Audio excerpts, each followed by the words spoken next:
Good evening, folks. Welcome to the Tuesday, February 3rd, 2026 meeting of the Plymouth Select Board.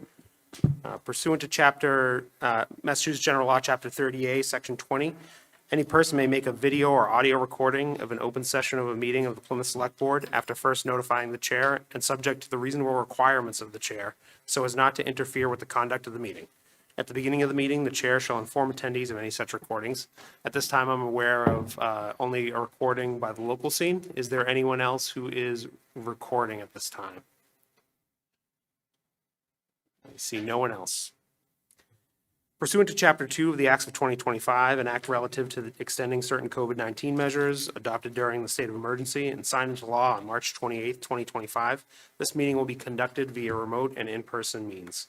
Members of the public who wish to watch the meeting may do so by tuning into the local scene, government cable access channels, Comcast 9 and Verizon 47. You may watch it as it's aired live or watch the meeting live on the local scene's website.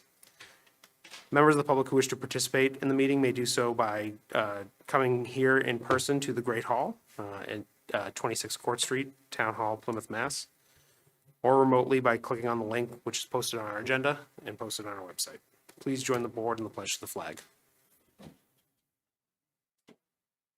pledge allegiance to the flag of the United States of America and to the republic for which it stands, one nation, under God, indivisible, with liberty and justice for all.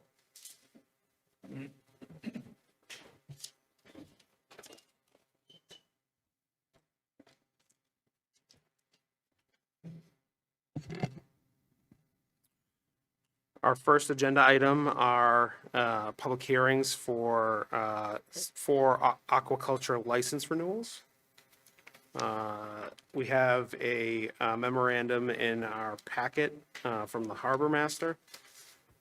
There are four applicants, Rick Veo, Matthew Nickerson, Michael Whiting / Sean Whiting, Withington.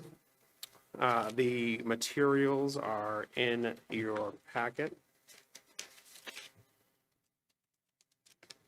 Mr. Harbor Master. Thank you, Chad Hunter, Plymouth Harbor Master. So there are a couple individuals here that will speak to their requests, and maybe we'll just kind of go down through the list one by one. So Rick Veo was first. That's a renewal to an existing license for a 10-year period. So the way these licenses work, the initial license is for 3 years, and then that first renewal will go out to 10 years, and then there are 10-year increments. He's in full compliance with the aquaculture regulations and has made significant progress, not only in growing oysters, but promoting the town of Plymouth as a big oyster hub, essentially, and he's doing that through his wholesale company, Bear Tide Oysters. So I'd like to invite Rick up here, and he can tell you a little bit about his application. Thanks, Chad, and thanks for having me in tonight. So as Chad said, I think we've made significant progress. We were here in front of the board. I guess it's 3 years ago now when we first proposed some upwellers out in Hobbs Hole and other areas. The board supported that motion. We've had an upweller ever since, and it's it's night and day in terms of our abilities to compete with other high-profile areas like Duxbury or Wellfleet, et cetera. I think you'll hear other applications tonight about upwellers, which are absolutely critical to all the farmers. But beyond the upwellers, I think the one thing I stated that first time I came up here was our goal is to put Plymouth on every menu across the country, just like a Duxbury or just like a Wellfleet would be. And we're making strides to do that. I think over, averaged over several years now, we probably do about 3 million or so pieces a year out of oysters out of Plymouth. I think by the end of 27, you'll see that more than double, if not heading on triple, which it takes some time to make this happen, as anyone will tell you that's in the business. It's at least 2 years before things can really come to fruition, but they're coming to fruition. We're working with, I think everyone in Plymouth who wants to work with us in terms of being able to buy their oysters and market them as a Plymouth oyster and move them throughout the country. The reach has gone as far as Florida and out as far as Chicago, and it's beginning to bust the way. I'd say within 26 will be coast to coast, both north and south, east and west. And by the end of 27, I would say that we will be producing between the number one and number two oysters of any wholesaler, all coming out of Plymouth. One thing different about our organization is that we're not buying oysters from anywhere else. There's a lot of companies that are either out of, say, Wellfleet or Duxbury or whatnot. They buy oysters from all over the place. The only farms we'll partner with are from Plymouth. We want to be able to market a pure Plymouth oyster and move it again coast to coast. And I think it's going extremely well, and we're fully committed to making that work, and also that, rising tide lifting all boats, and watching all, the partner farms and all the farms in Plymouth truly succeed and go from hobby farmers to true, full businesses. And I think, as many of them already have over several years. Thank you, Mr. Veo. Any questions from the board?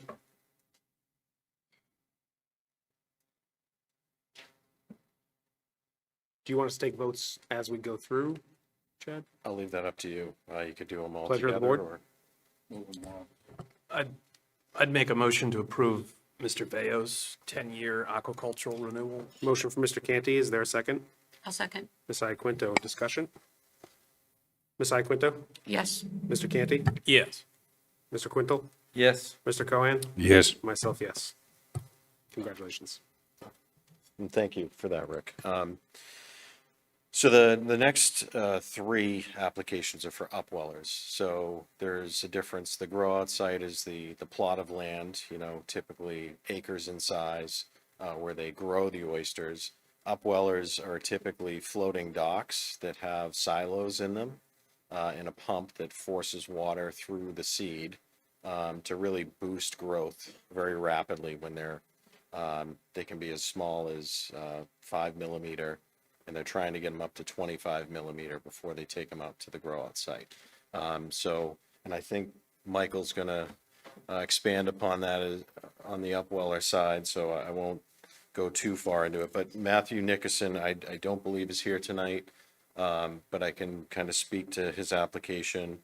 He is looking for an upweller off a mooring in Hobbs Hole where the other upwellers are.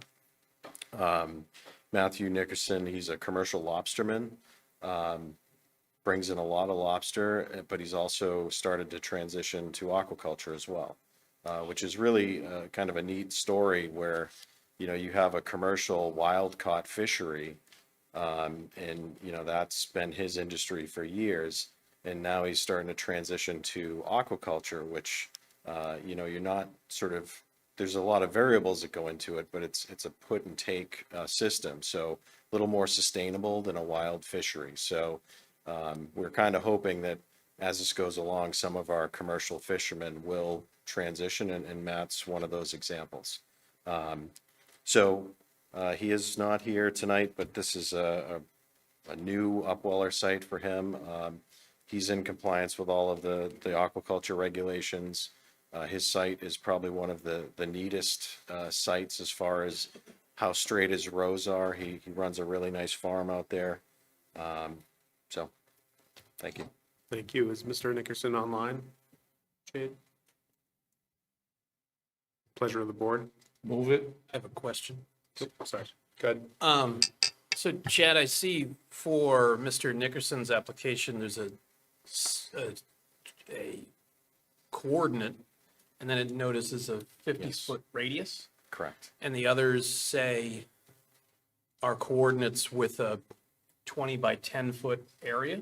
Yes. So that 20 by 10 would be 200 square feet, and 50-foot radius would be quite a lot of square feet. So one's on a mooring. Yep. The one with the single point and the radius is on a mooring, so that upweller could be swinging around in any direction. Okay. Whereas Michael and Sean Withington's are actually at the dock, so they're not going to be swinging around. So that's just the dimension of the float itself.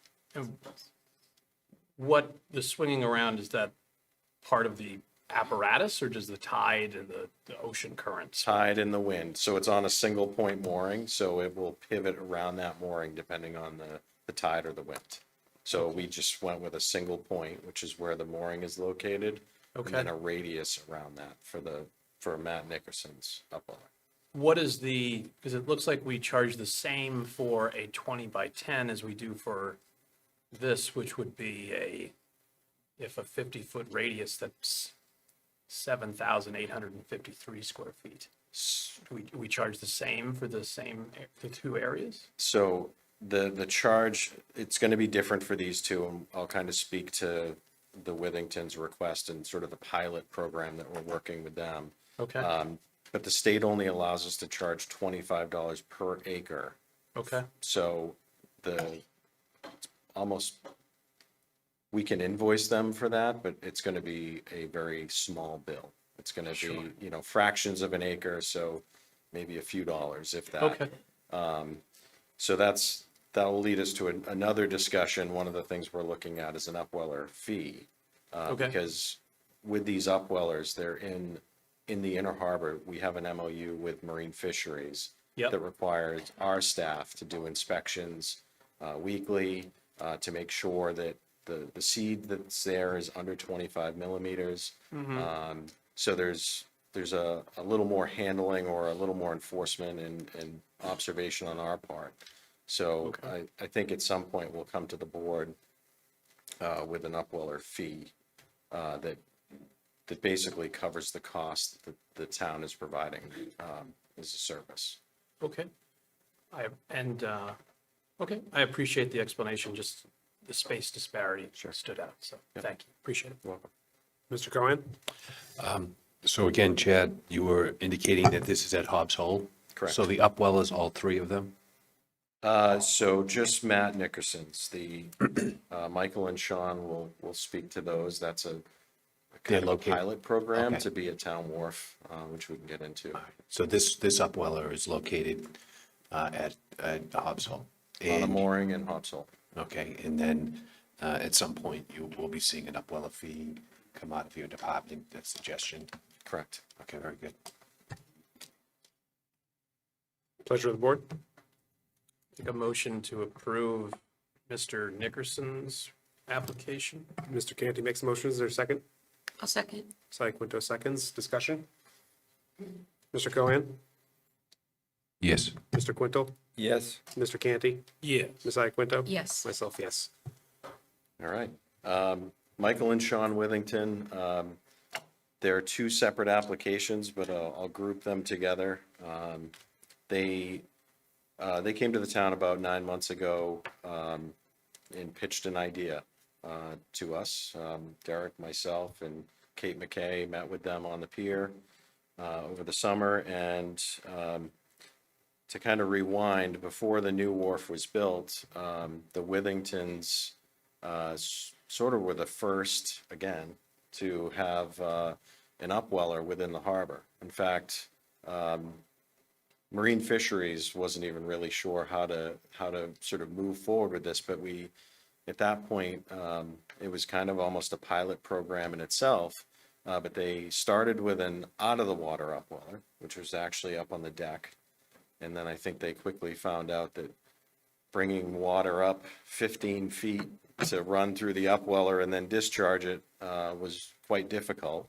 Took a lot of energy to do that and pumps. And they finally went to a in-the-water upweller, so everything's at water level, and that was a much more efficient system.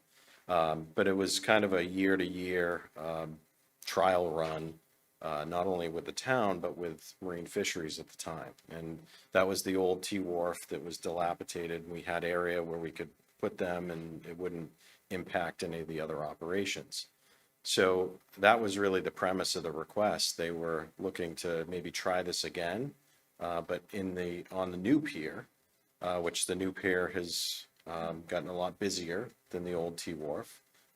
So we did work with them to come up with an area that would be out of the way, but also very visible to the public.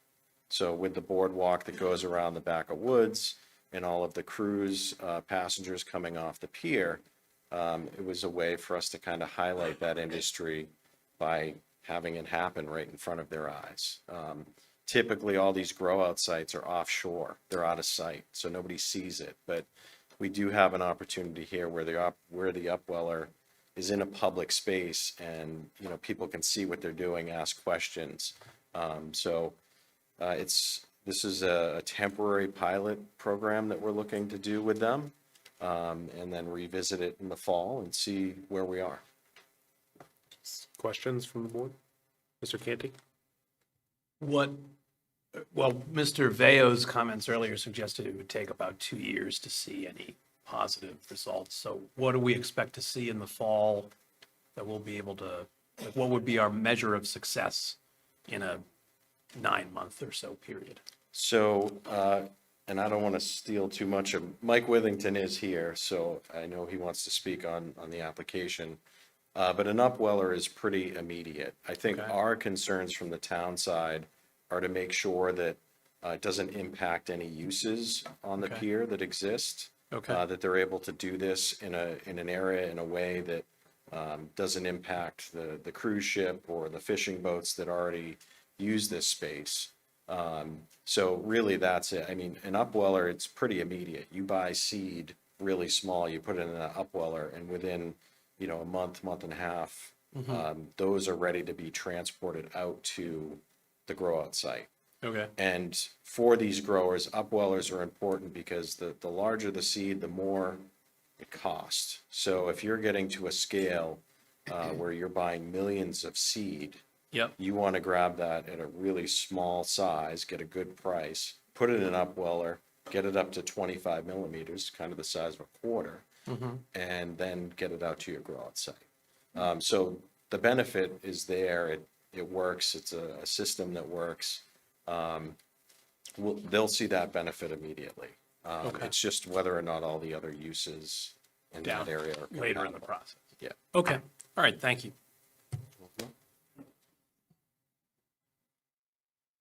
I'll turn it over to Michael Withington. I'm Michael Withington. I'm going to be representing my brother Sean and petitioning the reinstatement of an upweller. First, let me explain what an upweller is. An upweller is where you take seed and you accelerate the growth by pumping water through the silos that the seed sits in. So essentially, it's like a nursery. So, and it's an accelerated process. The upwellers, you pull water up from the ocean, you pump it around, and then dump it down. A flubsy, which is a floating upweller, is what we work with. So that looks like a dock, it acts like a dock, but is actually an upweller. So for the intents and purposes, what you want to do is you want to buy something that is lower cost, accelerate the growth, and then you have something that you can put out onto the flats that predators can't kill. So I'm going to back up and say, first of all, I want you to know what we're trying to do is grow rocks in Plymouth. And usually what I do is I come and I bring oysters, and I usually bring them to Derek likes oysters. And he liked them before he was the town. But unfortunately, the harvest froze, and everybody knows that yesterday wasn't the full moon, but Sunday was the full moon, and it was a snow. Yes, it was. So what I did is I decided to get some oysters, and these are called golden oysters. They're very valuable. They were used as decoys to attract more oysters. But unfortunately, what ends up happening is they just end up attracting more fishermen or aquaculturists. Mr. Withington, could you just explain that again on the microphone when you get back up there? Sure, I'd be glad to. I do have to, Do we get to keep it? Is that a conflict of interest? I want it. yeah, you can take one too and give one to Derek. So basically what I normally what I do is I bring the top quality product into a top shelf select boards meeting, and give a taste of Plymouth's best oyster. And the Pilgrims would have loved to have had an aquaculture as an industry because it would have made it better for surviving. So what I want everybody to do is think really small in this situation. And what we're talking about is planting a seed, accelerating the growth of that seed and turning it into a marketable product. This is called the golden oyster. And as I said, that is used to attract other shellfish. That's what we tried it as to begin with, but it didn't work out. It only attracts other oystermen. So the great thing about the Plymouth oyster business, the Kingston oyster business, the Duxbury oyster business, is that you take something that you can't do in other areas without salt water and the right ecosystem to grow something. So you take a sustainable fisheries. When we started out, it was Don Wilkinson, Sean Withington, and myself, and we had the first aquaculture lease in 1982. Before that, we were fishermen, and what fishermen will do is they'll go out in the shortest amount of time and you work as hard as possible to get the most product from wherever they can.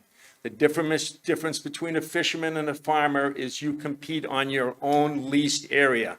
And I know Mr. Canty was asking about the cost of something. For $25, the state will allow the town government to lease an area per acre, $25 per acre. And everybody says, what the heck, $25? I could pay that. Well, welcome to non-productive, smelly flats, because that's where oysters grow, that's where mussels grow, that's where shellfish grows, and anybody from North Plymouth who goes back a ways knows this, and that's where the best tasting shellfish was and continues to be. We started out by having a mussel lease, and then we went to oysters because the pollution lines changed, and we're here to talk about, there's some people here to talk about sewage treatment plants. Well, I have an article from 1982 that talks about when the harbor was closed to shellfishing. The area that we're trying to put a upweller in to accelerate the growth of the shellfish is where we had it before, and I don't know what you have in your packets, but essentially, the area that we're looking at, we had an MOU with the town of Plymouth in which we were at the town pier, and from 2013 to 2015, we had an upweller in that location. The change of the construction of the pier made us move out of that location. And so what we'd like to do is we'd like to have an upweller in the same location that we did before, have a minimal impact, but the best visible exposure. So you can promote growing rocks in Plymouth and a sustainable industry. And what that industry does is it, the upwellers go seasonally about May to August. You're in the water with the shellfish, they grow out, and then you bring them out to your grant. The areas that most upwellers are in are areas that you can't fish shellfish from, but the micronutrients are there, and they accelerate the growth of the shellfish, and so that's what you do. You put them in one area and then bring them to another. So the reason why I want you to think small is think about planting a seed and getting a golden oyster 18 months later. And the reason why that's called a golden oyster is because you've sold it and then you can shuck the shell and make it a oyster a decorative piece. So if you've got any questions, I am going to make sure that the other two selectors get the oyster. We all have one. We got them. Everybody got it? Yeah. Yep. Yes. I got to get one for Derek. Are there questions for Mr. Withington?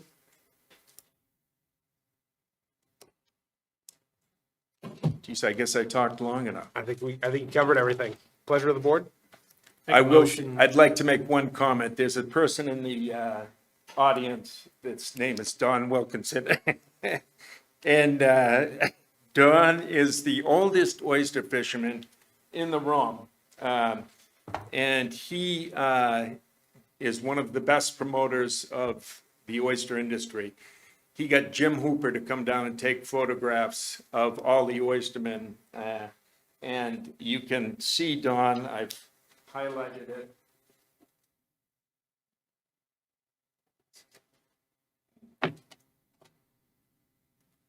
But one of the things that you do when and you don't realize it, when you plant a seed, other things grow.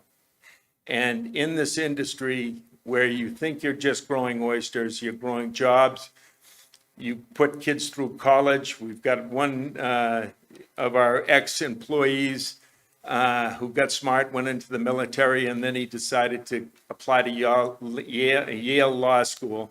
And he ended up getting into Yale because he was only, he got a second interview because he said he was a shellfish farmer and aquaculturist. And if you ever want to have a long conversation, don't tell them what you did for a summer job, just tell them you were an aquaculturist and they'll have an interest. Any questions? I hope you'll vote affirmatively to put this forward. Thank you very much for your time. Thank you. Do you have something else, Chad? One thing I just want to mention, so this is, there are going to be some fees associated with this license agreement because they are going to be plugged into town power using town water. So we're going to make sure that we recover those costs as well. Pleasure of the board. Make a motion to approve the aquaculture upweller system licenses for Michael and Sean Withington. Mr. Canty moves both Withington's upweller systems. Is there a second? I'll second. Ms. Iaquinto seconds. Discussion? Mr. Cohen? Yes. Mr. Quinto? Yes. Mr. Canty? Yes. Ms. Iaquinto? Yes. And myself, yes. They are approved. Thank you. Thank you very much. Next item on our agenda are licenses. We've got a one-day all alcohol license. We've got a common victualler for liquor and an auto dealer for new owner. Pleasure of the board. Move them as listed. Mr. Quintal makes the motion to move them as a group. Is there a second? Second. Mr. Canty seconds. Discussion? Ms. Iaquinto? Yes. Mr. Canty? Yes. Mr. Quintal? Yes. Mr. Cohen? Yes. And myself, yes. We have, next on the agenda is administrative notes. We have 5 notes. Is there anyone who would like to take anything off the administrative notes, take them separately? If you could separate out number 5. We'll take number 5 separately. Anyone else? Pleasure of the board on items 1 through 4. Make a motion to approve administrative notes 1 through 4 as a group. Mr. Canty moves them as a group. Is there a second? I'll second. Ms. Iaquinto seconds. Discussion? Mr. Cohen? Yes. Mr. Quintal? Yes. Mr. Canty? Yes. Ms. Iaquinto? Yes. And myself, yes. Mr. Canty, number 5. Yes, so it was mentioned at the tail end of our meeting last week, pursuant to our the adopted procedural rules, that we would be postponing would be a request rather to postpone the land acknowledgement agenda item for an additional 60 days from February 3rd today. So in the intervening time since that, it was myself and Mr. Cohan that both wanted to have this item on our agenda. And I've had an opportunity to speak with both Mr. Golden as well as today I had a phone call with Melissa Ferretti about the process and progress that's been going forward so far. And based on those conversations and communications about what we're trying to pursue here, examining a land acknowledgement as well as some potential other methods of recognition for the Herring Pond Wampanoag, I would feel comfortable extending the timeline so that the details of those initiatives can be worked out before they are brought before the board. Thank you. Questions? Pleasure of the board on number 5. Make a motion to approve admin note number 5. Mr. Canty makes the motion. Is there a second? I'll second. Ms. Iaquinto seconds. Further discussion? I'll just say thank you, Mr. Canty, for your diligence and both following up with me and Ms. Ferretti. I think that we'll continue to work on all these issues as a group. Yes. Mr. Cohen, Yes. Mr. Quintel, Yes. Mr. Canty, Yes. Ms. Iaquinto? Yes. And myself, yes. Thank you.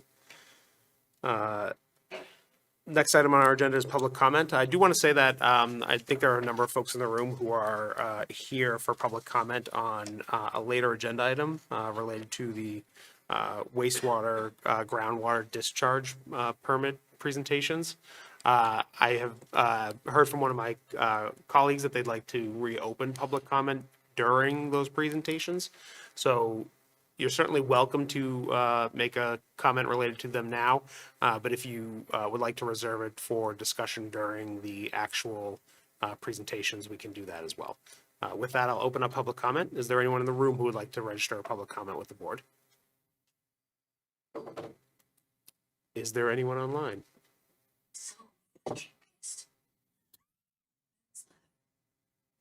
Anyone online? Great. All right, we'll move on then. The next agenda item, sorry. The next agenda item are appointments to the Agricultural Commission.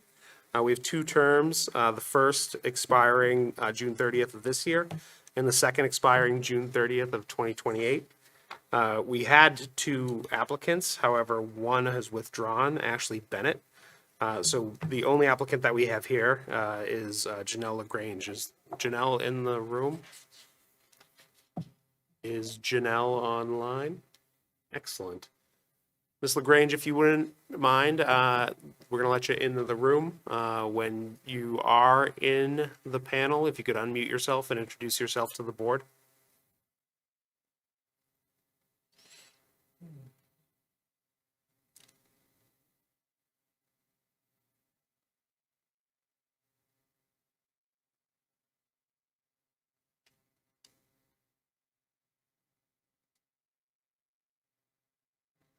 We have asked Ms. LaGrange to unmute, both verbally and through the Zoom platform.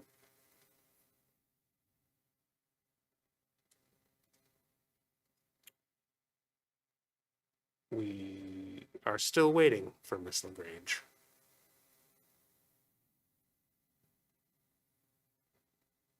Why don't we move on in the agenda? Why don't we, perhaps we could take the Article 25 and then circle back? Yeah, well, so the town manager has asked that he give an update from his town manager report earlier. If there's no objection from the board, I'd like to give him the floor, and then we can come back and see if Ms. LaGrange Okay. is ready to speak. Mr. Town Manager. Sure. So thank you for taking this out of order. So this is partial town manager report. I'll finish the rest at the end of the night. But I wanted to do, because our DPW director's here and our fire chief and police chief are both here as well in the back of the room. There's been a lot of conversations regarding the town's response to the big snowstorm about a week ago.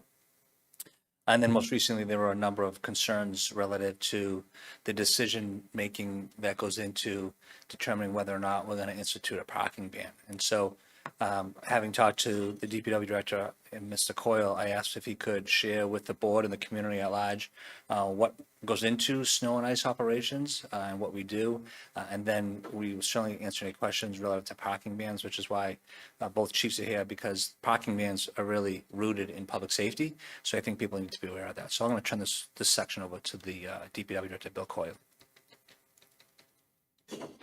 Thank you, Derek. Bill Coyle, DPW Director.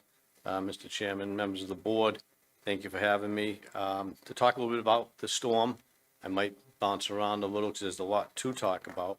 But first, I wanted to start out by thanking my DPW employees and the contractors for the countless hours that they put in during the storm. This particular storm, I went through and checked some of the records, and over the past, even as far back as over 100 years, it seems as though the top 5 or 6 storms seem to be within this 24-inch range, which I think this year, this storm was about in that range. And In 2022, we had 25 inches. In 2005, we had 24 inches. Blizzard of 78 was 20 to 24 inches. I do remember the blizzard of 78. I was a kid, but I remember it was actually more the winds than the amount of snow. In 2015, there were 2 storms, one with 20 inches and another one with 22 inches. So this was right around the maximum size snowfall that the town has seen. And so I just wanted to go through how we prepare for the storm.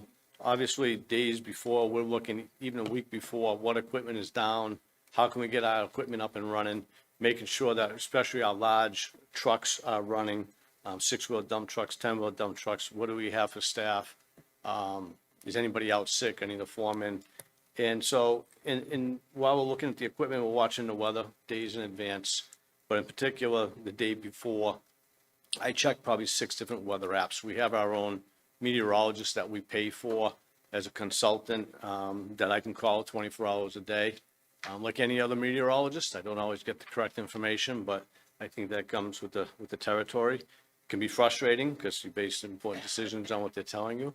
But in particular, on last Sunday's storm, January 25th, we had prearranged to have our trucks and DPW salt trucks at 10 a.m. The forecast at the time was the snow would start between 11 and 12 a.m. Wanted the trucks in, get them started, get them warmed up. And if the snow wasn't here at that time, we would start pre-treating side roads. But if it's not snowing, we would typically send the trucks out to get ahead of it and start side streets, because if you hit the main roads with the salt, the traffic would blow that salt off the roads. So you wait until the snow starts, try to get the side streets done, and then hit the main roads. Now, naturally, all this is based on when the snow starts. So, 50% of the time, it doesn't start when they anticipate it. So we did. We had the trucks here at 10 a.m. This storm came in earlier than anticipated, and we knew we were going to be plowing by noontime. So we immediately started calling trucks in, so we had the salt trucks here. And that was probably around 25 to 30 DPW trucks at that time, maybe a couple privates for some larger areas, large trucks. Then noontime, we called in the remaining DPW staff, and then all of the private contractors for plowing. Total complement was we had 33 DPW employees for plowing, and we had 62 private contractors for plowing as well.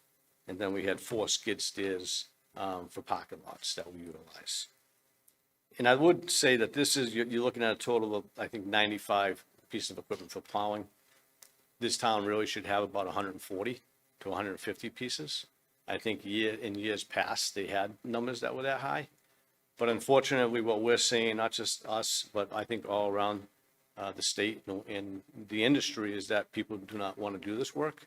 Not necessarily because they don't like it, but because it's not necessarily a moneymaker, because the cost of the insurance that they have to pay for, the cost to repair the trucks, and then the long hours they have to work. So we started plowing at noontime on Sunday. The employees were here up until late Monday night, Tuesday morning. They were here longer. That's when the storm started winding down. Unfortunately for us, I was checking the forecast because I was here as well, and I was here over 30 hours straight. And then late Monday afternoon, we saw we were getting another band of snow, another 3-4 inches. We'd already scraped down and tried to salt them. Now we got hit again. People are tired. They want to go home. Keep in mind, we don't have second and third shifts. We have one shift. They stay until the job is done. Some of the employees work 40 hours straight. I mean, they're not robots. They need to sleep. Myself, usually around 4 a.m. is the bewitching hour for me. I have a hard time staying awake at 4 a.m. When the sky brightens, you get a second wind, and then you keep going. So I wanted to touch on that. The total number of hours employees worked from Sunday to Sunday, some of them worked over 120 hours total. So it's an incredible amount of hours. On Tuesday afternoon, we started communicating with the school department, with Matt Durkee, Adam Blaisdell, Keith Malaguti, with myself and Tony Lopes, asking them, what are your priorities right now on Tuesday? So this is probably around 2 o'clock. We got an email after we had a conversation with them. They sent over a list of about 35 intersections that were also bus stops, and what sidewalks they wanted to prioritize. Because our initial thoughts were, we need to keep the roads open and passable, but now we need to focus on getting sidewalks and intersections as safe as possible. I wanted to point out too, during the storm, I'll go back a little bit, during the storm, I could hear some of the employees calling saying, I need another truck over here. If I don't get another truck, I'm gonna lose this road. Well, when they say they're gonna lose the road, what that means is their plow trucks aren't gonna be able to make it up this road anymore. If we lose the road, obviously you're not gonna get ambulance or fire or police or any emergency vehicles to your house. So our goal at that time is to keep all the roads open, not necessarily for 2 car widths. We want to keep them open. That's our priority. So we were getting 1 to 2 inches an hour, and so that's what they were focusing on. So, and I think for the most part they did. I can't say we didn't miss roads. We did. We have a total, I think, about 2,000 roads in this town. We have 360 miles to plow. It's an incredible amount of mileage to plow. And like I said, we have about 65% of the number of trucks that we really should have. So again, we're back to what are the priorities? Tuesday comes into play. Tuesday morning, people are exhausted. I have a skeleton crew on for Tuesday. Tuesday night, people are trying to get sleep. Wednesday, we had people come in. Finally, some people had some sleep. So on Tuesday afternoon, because we had very few of our own DPW staff because they had been working countless hours, we then reached out to a private contractor to start working on cleaning up downtown Court Street. And looking at Court Street, the snow had just ended. I knew that this is an incredible amount of snow in a very small area. There's not gonna be enough room for parking, not enough room for pedestrians. So we did get we had, I think, 3 skid steers removing snow. We used skid steers over the front end loaders because it's kind of meticulous work in that area. You're a very tight location. You're up against buildings. You have fire hydrants. You have to be careful. So we did that between Brewster Street and I think it was North Street was the first block that we tackled on that first day. Second day, we tackled North Street to Leiden Street. And so each time we did a block, we detoured people around that block. The third day, we went from Brewster to Chilton, a little bit more complicated because now we're getting closer to the work zone of the sewer department with Chilton Street. And then the fourth day was Chilton to Samoset. It took us 4 days, removed a lot of snow, private contractors, DPW employees working together. So that work was completed. We were then also working at the same time on removing snow on Lincoln Street, plowing sidewalks on Cherry Street. We had also Long Pond Road, which was done over the weekend. We had snow removal, so a huge amount of snow removed. We also looked at South Street. We're tackling that now. So we still have more to go. But all this with one sidewalk machine too. So if we weren't removing it, we're plowing it. This town should have probably at least 3 sidewalk machines. We call them skid steers or holders. They're larger machines that you can drive in and they can remove 3 or 4 feet. The deeper it is, the slower you go. We have one. The first night we tried to go out, I was talking to the highway manager. I said, Tony, we haven't used this in years. These things always break down. Before we go out at night, let's go out and make sure this thing works.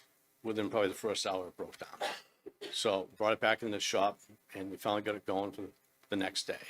So, you know, you run up against equipment failures, staff that's exhausted, and trying to get everything done. And I know people get frustrated. We do miss roads. Can't say we don't. We have 65 private contractors. They have a list of roads they do, and we do the best to try to make sure we hit the roads we're supposed to do. There are some private roads that we don't plow, and we have a list of what we do and what we don't plow. And I'm sure there's contractors who will plow a private road that we're not supposed to plow, and that may happen repeatedly until someone figures out you're not supposed to be plowing that road. So sometimes there is some, errors that are made whether a road should be plowed or not be plowed. So knowing that there are roads out there that still needed to be checked, we called in trucks on Saturday. We had 55 trucks in Saturday for 8 hours, driving all their routes just to check their routes and scrape them down. Sunday, and I'm trying to remember everything that we did, but I know Sunday we came in, Saturday night, we think we did Long Pond Road. we couldn't get anybody for Sunday night. We couldn't get, DPW workers were exhausted, nobody could come in. No private contractors, we couldn't get any of them to come either. They said, we need a break. So last night, we did around Town Hall. We removed 50 trucks worth of snow around Town Hall. And we had already done some of it down on South Russell back on last Tuesday. We had hoped to get further onto South Street, but it took that long to go around Town Hall. So I wanted to give you an overview. I know it probably wasn't quick, but an overview of what we were up against. I think my people, my team, did the best job they could with the amount of people they had, being short-staffed. And I could compare us to other towns in other cities and what they have for staff and how that relates to us. And I can tell you, when I do the math quickly, just in the previous 2 communities I worked, we are way under where we should be. My prior community had 300 plows, and they plow about 500 miles of roads. 300 plows. We have 360 miles. So if you do the math, we should have well over probably 200 plows. In a smaller town that I worked in, when I did the math that way, we come out with about 135 to 140 plows. We have about 95. So no matter how you look at it, we don't have enough plows. And unfortunately, I think as time goes on, it's getting harder and harder to find people. But with that, I don't want to take up too much of your time. I know that both chiefs are here as well. If you want to talk about parking bans, we can talk about that, but be happy to answer any questions you might have. Mr. Canty? So thank you, Mr. Coyle. I appreciate you being here, and I appreciate not only your own work, but the work of all your employees and contractors and everyone else that was involved, not just at the immediate response, but the sticking with it over the following days. I know that during the storm, about 3/4 of the way through my driveway, my snowblower gave out, which was great. So I had to finish my driveway manually and then keep going out repeatedly over the course of Monday. My driveway is about 50 feet long. And for me, at a certain point, it's like, well, where am I going to keep putting this snow? Because I only have so much real estate that I can reach. And that's a 50-foot driveway where you have 360 miles spread across a community that has urban, suburban, and rural areas, all of which require a different approach and many other challenges that are beyond the scope of clearing a simple driveway. So, and I'm very acutely aware that unlike police and fire, who do have at least set up for a 24/7 operation as a matter of routine, and obviously a snow event creates significant additional challenges for them, but for you traditionally set up in a more single shift mode, shorter shifts than that creates significant challenges that your people absorbed and did the best that they could with the circumstances that they found themselves in. So I want to thank you for that. Thank you. Having said that, with the benefit of hindsight, and I know you did the best you could with the resources you had at your disposal, if you could go back and do anything differently with the resources that you had, Sure. do you think that there's anything that you would do differently? Well, having a storm this large, this is my 3rd winter here.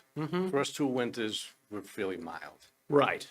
So looking at it, and one of the thoughts I had is we should be looking at potentially having inspectors. So Okay. we break up the town into 4 different zones. Yep. Currently, our foremen kind of run each one of those zones. But each one of those areas is almost like having your own little town, because each one is about 80 to 100 miles, each one of them. So one of the things we could look at is on something, especially if we're going to get into a 6-inch or a 12-inch storm event or any, not sure it would be any plowing event, but it might be a good idea to have 4 inspectors in each zone. They can take the maps with them, they know what needs to be done, and they can start inspecting to make sure, are we missing roads? Is there something that we're not doing that we should be doing? One of my former city that I worked in, we actually had 40 inspectors, which I was amazed when I heard that, because I thought, well, why don't we put 20 of them in plows? But there was a reason why they had 40, is because the people who would be there couldn't make it 30 hours. So they would trade off. Sometimes one would be sleeping or would go home and sleep and rest. Right. And so that's why they had 40, because realistically, you probably have 20, and they had 20 plow routes. Right. So Okay. we don't have any inspectors. It's myself driving around. It's the 4 foremen, Tony Lopes. So I think that's one change we could make. Okay. More foremen. I think having more sidewalk plows. We have one in the capital plan for this year. We have an old one that we're replacing. It's a 2002. So that it's called a trackless machine. That would give us two. Okay, Obviously, having two is going to be a lot better than just having one. right. So the hard part becomes for us too is that when you want to do the sidewalks, everyone has been plowing for 40 hours. The next step is, who can I get out to go do sidewalks? Nobody's going to step up and do the sidewalks. They all want to go home and sleep. And that's always, anywhere I have ever been, that's always been difficult because, obviously people need sleep. Right. So additional sidewalk plows, I think, would be important. I think that having inspectors would be helpful as well. More plows, but how do you get more plows? Do you pay more? I mean, I think that's something we have to look at. Should we be looking at increasing our rates more so to get more people to plow? Okay, Maybe making it mandatory for DPW employees to plow. That involves union negotiations, okay, because right now it's not mandatory. So those are all things I think we should look at and try, maybe work with the unions and see what can we do for the union that would benefit both sides. So those are things that jump out at me. so in terms of the contract, and I've seen the flashing signs around town looking for contractors, and I know it's been mentioned before, and you mentioned it earlier, that the last couple of years have been pretty light. So some people have not wanted to re-up their plowing practice. They've either moved to other areas or just discontinued doing it entirely. If you are a contractor for the town of Plymouth, are you like exclusive to the town of Plymouth if there's a snow event? Would you also be a contractor for like Kingston and Plimpton, or would you just be a Kingston? I would say plow? you're exclusive. I've never heard of a contractor trying to plow in two different towns. At once. Never heard of anyone trying in that one, but that would be interesting if they did. Okay. I will say I do like to plow early. Yeah. I like to stop plowing between 1 to 2 inches of snow. Years ago, rule of thumb was 3 inches, but the sooner you stop plowing, I think the less material you use and the safer the roads are. And you don't want to lose it. Because keep in mind, if it takes the plow operator 3 hours to do his whole route and it's coming down 1 to 2 inches an hour, you could have 4 to 6 inches of snow Back at the beginning. on the road. By the time once he finishes that route, he Right. can start all over again. Right. And then we get people that call, so you never plowed my road. Well, I know we did. I just know that you now have 6 inches. Right. Right. Yeah.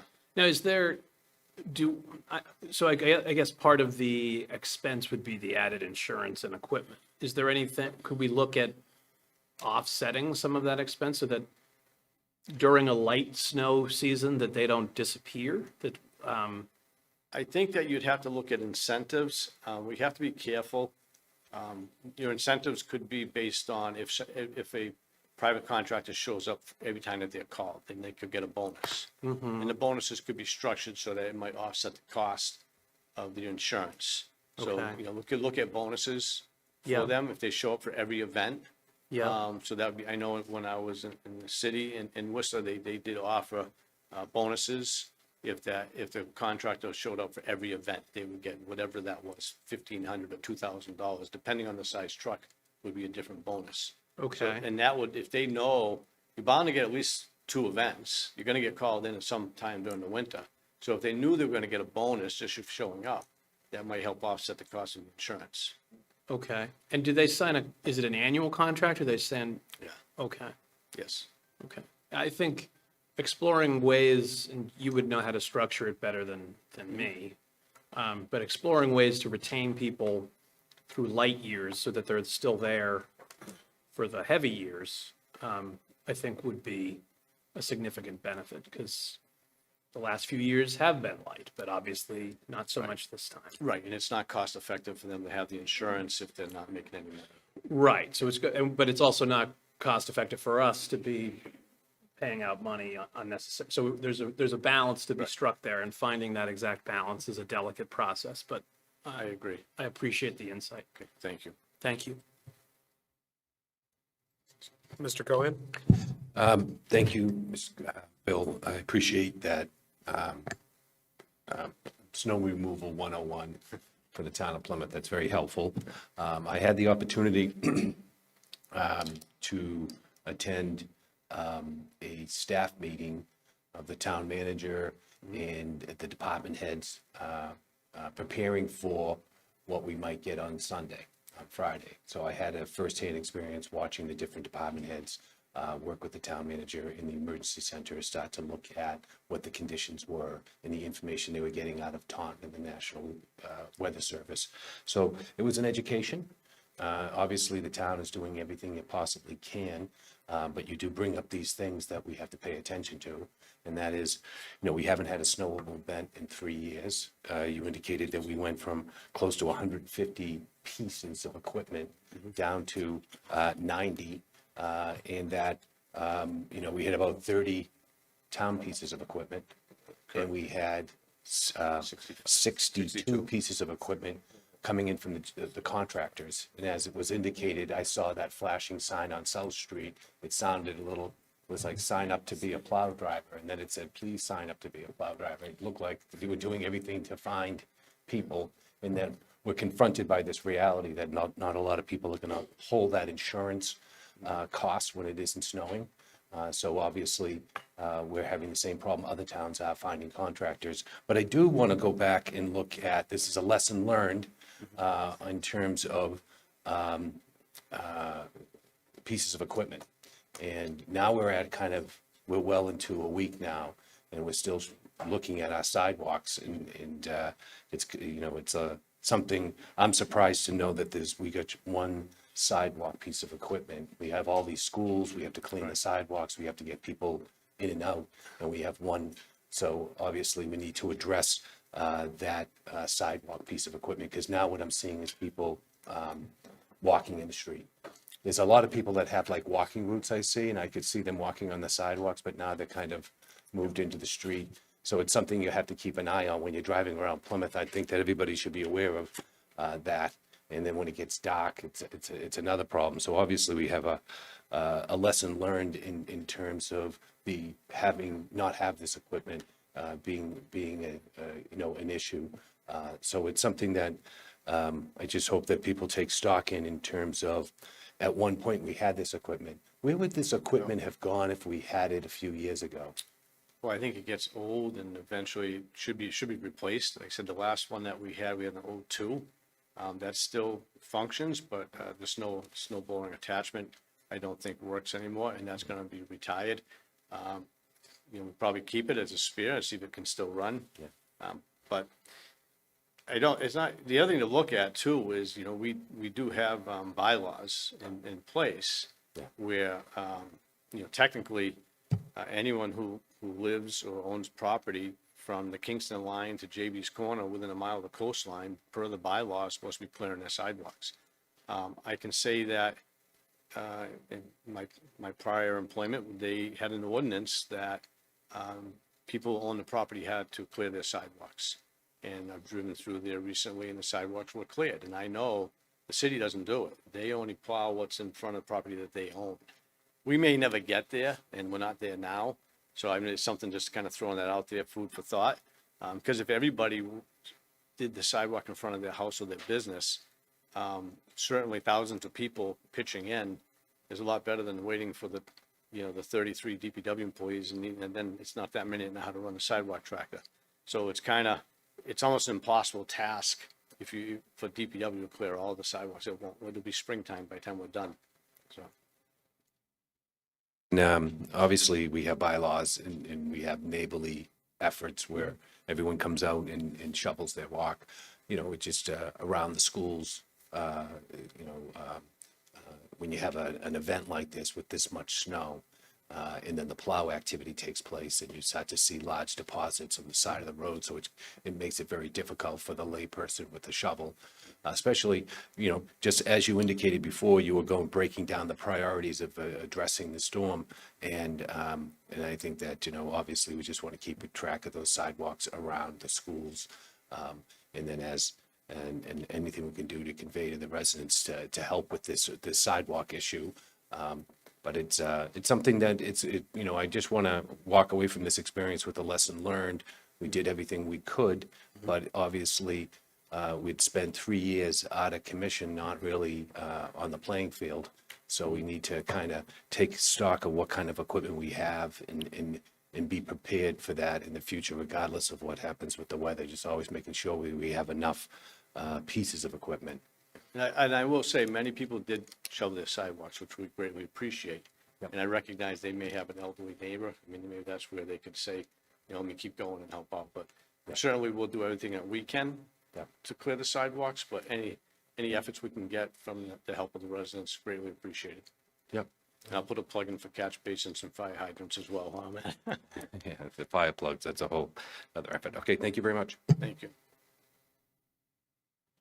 Mr. Coyle, my daughter and I went sledding at Manman Elementary after the snowstorm ended.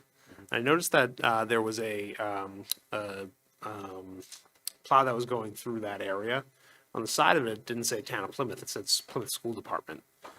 Do you guys have separate equipment from the school department? We do not plow their parking lots. They plow their own parking lots. Okay. So yes, So there, and those are those separate employees that do that? yes, yes. Do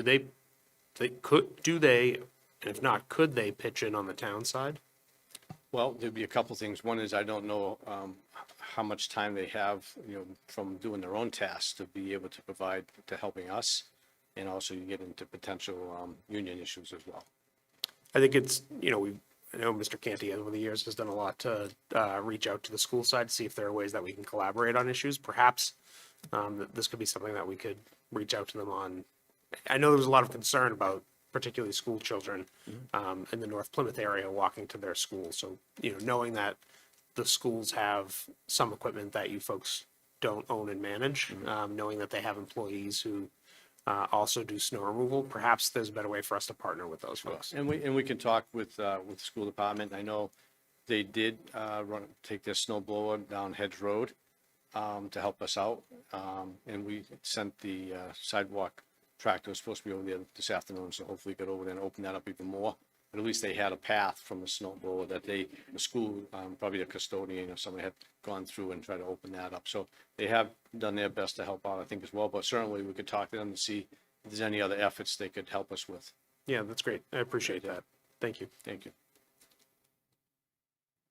All right. Anything else, Mr. Town Manager? Just the only thing I'd mention that, again, there were a lot of concerns from the businesses on Saturday when we publicized the parking ban. And, you know, again,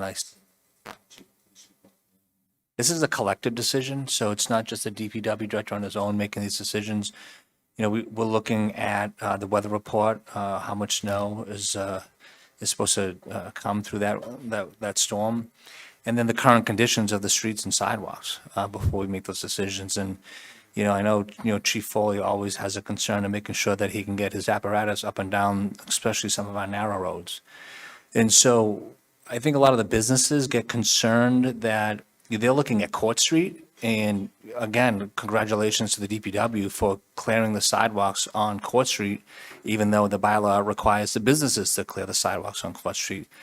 So they're looking at what's in front of their store, but they're not realizing that there's a lot of side roads that still were only one travel lane. And so all of that goes into our decision-making when we did this. We woke up Sunday morning.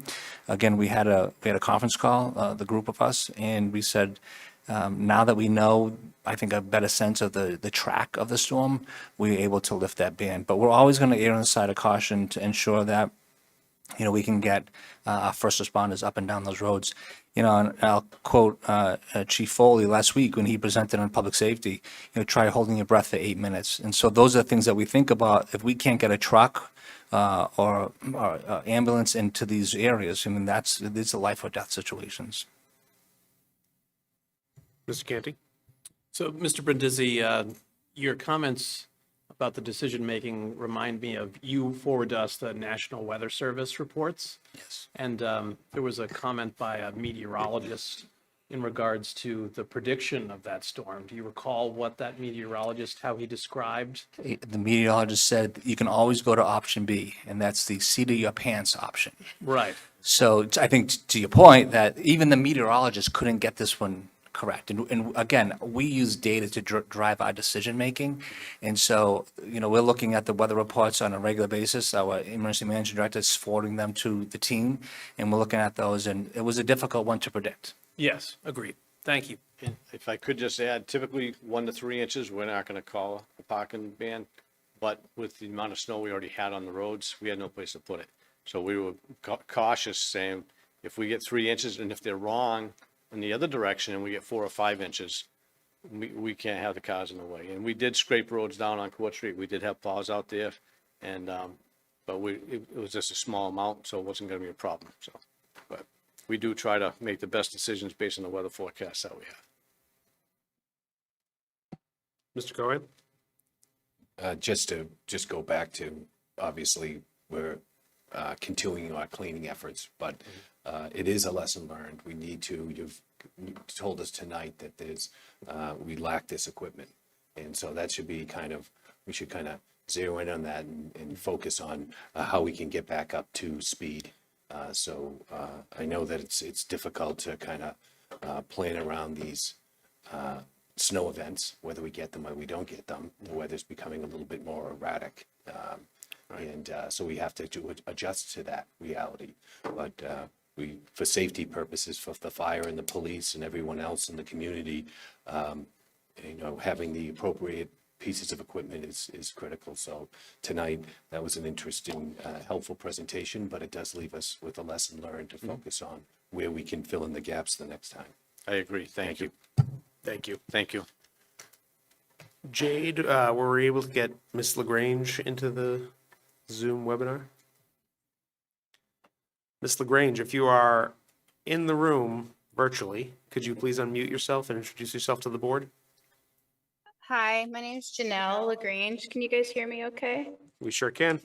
Oh, thank you. Oh, gosh. I was driving home. I was like, I couldn't pull over in time. Sorry. I just want to introduce myself. Like I said, my name is Janelle. I've been in agriculture for a really long time.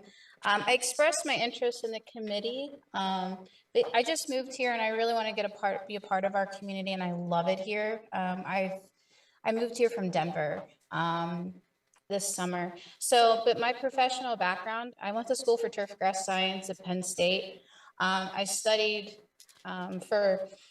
there, and then I got into golf course construction and consulting for years, looking at agronomy and soil science, aquaculture. And then I used that experience after I had my daughter. I wanted to get into education, and I started branching out and consulting for public schools in the area. There was a real big push for environmental science charter schools down there. I know you guys don't have as many here, but in Florida, that's where all the kids go to school. And they really wanted to push for environmental, aquaculture, and being able to have all these practices where students would learn and take care of the waterways and the areas around South Florida, where we were at the time, down in Palm Beach Gardens. So I used that, and then I taught in college. I taught horticulture science for Miami, and then moved out to Denver and stayed in the educational side of things. I teach chemistry and physics. I've been doing that for a while, but I still do go out and help and still privately consult. Well, I used to. I don't really do it anymore for golf courses. I'm kind of out of it. And that's kind of been what I've been doing for a few years. I'm also a certified meteorologist. I really love science, and I really want to promote having a sustainable agriculture and aquaculture in our community, and doing it responsibly, and just making sure it's sustainable for everybody. And I really want to see Plymouth thrive and do great things. I really loved hearing what you guys were doing, and I understand there's a lot of concerns, and there's a lot of science out there, good and bad. And I think I'd be able to help you guys out with some applications and using my background and knowledge that I can bring to the table. Thank you. Perhaps you can help us figure out the snow situation as well. Yeah. I applaud you guys. They did a great job where I live down in South Plymouth. I'm not gonna lie. But yeah, you can always look at that. Mr. Coyle's still in the room, so he appreciates you saying that. Any questions from the board? Mr. Canty? Thank you, Janelle, for your interest. It says in your application that you answered yes to having previous town service experience. Is that in reference to your educational work in other communities, or have you been active in Plymouth town government? Not in Plymouth. My yes was in South Florida. So I was approached by the city of Miami after the earthquake that happened in Haiti, we had a lot of Haitian people coming over. They would just come over on boats and they would land on the beach and they didn't Yeah. have food. Okay. So they asked us to do sustainable gardening around the city of Miami for them. Oh, okay. That certainly sounds like interesting and important experience at the time. And have you been to any agricultural commission or observed any agricultural commission meetings thus far? Not in Plymouth, but yes, in other places I have for sure. Oh, I did in Denver. I was part of, when I was out there, I was a golf course superintendent and I had to go to a lot of different ones. We were looking at soil. We had a soil issue with synthetic chemicals. We had a commission looking at how we could divert leaching into different waterways, especially because how the water in Denver would go into farming. So we had a lot of issues. There was some leakage that some plants had with synthetic chemicals. So yes, I have. Okay. Is there anything you would like to see the Agricultural Commission in Plymouth undertake that they're not doing or continue doing that they are doing if you were to be appointed? I'm still in discovery of it. I love the Green Initiative and how, in my community, what I see down in South Plymouth, I know there's not a lot of big ag where I am other than the cranberry business, but I'm real interested to see what you guys have to offer and how we can get the community more involved and because people are just afraid of ag, I think at the end of the day, they just don't understand it. They're scared to grow their own plants. They're scared to get their hands dirty. They're afraid of bugs. And at the same time, we can do things more beneficially to help people out. Okay. And there are 2 terms available, one expiring June 30th of this year and another Okay. June 30th of 2028. Did you have a preference? Not really. I think that's something I need to explore. I'm pretty open to both of them. Okay. I have no further questions. Thank you. Thank you. Thank you. Ms. Iaquinto? Hi, Janelle. Thank you so much for applying for this. You have a really, really interesting background. And I think it's an interesting time for the Ag Commission as well, because they're sort of regrouping and reorganizing and reconstituting themselves. So I think bringing in some fresh perspective and fresh ideas would be great. And you certainly have an interesting perspective to share. I'm just curious, if you, so a lot of the members of the Ag Commission have a particular focus in the agricultural industry, if you will, livestock or beekeeping or farming. Do you have a particular focus that you'd like to, particular interest that you'd like to focus on? Well, I kind of have 2. I used to have 1,000 hives down in Florida, and I would put them out in citrus groves. I own them, but I don't really run them anymore. I have a friend that does that, but I go down and help out and get the honey and just pretty much give it to family. I let him take care of it and sell that off locally at some farmers markets. I love bees, so that would be one. And then just making sure our soils, getting into maybe the soil part of it, just making sure if there is issues, like I said, with anything leaching and making sure people are safe. I mean, that's my home is soils, but I'm very open. That's great. Thank you. You're welcome. Mr. Cohen? Well, Janelle, you sound like you were made for the agricultural committee. And just to give you some, just to give you some quick background, that the Open Space Committee 15 years ago sent an article to town meeting to create the town of Plymouth as a right to farm community and form an agricultural committee. And recently, we went to town meeting and we upgraded the agricultural committee to an agricultural commission. So it's a growing importance to the town of Plymouth.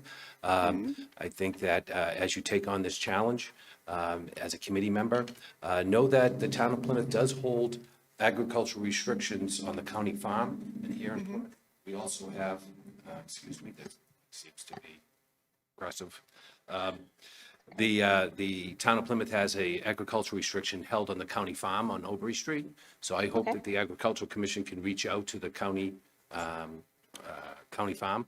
Okay. And also, the Wylands Trust of Southeastern Massachusetts holds a number of agricultural restrictions in Plymouth. So anything we can do to advocate agricultural activities as a form of economic development is very good. It's one of the higher performing forms of economic development, meaning that it doesn't really drive up the cost of services. It doesn't really demand much of the town. The taxes they pay far exceed the burden they put on the town. So agricultural is an activity that is very beneficial to this town financially.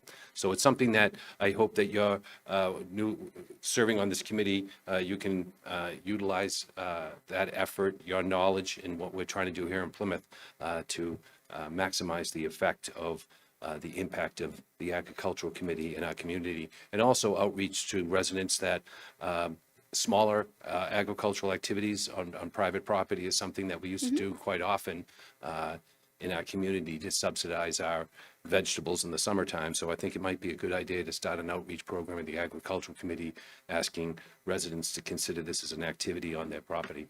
So Yeah. welcome to Plymouth and welcome on board. Thank you. Thank you, Janelle. Is there a motion from the board to appoint Ms. LaGrange to the Agricultural Commission?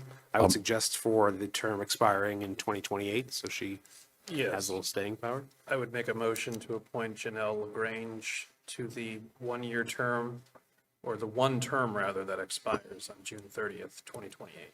Mr. Canty makes the motion. Is there a second? I will second. Cy Quinto seconds. Further discussion? Mr. Cohen? Yes. Mr. Quinto? Yes. Mr. Canty? Yes. Ms. Iaquinto? Yes. And myself, yes. Congratulations, Janelle. Please get sworn in by the town clerk. You'll get some Thank you additional so much. information from our office on that. Appreciate it. Thank you. Thank you. The next item on our agenda, well, we have several items related to CPC articles that are going before town meeting. We're joined by Ed Bradley, who's the chair of the Community Preservation Committee. We also are joined by Ms. Lynn Barrett, who is our finance director. Mr. Bradley, I'll give you the floor. You can present on one at a time, all of them at once, however you'd like to get us through this. We can do one at a time in case there's any questions. Floor is Hold yours, on, Chief. because now we're going to get this meeting moving. Article 25 is Community Preservation Committee recommended this for spring annual town meeting for the appropriation of $85,000 to the town for the historic preservation plan for the town of Plymouth.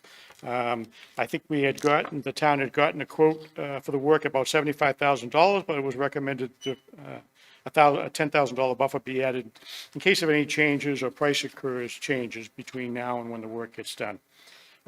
They also will be applying for a survey planning grant through the Massachusetts Historical Commission, which could provide 50% of the funding match on the total cost of the project at a later date.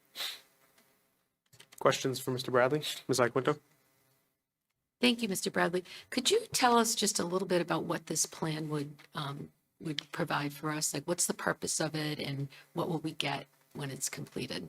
The plan is going to provide a broad look at the town in its entirety. As a matter of fact, I have a little bit here. And then that. It's going to coordinate closely with the current updating of the town's comprehensive master plan, open space and recreation plan, town bylaws and related plans and processes.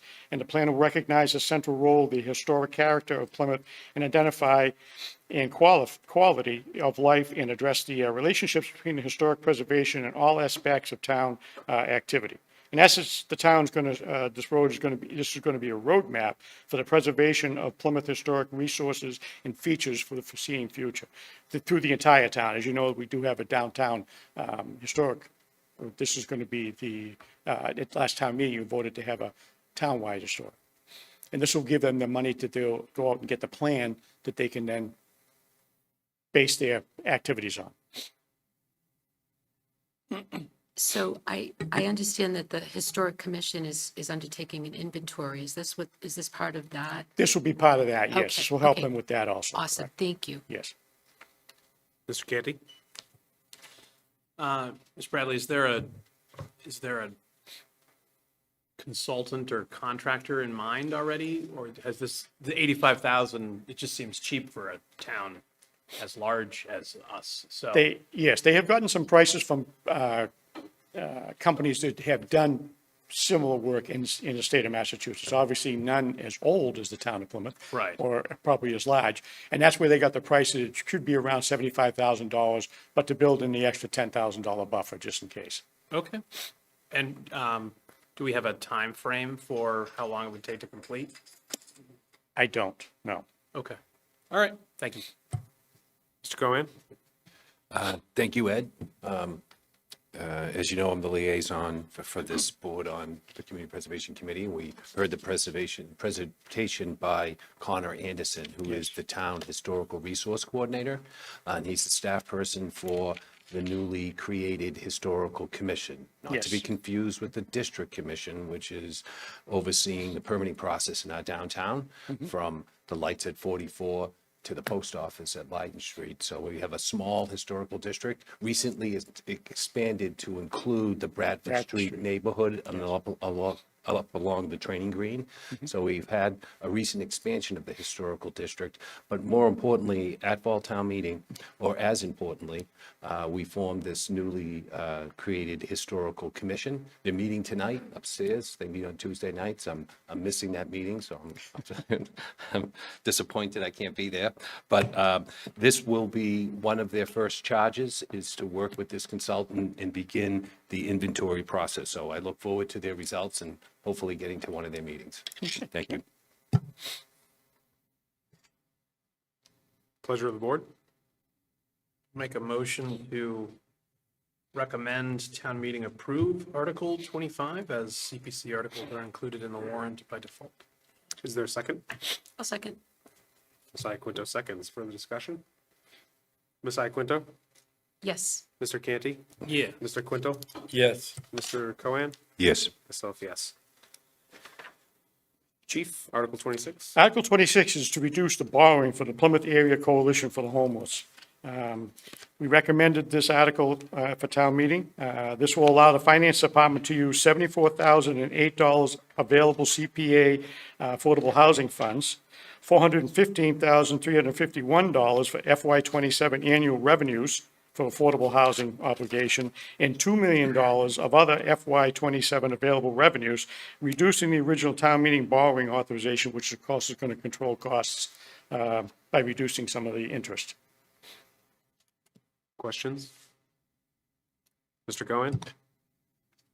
Is again, an important article to note that in the following article will be two articles reducing the borrowing that town meeting had previously authorized. So I think that Yes. town meeting members and residents should know that the CPC was focused on that as a priority at town meeting. So thank you very much for that presentation. Yes, our focus this year was to reduce that liability that we had outstanding so that we can move forward. Correct. Thank you.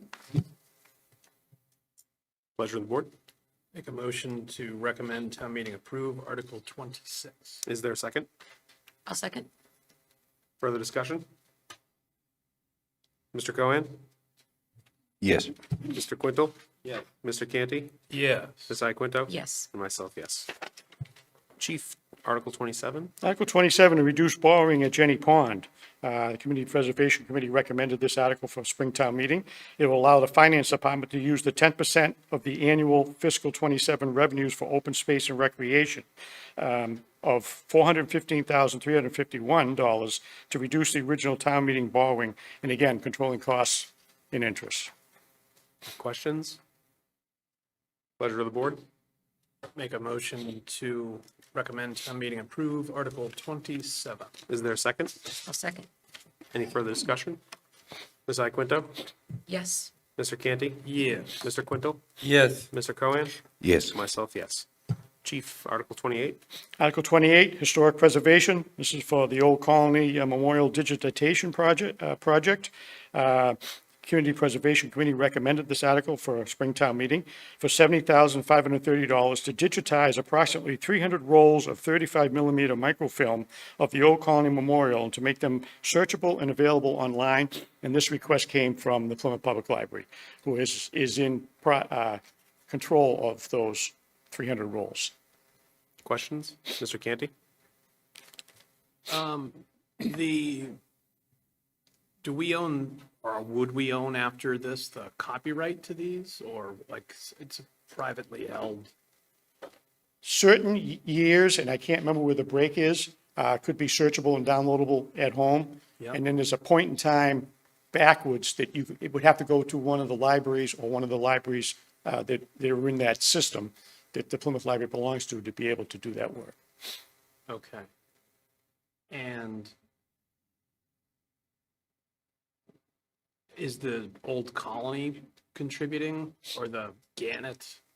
Are they contributing anything towards the memorialization of their written content over the years? No, they are not. Right now, these rolls exist at the library, and if you want to go in and find something, say, as back as far as 1822, Right. you'd have to sit in front of a microfiche machine. Yes. If you can remember using Yeah. those of us that are old enough, and try to find that information. But you'd also kind of have to have an idea of what year and when Right. in that time of year to go find it. Whereas once they're searchable, that will make it much easier. Yes. Yeah, I was a journalism student in college, so I've done that. And, Microfiche. it is labor intensive. It's just interesting, given it's a private resource, but we'll have it in perpetuity searchable, and it'll, Yes. is it back to when the copyright is still active that we wouldn't have it as publicly searchable online? Is that the cutoff, or? I don't remember during the presentation what the cutoff was, but we can certainly find that out and get it to you. Okay, I would appreciate, just because I'm not opposed to it, it's just an interesting use of CPC funds. I think it is a public resource. Journalism is referred to as the first draft of history, so I think it's important, but just based on the copyright ownership, I'm interested. Thank you. It's something you could go back to 1822 or 1800s and see when select board members or selectmen at the time were elected and what they had to say, and maybe even get pictures if they were taken Right. and posted in the paper that day. Yes, yes. Okay, thank you. Mr. Cohen? Mr. Canty brings up some interesting points about the Old Colony Memorial. I know that when they closed their office on Long Pond Road, they had a morgue where they kept quite a few photographs and documents. In the newspaper industry, they referred to the room where they kept all these files. I know that the Plymouth Public Library was invited to come up and gather documents, because as this paper was kind of downsizing and shifting to a new existence, no longer locally owned by the companies that were just referenced. Obviously, local journalism was starting to see the intensity of the effect of what was going on around it. In the town of Plymouth, rightly so, and the library scrambled to get to the library to see what documents are good, because in the end, the Old Colony Memorial, whoever owns it or what state it's in, it's still the record of our times.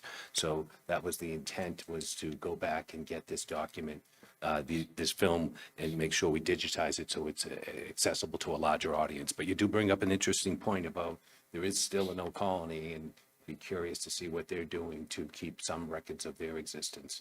But it's just something that that I noted when they were taking down that building, and the loss of some of the documents associated with it. But The we were, CPC looked at this similar to the request you saw last year to digitize the town records that were kept here, going back to 1700, so there was a complete copy of them through the ages. When this came along, it was something that fell along that same line, only with even some more information, and we felt that it was a worthwhile project. Pleasure of the board? Make a motion to recommend town meeting approve Article 28. Is there a second? I'll second. Discussion? Mr. Cohen? Yes. Mr. Quintal? Yes. Mr. Canty? Yes. Ms. Iaquinto? Yes. Myself, yes. Chief, Article 29. 29 is our annual CPC fund budget account set aside. And the committee recommended this unanimously. We have to set aside 10% of the fiscal year 2027 estimate annual community preservation fund revenue for historic purposes. and further, up to 4% of the annual revenue for the Community Preservation Act appropriate for the purpose of funding the administrative, operational expenses, and professional services of the Community Preservation Committee in the fiscal year 2027. Also, that same said sum of money for debt service to be set aside for future administrative purposes. The committee reverts to CPA unallocated balance at the end of each year.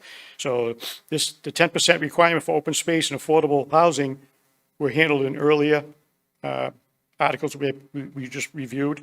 This is to set that third article and to set up our administrative account. And then, like I said, anything left over in the administrative account at the end of the year goes into the unallocated fund to be used in years ahead. Questions? Pleasure of the board. Make a Mr. Quintel makes the motion. second. Mr. Canty seconds. Further discussion? Ms. Iaquinto? Yes. Mr. Canty? Yeah. Mr. Quintel? Yes. Mr. Cohen? Yes. And myself, yes. Chief, thank you for joining us Thank here you. tonight. You too, Lynn. Great job. All right, we'll move on our agenda. The next item is the wastewater treatment plant groundwater discharge update. We're joined by Doug Pinard, our wastewater superintendent, and Kendra Martin, our water and wastewater engineer.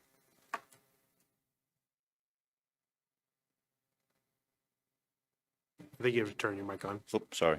Doug Pinard, wastewater superintendent. I'm joined tonight here with Mr. Bill Coyle, DPW director, Kendra Martin, water wastewater operator, engineer, excuse me, our consultant Neil Price from Horsey Witten, and I also have brought some our contract operator Woodard and Curran. They run the treatment plant, and we also have a representative from Mass DEP that's here. So we are here tonight to update the select board on our groundwater discharge project.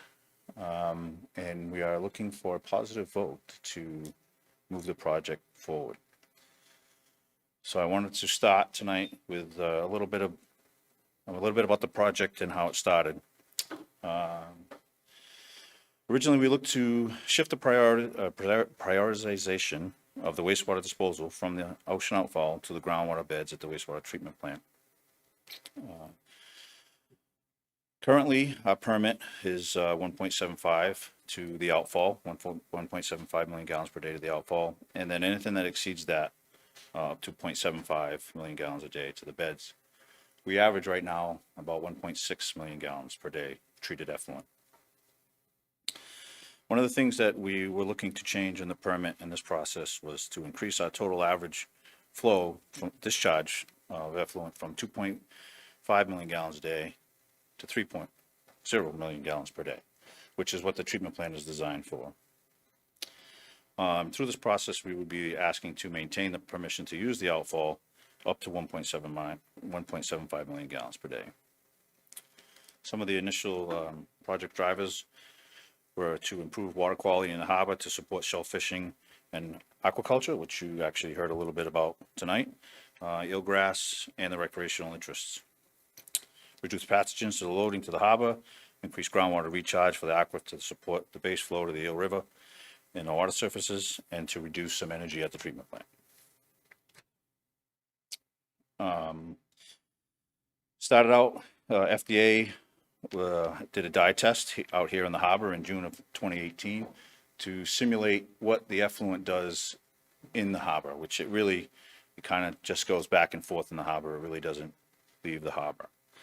And between those results, the town hired a consultant, Horsey Witten, which is Neil Price, to do a loading test at the treatment plant. This process was approved by DEP and was performed over a 3-month period in August of 2018 to November of 18. The expanded environmental notification form, the EENF, the town went to town meeting in fall of 2019, appropriated funds to then again hire the consultant Horsey Witten to continue this process and to evaluate the results from that loading test, which is I should back up a little bit. The loading test is basically, we took the effluent and we discharged to the beds for 3 months. We didn't use the outfall. So the project started in January of 2020. We did a MIPA submission in September of '23. We received that certificate in December of '23. We came in around February of '24 to update the previous select board. Neil Price gave an update on where we were at the time with the E&F. And they advised us to come back and form a citizen advisory committee. So we created that committee in March of '24. Our first meeting was in August of that year. We had 12 meetings between August of '24 and November of '24, where myself and/or Kendra would attend these meetings. We also had multiple guest speakers besides Mr. Price. We had David Gould from Division of Marine Fisheries was able to come in and give some more background to this project. We had Nathan Michael from Weston Sampson come in and give a background on our current CWMP, the sewer master plan that we're doing. And we also had a representative from DEP come in and discuss benefits to the town on this project. So we went through that project, that part of and came to the draft environmental impact report, the DIR, which we gave to the committee, that draft, in July of '25. So a little bit about the E&F and the groundwater modeling.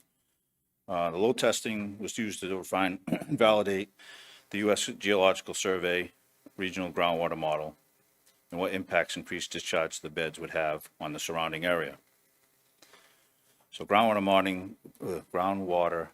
mounding of 12 feet under the beds.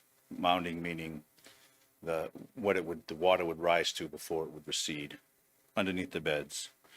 We looked at other impacts in that area, as you can see in that photo there, the groundwater mounding with 3 million gallons per day.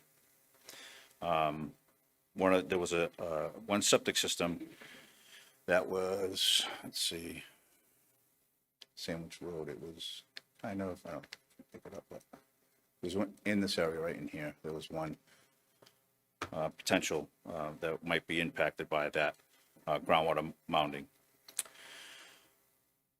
Increases to the Eel River baseline flow, which was minor impacts to flows to the dams and flows to the river. Nutrients from the plant of migration. So if you look at this slide, you can see the treatment plant and the 5 disposal beds that are there.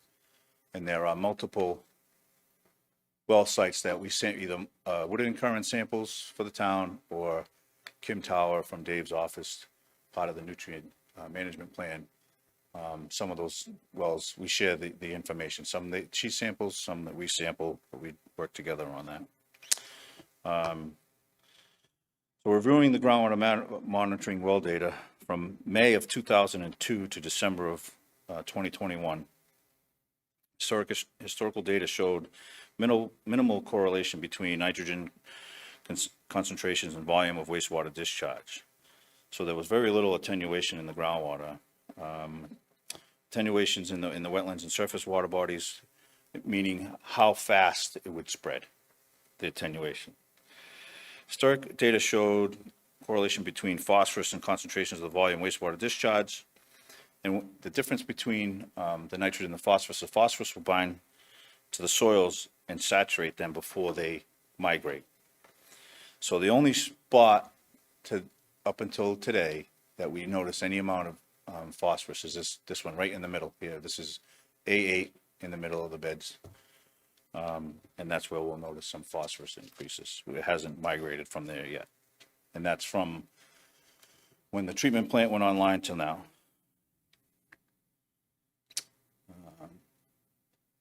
Some of the alternative sites that we looked at are on this slide.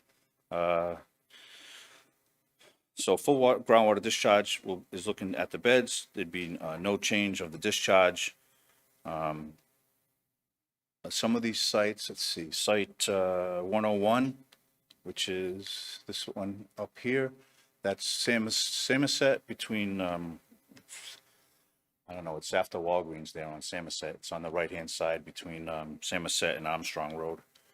The county farm, which is over by Obery, which is site DD, which is right here. We looked at that site. And we also looked at the county parcel, which is off of Camelot and Long Pond, which is down here, site eminent, for alternatives for discharge.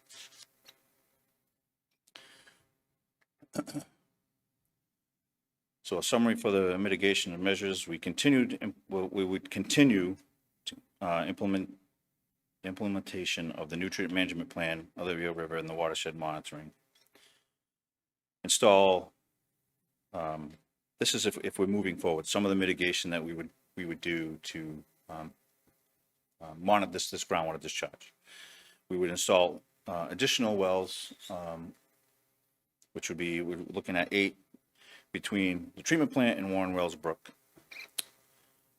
We would look into replacing that cesspool, that septic system that was on Sandwich Road.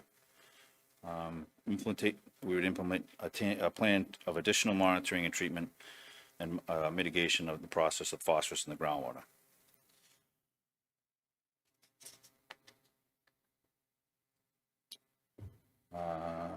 The MEPA comment, certification and comment period, when we started this process, was extensive. So we asked if we could extend it because we were getting a lot of public comment through this MEPA process. Before we received the certificate, there was 14 public comments besides what MEPA asked us to look at. They directed the town with the draft EIR to include responses to all these 14 comments, which we did.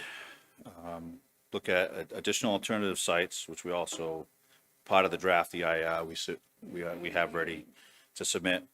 The additional mitigation measures, which was some of the things that we talked about. I'll talk a little bit more about, including those wells for monitoring.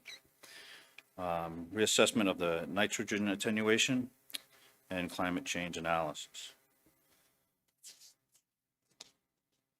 The comment period is, I believe it's 30 days. Right, Neil? Right, 30 days.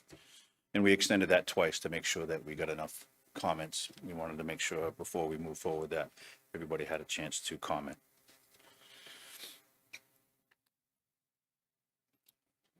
We are at this point, which is what we'd like to move forward with, is the draft EIR, the Environmental Impact Report,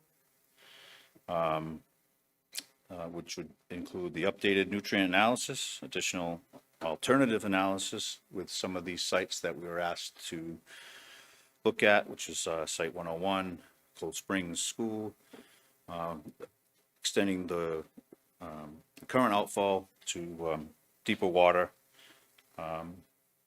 nitrogen attenuation reassessment, the climate change discussion, environmental justice,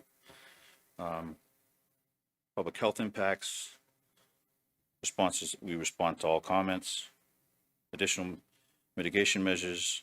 One of the things that we've already initiated, I've gone to town meeting and appropriated the money, and we've recently hired Weston Sampson as a consultant to design a tertiary filter for advanced treatment, the treatment plant, which would help with phosphorus, and also to look at nitrogen optimization at the plant for the process.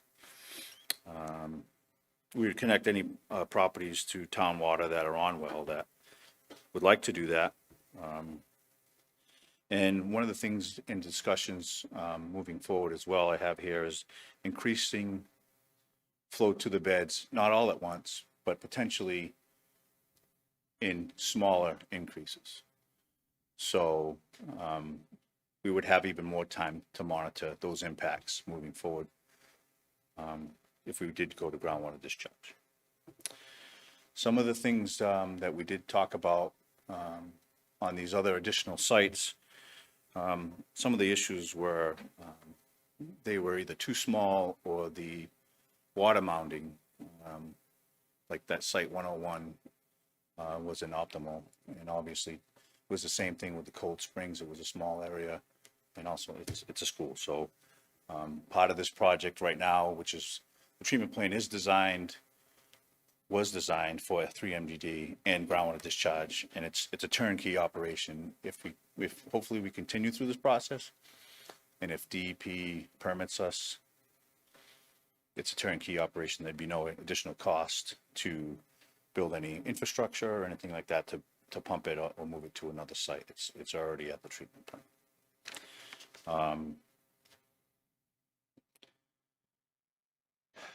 Trying to think if there was anything else. There's a lot. This project's been going on for a long time. Yes. Sure. Hi, sorry, I just want to jump in and clarify something real quick. This process, this is just one step of this whole process.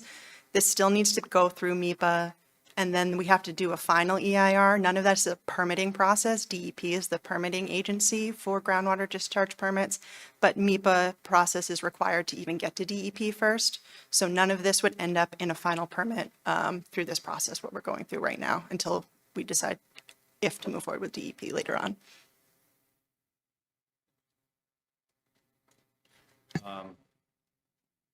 I have myself, Kendra, and a few other individuals that might have some questions about the project. I know it's been going on a long time, and some of the board members might have been here when we started this project, but probably most of you weren't. So try to answer any questions you might have. Thank you, Doug. Thank you as well, Kendra. And just for the public's benefit, so the way that we're going to approach this, so the staff has presented their position. After the board has the opportunity to ask questions of staff, we're going to hear from the vice chair and the clerk of the Groundwater Wastewater Discharge Citizens Advisory Committee. They're going to present the recommendations from that advisory committee, which, as Doug said, met over the course of about 14 months or so. Before the board votes, I will open it up to public comment so that folks can share their opinions, and then perhaps if we need to, we can ask further questions from staff and from CAC members. So with that, I'll open it to the board. Mr. Cohen? Just a quick clarification, Doug, on your presentation. You mentioned some reserve areas and Cold Spring School. Yes. That was where would that reserve area be? That was an area under consideration? Yeah. Yes. Sorry. That was actually something that we were specifically asked to look at by one of the permitting agencies. It wasn't something that we originally were planning on. It's land would have to be cleared in order for that site to be used, and it's only about 3 acres that could be used on that site. So that's under the alternatives analysis. There's a discussion about how the site isn't large enough for the 3 million gallons per day. It's actually, I think it can only handle about 1 million. And there's also concerns with groundwater mounding and impacts to adjacent properties in that area. Well, that was it's Cold Springs. There are springs there. Yeah. It's a water resource that we should be protecting. So what agency was telling you to consider this location? It was one that was DEP just wanted us to look at that additional location. Is there any rationale for putting something like this by a spring? I think it was just something that they wanted us to look into further and just look. I Yeah. was just curious because not Cold Spring, obviously. There's a pond back there. There's water making its way through Benny's parking lot. Sure. I think it's outside of the Eel River watershed too, so that was an option that they wanted us to look at. And then you were looking at the county farm? So that was these sites right here Yep. that are shown on this Yep. screen. Back when the treatment plant was actually first permitted back in Correct. like 97, these were the sites that were identified as alternative sites. So as part of this analysis, we Yep. did a little further investigation into those Spring. sites. Yeah, so that, well, the county farm now, as we talked about earlier, Has a an restriction. agricultural Yeah. restriction on it, so that site would not be allowable. which is also listed in So the this E is and F. the sites were on consideration back in the 90s when we were debating where to put this. Correct. Yeah, so many of us were here then. I was there. I was here listening. I was only a junior town meeting member at the time. I was 7, so I wasn't here, but I wasn't seven. I wasn't seven, but I was at town meeting when we discussed this. So this has been going on for 10, 20, 30 years. correct.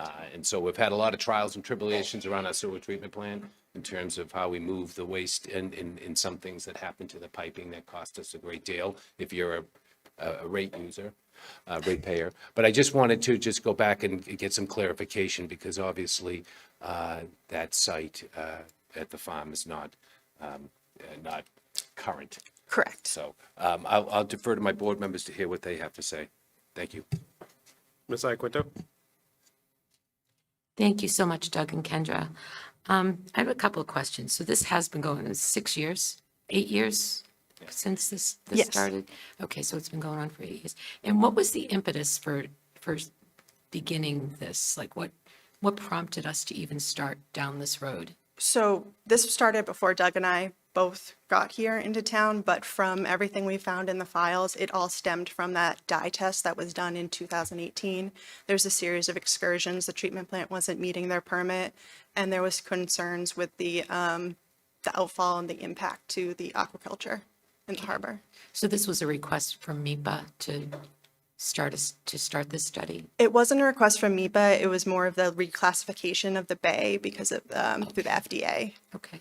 And what would be the advantages of the strategy that this would, the recommendation that this report is making to discharge to the beds? So the biggest benefit would obviously be to get us out of the harbor and into the design up at the treatment plant. So some of those benefits we can talk about. Again, Neil's here, but it's a turnkey. We'd be able to actually use the treatment plant as it was designed. And I don't know how much information you've had with what's happening with the Cape and down to Wareham with the TMDLs. I feel as though eventually Plymouth will be on that radar, and the town might be mandated to do this. So for the town to be out in front of it would be a benefit. I think that, Neil, if you wanted to speak to some of the things that are in the Yeah, sure. Neil Price with Horsey Witten, been working on this project since 2017 when this started. So the benefits from the project would be water quality in the harbor. So you're removing this wastewater load from getting directly discharged to the harbor, which is directly off the jetty in the harbor there. So it's not very far out. So it's the aquaculture, as Doug and Kendra mentioned. So the FDA is considering reclassifying the harbor of the use of, to be able to harvest and sell shellfish based on the harbor, on the outfall discharge, and just the overall ability, and then the habitat, eelgrass beds, and all the other things there, and the recreational interest. So that's thing one. Thing two is this is, fresh water is a valuable resource, and discharging it out into the salt water is a waste of that valuable resource. So by discharging it back into the ground, it replenishes the aquifer, which is good in general. So it adds extra base flow to the Eel River. By base flow, I mean the water that's in the river during low flow and drought periods. So middle of summer, July, August, it hasn't rained in 3 weeks. All the water in any river in New England is being derived from groundwater. So the more water that is recharged to the aquifer over the course of the year, the more water there is to get into those rivers during the summer dry period. So that would increase flow in the Eel River during the drought periods for fish passage and all other benefits. It also has a valuable regulatory improvement or benefit, because DEP, when you're permitting a new water supply, like a groundwater withdrawal, you're required to mitigate, offset those withdrawals from the ground by putting more water back into the ground somehow. So this wastewater, this 3 million gallons a day of wastewater discharge would be a direct offset for any future permit requests for new groundwater withdrawals, new drinking water supplies for the town of Plymouth, which will definitely be needed as time goes forward. Okay. And what about the disadvantages?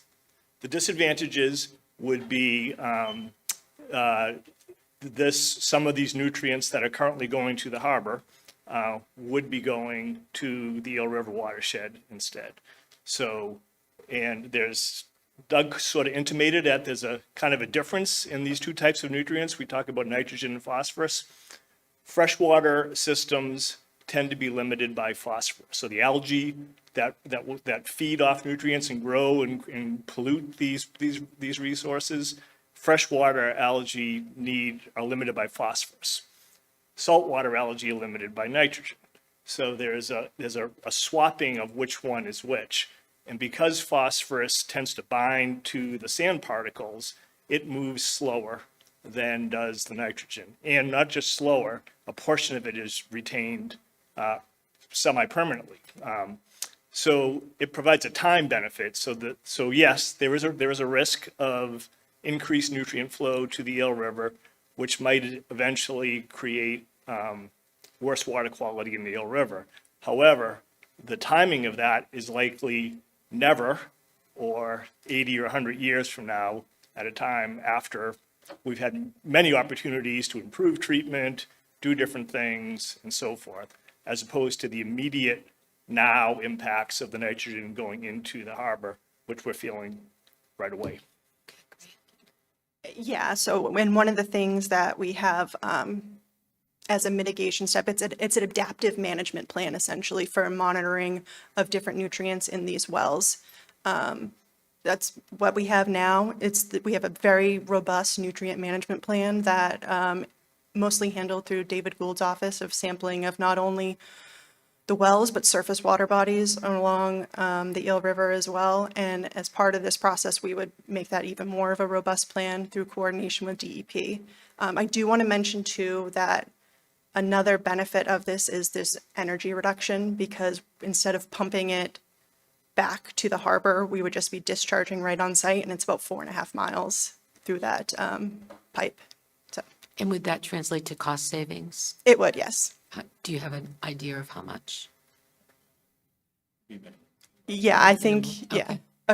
Okay. Yeah, about $40,000 to $50,000, I think, in energy savings. Okay, thank you. That's all I have for now. Mr. Canty? So in terms of just putting in layman's terms, the phosphorus and nitrogen, the limiting for freshwater systems for phosphorus, meaning if there's less phosphorus, there's less algae in a Correct. freshwater system. Correct. And if there's more phosphorus, It's more algae. there's more algae. And then the reverse for a saltwater system, if there's more nitrogen, It's more algae. there's more algae. Okay.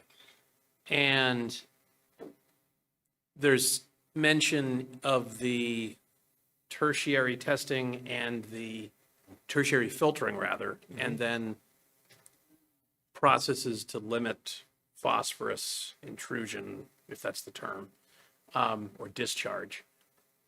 What would that look like, and what, if we were to implement that, what would that do for us?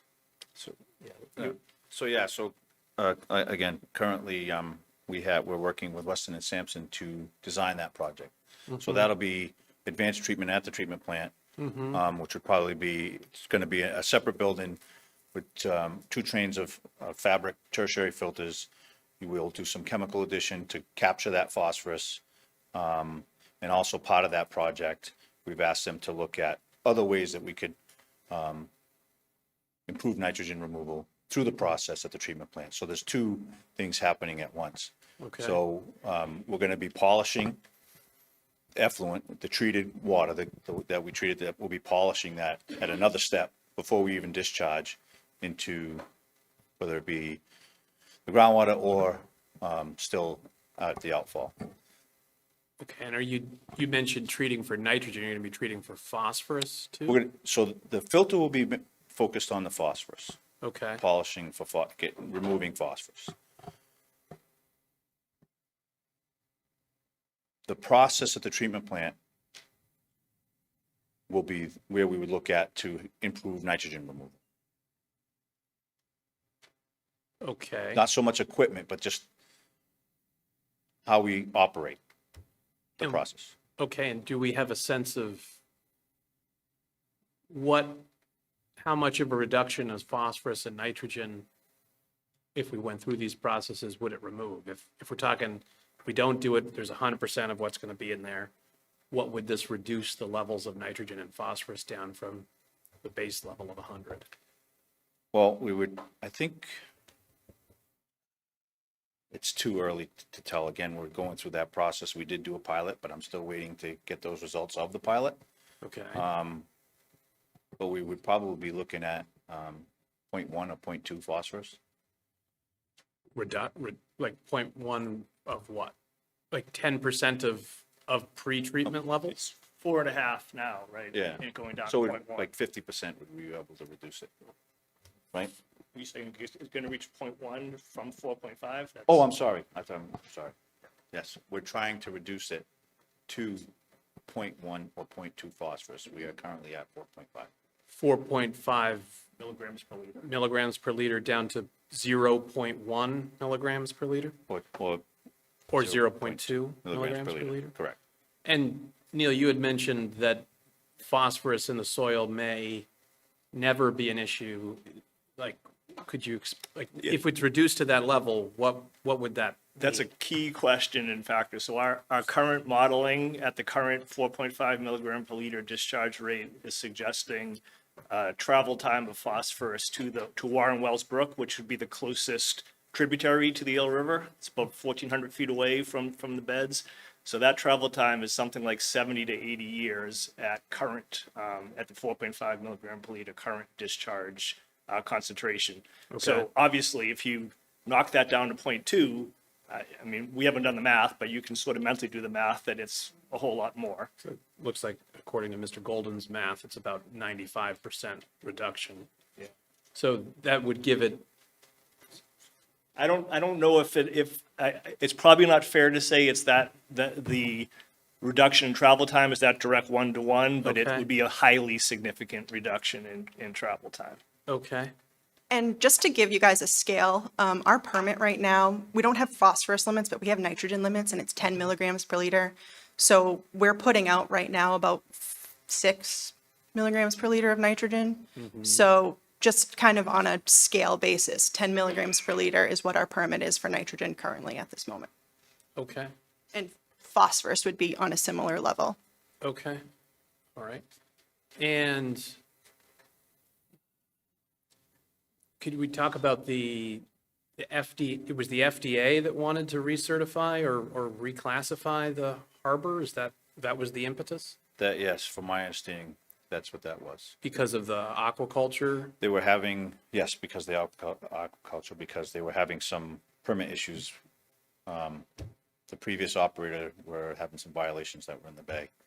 And I think the FDA, again, that was before Kendra and I were here, so we were kind of trying to put the pieces together. But yes, I think that's what kind of started that process. And again, this is sort of, I wasn't directly involved in that part of the dye testing, the FDA thing either, but my understanding was that was pathogens, right? So you can't have pathogens in your shellfish. So we didn't mention that as a benefit. So by taking the effluent out of the harbor, you're taking all of the bacteria and viruses and other pathogens that are currently discharged to the harbor, putting them in the ground where bacteria, it also binds to the surface, and there's no chance of that bacteria making it to any surface water bodies. And viruses do move over time, but I believe their lifespan in groundwater is something like 2 years of travel time, which probably is enough to get some viruses to the Eel River, but again, no one's drinking the Eel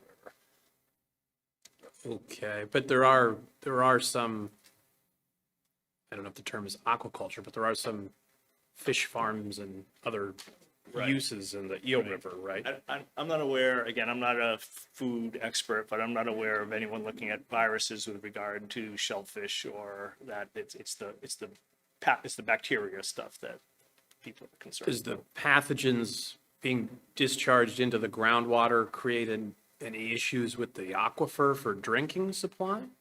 So There is no public drinking water supply downstream of this treatment plant. There are a handful of wells that are for private citizens that are there's town water available to them. Okay. So as part of this process, one of the mitigation measures is that the sewer division would hook those people up to town water at no cost to them as Okay. part of this process.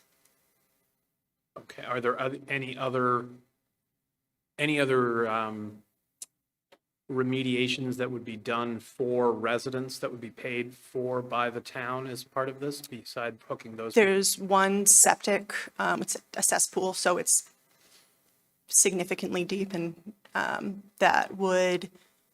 so Title V requires a 5-foot separation between groundwater and the bottom of the septic field. Yep. So the cesspool doesn't meet Title V, first of all, regardless of groundwater separation.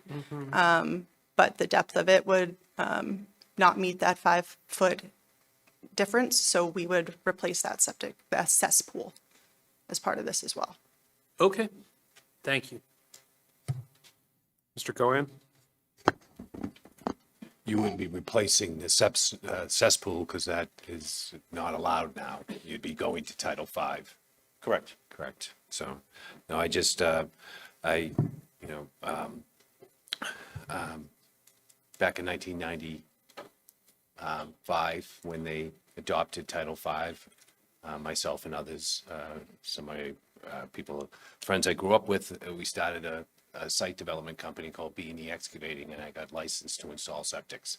I'm not saying that I slept in a Best Western and I know all of this information down pat, but I do have some knowledge of what you speak of to some degree. But I did want to talk about one of the things that we always go back for training. The Commonwealth of Massachusetts was always trying to get us in to adopt new practices in filters and things of that nature. Technology was changing rapidly around Title V. If you look at every year, the advancement from 1995 to 2025, there's been some major changes to the original designs of those systems, which takes us back to this plant built 30 years ago. Obviously, it's in a condition based on that, and should be looked at in terms of its upgrading and its capability. You speak of advanced treatment capabilities. The technology is changing rapidly. And was there a lot of consideration looked at the plant for its ability to do a more advanced? I know you went to town meeting and you got some money and you're looking with Sampson and Weston and Sampson on these matters. How extensive, when would those, I guess my first question would be, when would Weston and Sampson have available to you their suggestions on what to do with that plant in terms of its advanced water treatment? Well, we just started the process, so we're collecting data, giving them that data now to start looking at optimizing some things at the plant for the nitrogen removal, and also they're starting to look at the footprint and where we might put a building to house this tertiary filter and go through that process of the design. But it's very early on. We still collecting data to give to them. As they request it from us, we give it to them so they can start their process. And talked about downstream and the effects, but we are a sole source water aquifer. So it's something that we have to keep an eye on. Obviously, there's a lot of contributors that feed our harbor, one of them being the Eel River, one of the most important and largest. Over the last 25 years, the town of Plymouth, in its town meeting and using its CPA funds, has bought hundreds of acres along that river to protect it. So there's been a lot of advanced effort, not only with town funding, but with state and federal funding to do what we could to buy land around it, protecting the Eel River and the headwaters to the Eel River as far as the Eel River Preserve on Long Pond Road. So I know there's been a lot of discussion in recent years. There's been newer discussions, but I think that for it's to protect this very important contributor to our harbor in terms of that fresh water. And now vital it is to keep our harbor clean. And if anything was to happen to the Eel River, that would be something that we would want to keep an eye on. Yeah, and to clarify, the wastewater is treated. That we use chlorination to kill viruses, pathogens, and all that. So it's not like we're just discharging untreated water. Yeah, So- I think we touched on everything. We have a gravity-filled system. It's going down to the 1970 pumping station, or the original sewer plant on our waterfront down by East Bay. And it's being all pumped up to this facility where the solids are being trucked out and disposed of at CMAS. And then the water's treated and then sent back to the harbor. I was just going back and looking at this advanced treatment in Weston and Sampson. We haven't really finished that process yet. We're just embarking on it as we speak. Yes. Okay, thank you. Ms. Iaquinto? Excuse me. Yes, so I know the town is undertaking a townwide wastewater treatment plan study of some sort. If we don't approve this draft EIR and keep the permitting process moving forward, would that have any implications for that plan, or? Yeah, so ultimately, as part of this process, we're looking to increase the discharge from 2.5 to 3 million gallons per day. That will impact the CWMP process because that will impact the number or the amount of flow that can go to the treatment plant currently. About 500,000 gallons per day, doing the math, Okay, so. which ultimately can limit growth in the area. Okay, so it would limit the scope and scale of what we'd be able to do with the comprehensive wastewater plan. Correct. Okay, all right, and then one last question.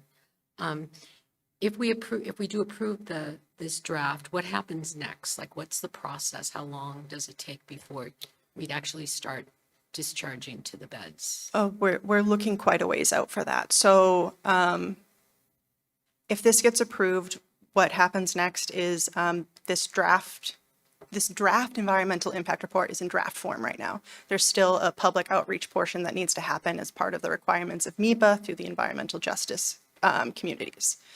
The report would get submitted to MEPA. There's a 30-day comment period by statute that MEPA is required to uphold. They would issue a certificate based off of the comments, reviews by other public agencies, which would list additional things that they may request us to look at in a final EIR. Then we would have to spend time, and depending on what comes out of that certificate is going to dictate how long it's going to take to put together a final environmental impact report. Then that final environmental impact report has to go through the same 30-day comment period, a public meeting, and then that gets submitted to MEPA. MEPA would issue a final certificate before we could even start going through the groundwater discharge permit process with DEP. So it could be So at least a another year. 8 years. Mr. Canty?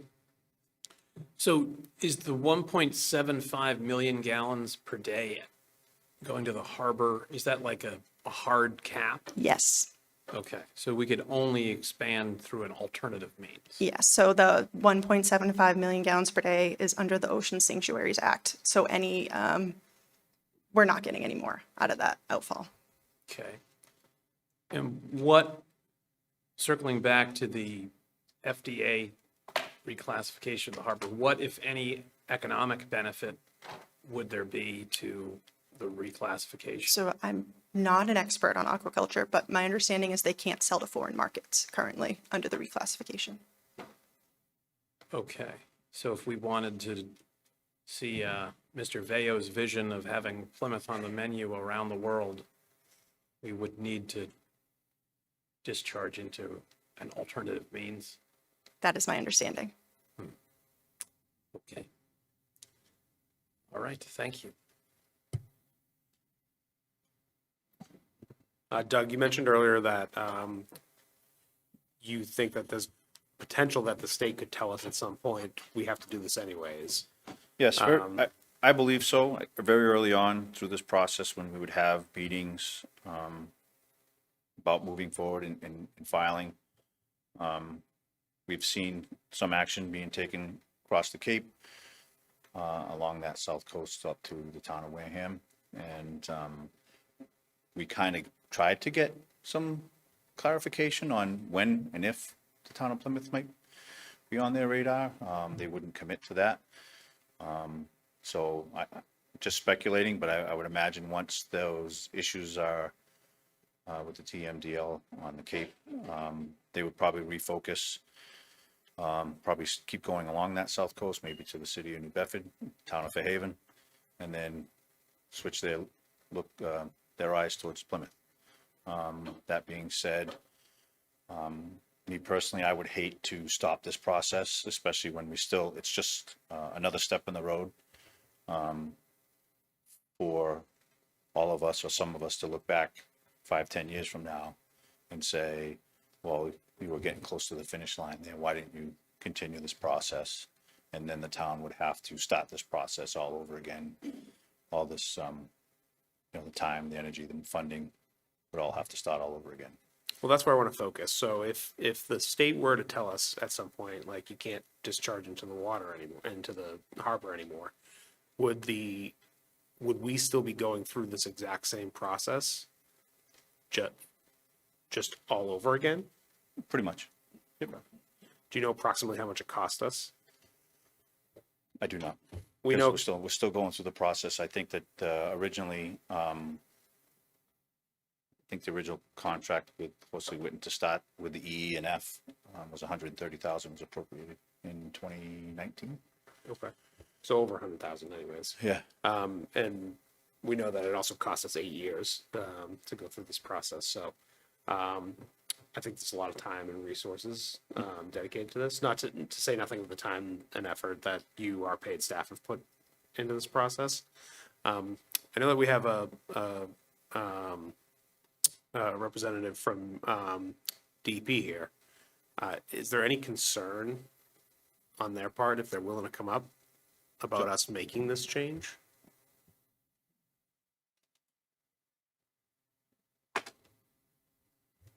This is John Hobel, DEP. Good evening. John Hobel, DEP, work in the Southeast region. If I can just go back to clarify the process on requiring towns, like in the Cape, we require them to do that. So the Federal Clean Water Act requires us to do total maximum daily loads, and that is a determination of how much of a pollutant. I'm glad we see some people understand TMDLs, how much of a pollutant can be absorbed, mitigated by a watershed. When you find out that there's too much of a load of a certain nutrient, then the TMDL says how to reduce it.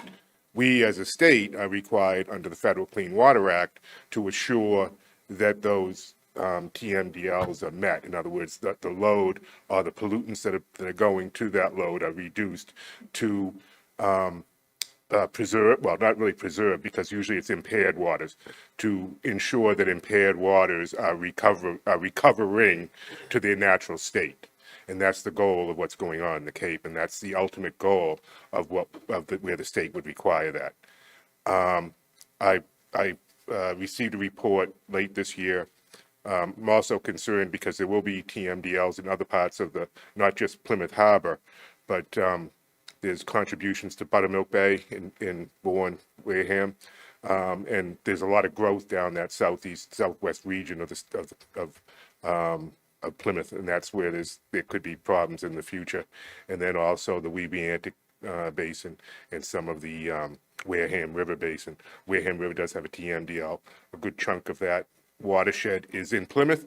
Luckily, it's mostly Miles Sanders State Forest. You don't have a lot of sewer discharges. But again, part of the comprehensive wastewater management plan that's being worked on, it appears that some of northwest Plymouth over in the Carver Line area is in the Weebiantic Basin, and there may need to be some reductions there as a TMDL is developed for that watershed. So it's not that the state's doing it because the feds make us do it. I'll just say that. It's the federal government that we're following on that. This, just as an explanation, this is not a there's a lot of steps to go, as was explained, until a permit is granted for the increase of the flow to the beds. The MEPA process is part of that process. And also the CWMP is good because then it tells you where you need to get the nutrients reduced. One thing good about having a CWMP and other qualifications, you qualify for 0% financing through the state revolving fund process. So to have that CWMP, to have the ability to use the asset you have of 3 million gallons a day. Again, they talk about having a stepwise approach of increasing the discharge, and that makes sense. You do have a monitoring network that will say, "Whoa, this is getting too dicey here. We need to do some other work or find another location." That's what adaptive management is. It's to look at a project. Okay, is this project meeting the requirements, or is it going a little bit too far? And then taking steps again to manage that problem before it becomes a problem. You'll see a lot of the wells here, well away from the Eel River.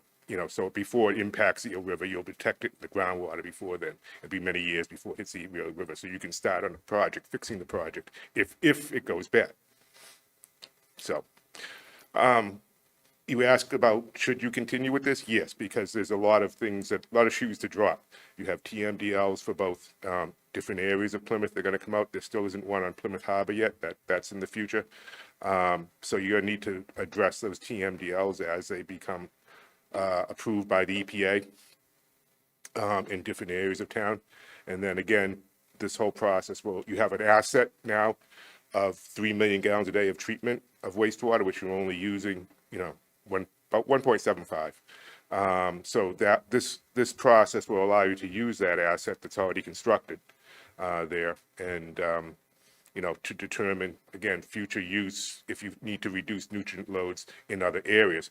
And I'm assuming that one of the high areas of reduction would be the Eel River watershed itself, because you'd be adding nutrients to the Eel River, but you'd be taking out nutrients to the Eel River too. The septic system puts about 40 milligrams per liter of nitrogen into the ground on its own. You take it to a wastewater treatment plant. They're getting about 6 right now. Falmouth has a similar wastewater treatment plant, a sequencing batch reactor. They're hitting about 3 with nitrogen, and that's about as close as you can get without doing more advanced treatment. So with manipulation, they should be able to drop the nitrogen concentration there. There's so many different valves to adjust and timers to adjust and that to make this optimized. And that's where they're going with that. If I could summarize your comments and let me know if I get it. Sure. It sounds like you think it would be prudent for us to move forward with the process. And if in the end we are granted the permit to utilize the beds at a higher level, you're confident that our monitoring system, our staff, and our contractor would be able to adjust to mitigate any negative impacts of the change? It's in the permit itself. So if you see, it's like a creeping, I don't know, something that's slowly moving, towards somewhere you don't want it to be. And if you find it's creeping and you can catch it before it gets to that asset that you're trying to protect, which in this case is the Eel River, then yes, there's more treatment to be done. It could go back to finding other locations. And I'll admit, I was the person who put the the Cold Spring School in there, mainly because it was right on the route of the discharge pipe, to use maybe playing fields and underneath parking lots. You could discharge it there, and you wouldn't have to change the routing that much because the route goes right by the school of the wastewater. That was also my case with the Attorney General's office that sued Hughes, sued Veolia, and all that too. So, and that money that paid for that dye test came out of that settlement with Veolia. That was, they had some money that went in there. We worked with DMF to get that dye test done. And it's partly because FDA was constricting the areas, and many of us thought with no good reason, and they was hoping that the dye test would show that it really didn't need to be done. But then there's other things with the dye test too I can go into, but I'll leave you alone. Thank you, John. Any other questions from the board? Mr. Canty? this may be for you or it may be for our town staff or the consultant, but let's say we go forward at this point, we explore these options for further treatment, mitigation, testing, monitoring, et cetera, and then we decide further on the process that all of those mitigation, testing, and verifications is not enough for us. Could we stop and just continue, at least irrespective of being told by the state that we have to do it separately?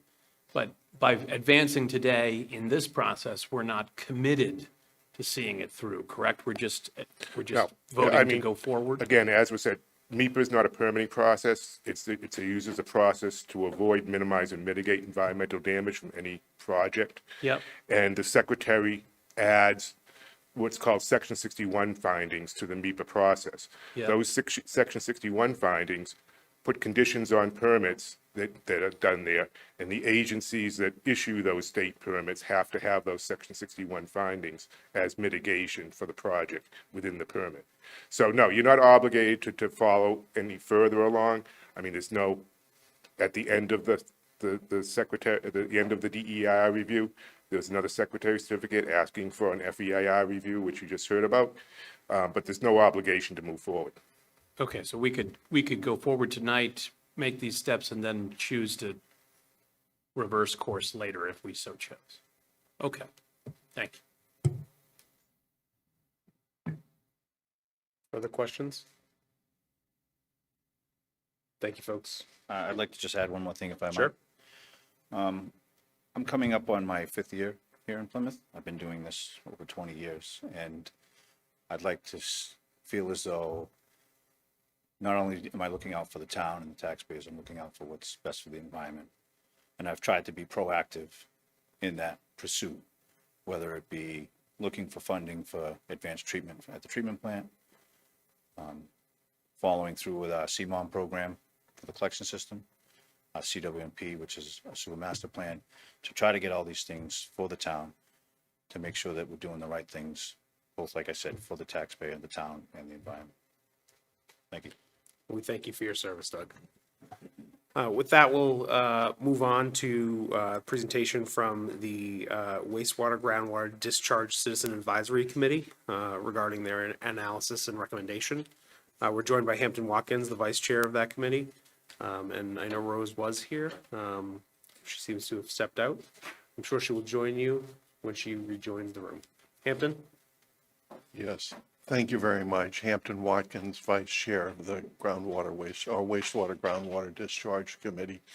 I will be joined momentarily, I'm sure, by Rose Forbes, who is the clerk of the committee. I don't have any pictures. This is text, some of it quite dense. And those slides that are quite dense, I'll just go through fairly rapidly. The one thing that I want to say is that I think that we agree by and large on the facts and the concerns that we have, and maybe this will show itself as we go through the presentation, that the interpretation is a little different. We had Bill Coyle earlier talking about the weather and the meteorologists and the weather predictions. Some of what we're doing is looking into the future and trying to predict the weather. And I think that you'll see that as we proceed through the discussion and presentation, and through your questions, I'm sure that will come out later on. If you would, I have the overview. We'll discuss a little bit about the committee establishment, purpose, composition, and the charge. Then a current situation summary, and we'll talk about, again, what's already been discussed, the EENF, the Massachusetts Environmental Policy Act office. John just mentioned that in his discussion a moment ago. And then the final, the vote and recommendations that the committee has made. We're sponsored by the Select Board. Terms of structure, just a bunch of community groups and citizens representing environmental organizations, local industry, business. One of the things that you will see on the next slide is we did have two professional engineers on the committee. And I think that we had a good representation of the membership. As a brand new select board member, the chairman here this evening was appointed to the committee, and he chaired our committee. Myself was a member of the committee as vice chair. Rose Forbes was our clerk, and Josh Bowes was the other PE on the group. Bill Doyle, as it indicates, has shellfishing interests. Marty Enos is a former town employee and is here this evening. And finally, Mark Champagne was also on the committee and is here this evening. So that's the folks who are on it. Some of us live far away and some of us live hard against the Eel River. This is the charge. Too much text, but for the record, I think it's important. These were the things that we were asked to do, and we strived, I think, quite diligently to do this and use our judgment in making the recommendations while we were charged with doing so. I think that everything here is agreed upon. The facility is located at 131 Camelot Drive. To put it in perspective for those who might know, look at the base of the wind turbine over in Camelot Park, go down to ground level and take a very short walk from there, and you'll end up at the beds that were depicted earlier. So that's the local big landmark that you can see from much of town in the area. The plant's been operational. It was initially permitted in '97, been operational since 2002, and the current permits, as indicated, were 1.75 to the harbor outfall, 0.75 to the sand beds adjacent to the plant, if and when needed. And then the one thing I will say as well is that the operation of the plant has been conducted by the engineering firm Woodard and Curran, who run a large number of these facilities. They've been doing it since 2021, and they've been doing a very good job. There have been exceedingly few what are referred to as exceedances of the permit. In other words, discharging too much of something into the harbor so that they bust a limit that's in the permit. It's a well-run facility, and I think that it's something to look at with some degree of pride as being a good choice in the selection of the operator of the plant. The earlier operator, and you have heard this evening that there were issues with excess discharges into the harbor and lots of problems. That has not been the case since the takeover about 5.5, 6 years ago by Woodard and Curran. The final point, a couple of points here, is that, as was indicated earlier by Doug, the current level of discharge is about 1.6 million gallons a day, and the pumping costs, from the best numbers that I've been able to determine, are about $20,000 a month. And that may include pump maintenance as well as the electricity and so on. I'm not exactly certain, so I just rounded it to $250,000 a year. The other thing is last year, the town meeting approved $9 million for the commencement of tertiary treatment. The plant today does primary and secondary treatment. Primary treatment was what the old facility down on Water Street did, and that was minimal treatment. The tertiary or secondary treatment is the next level up, where you've got processing and digestion and some cleanup and disinfecting of the effluent at the plant, the separation and disposal offsite of the solids that are coming from the plant. They're dewatered there, and that they're trucked off site. Tertiary treatment is the next level up, and that's the reduction, the further reduction of, I'll say, hard to remove substances from the water in the case of nutrients, the fertilizers that grow the algae.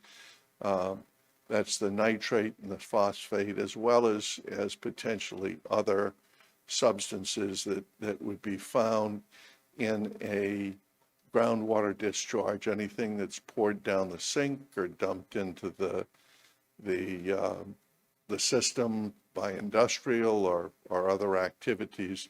Some of those might be treated in a tertiary treatment filtering system.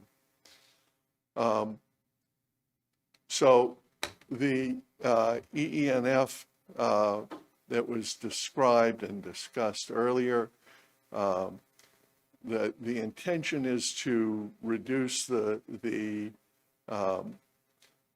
quality of the water, or improve the quality of the water, reduce the impact on shellfishing, aquaculture, eelgrass, and recreational interests. One of the challenges, and I'll do a little bit of clarification, the moving the beds from the highest, best quality to the next level down of shellfishing was done, and that was done under the previous operator.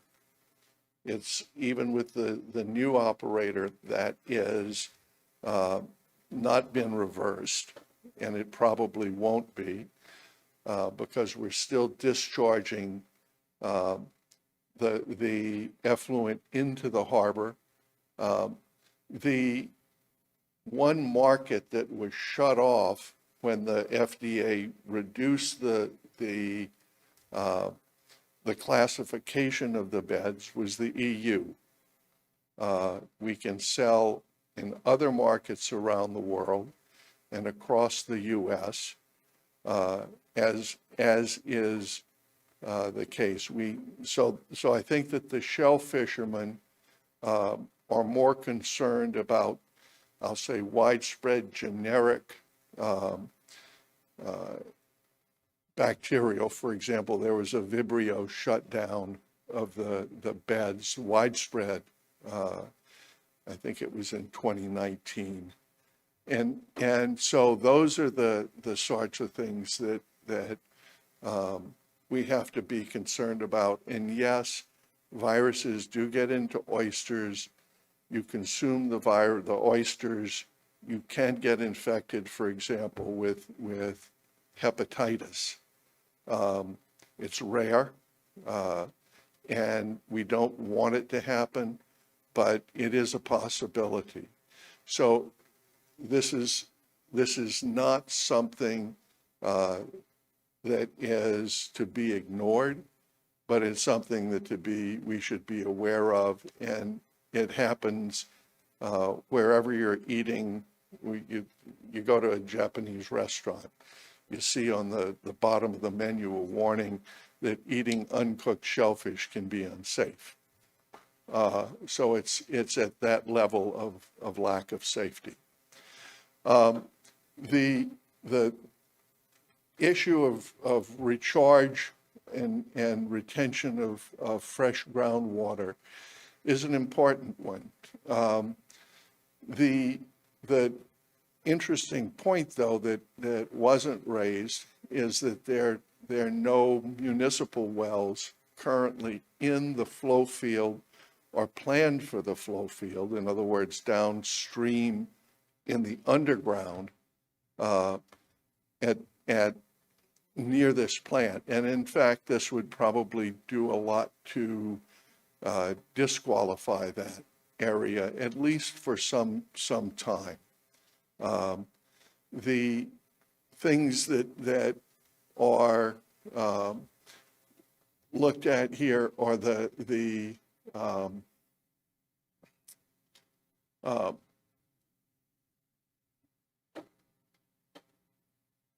I'll go ahead and just skip ahead to the next slide. The EENF, as indicated previously, was submitted in 2003, and the response was received back later that year.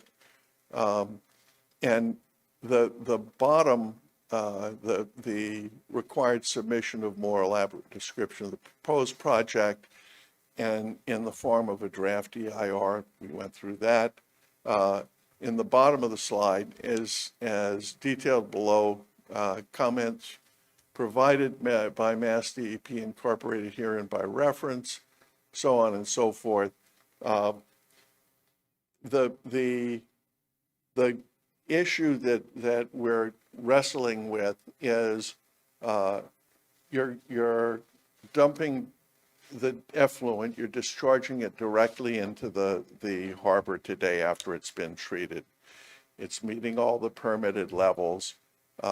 We're at about, and very consistently now for a long time, many years, at 1.6 million gallons per day of effluent discharge.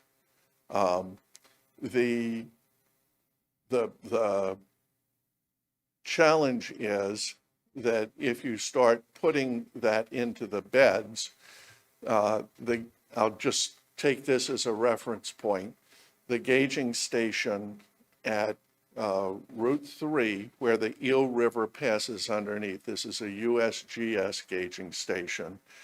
The current surface flow right there, for comparison purposes, runs about 2.6 million gallons a day. So right behind that, in the close proximity, you're going to be introducing as much as 3 million gallons a day into the groundwater.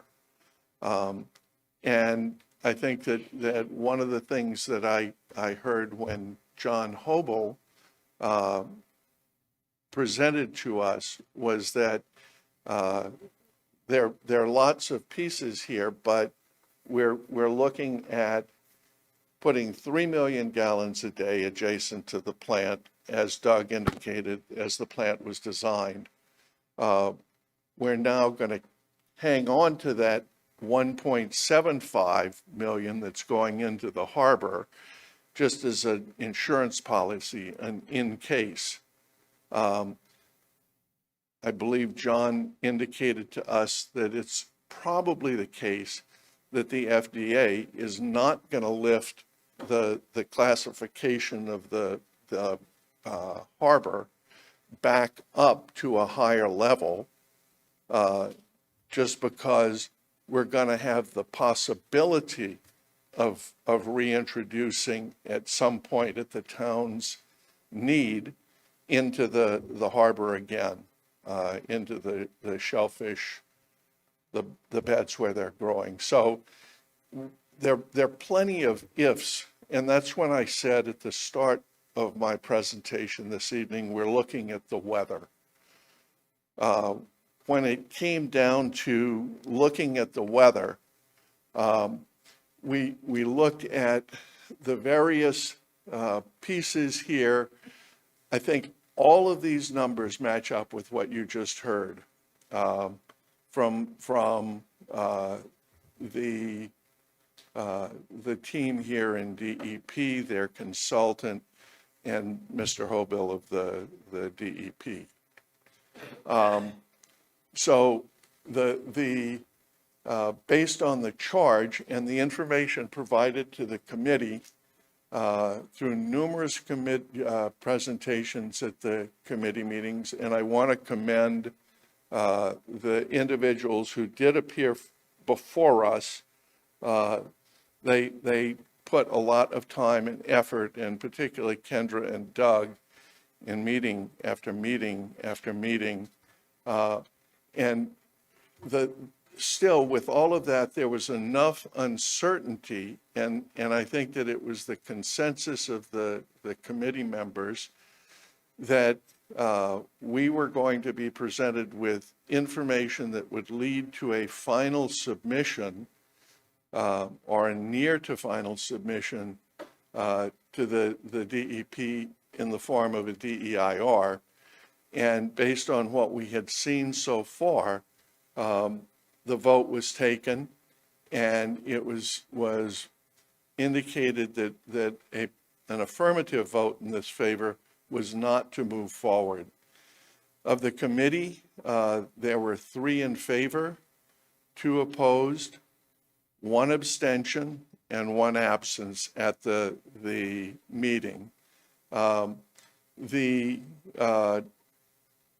abstention was in fact our chair, and Dave indicated that he felt that he was going to vote tonight, and that he didn't really he didn't feel that it was proper that he would have, I think in his words, 2 bites at the same apple, which I think is an entirely proper reason to abstain from voting. If you get to vote a second time on something, that's probably not a good thing. So there were 3 of us who were in favor of not moving forward, 2 opposed, and then 1 absence as a result of family issues. Can I just clarify real quick, Hampton? Yeah. So there were 3 folks who voted against recommending moving forward. Right. Great. Right, not in favor. Thank you.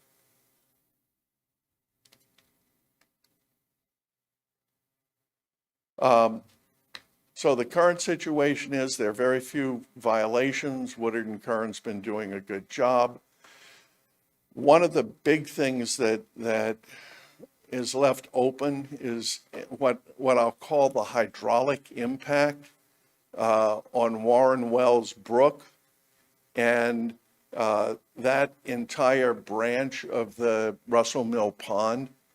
How much water is actually going over the course of years to enter Russell Mill from the plant.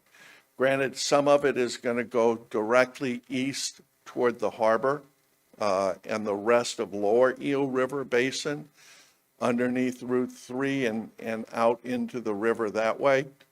The other is, though we were looking for some cost, for example, the actual cost of extending the ocean outfall, have got no idea as to what that would entail.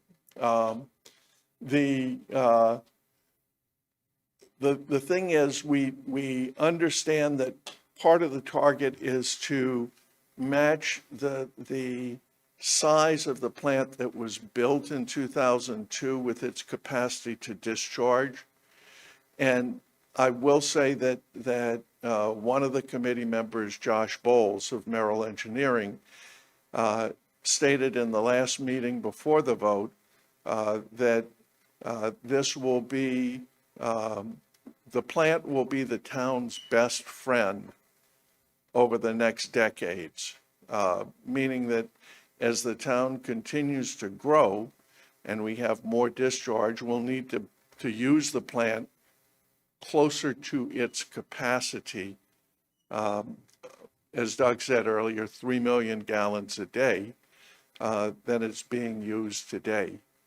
And so that's something that we recognize is one of the goals.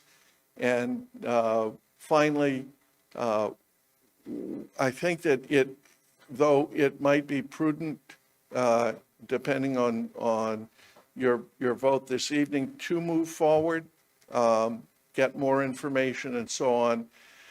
The issue is we do have, and the select board has formed a comprehensive wastewater management plan committee. The chair is here this evening. And one of the things that may in fact be something that comes out of their work is that, yes, we do in fact need the extended capacity. The other is maybe there are other solutions. I do recognize that soaring has a much better impact overall on the environment than does the disposal via septic systems. There is a septic system is, Title V is intended to separate bacterial contamination from human health. It's not intended to provide the best environmental solution when it comes to fertilizing ponds and surface waters. And so I think that soaring does have strong advantages. It also is very difficult in a town where you've got 100 square miles and you're probably going to have as many miles of sewer main as you have roads in the town. So that's something that has to be considered pretty carefully. The facts are that we're operating below capacity, discharging effluent into the harbor in compliance with all current permits. The town has established, as I said, the CWMP committee. The immediate doubling of the daily permitted discharge to the sand beds or thereabouts, and eventual quadrupling the discharge would be allowed if the DEIR were approved. If we dump to the beds, the pumping costs will go down by shifting from the harbor to the beds. And the lower Eel River drainage basin would experience the majority of the impact, both hydraulic as well as nutrient loading of any effluent that's discharged there rather than in the harbor. The requirement of new construction to be sewered, I think is something that ought to be mandated by the town, and if that drives us up over the current levels, then I think that we need to address that, and this may be part of the process of doing so. The question is, if we have a budget item to pump to the harbor, does it make sense to pump from Cedarville or other parts of South Plymouth all the way up to the current plant to bring it to capacity? That's something for the CWMP to consider. There are, if you keep discharging to the harbor, Kendra indicated that we currently chlorinate. One of the committee members suggested ozonation, the introduction of ozone into the water. It decomposes the biological materials. It oxidizes organic matter, and UV does the same thing, busting up biologics and leading to oxidation. Nitrogen reduction and phosphorus sequestration should be the same. Nitrogen reduction and phosphorus sequestration should be employed if we're going to dump into the sand beds. And that was Doug's filtering of the effluent prior to the tertiary treatment that I mentioned earlier. The agreement that we have is that if sand beds are to be employed, incremental changes in effluent volume should be made over the course of years in order to evaluate the impact on local hydraulics and nutrient loading and the hydrogeology. And then, as indicated in the documents, the test wells should absolutely be placed around the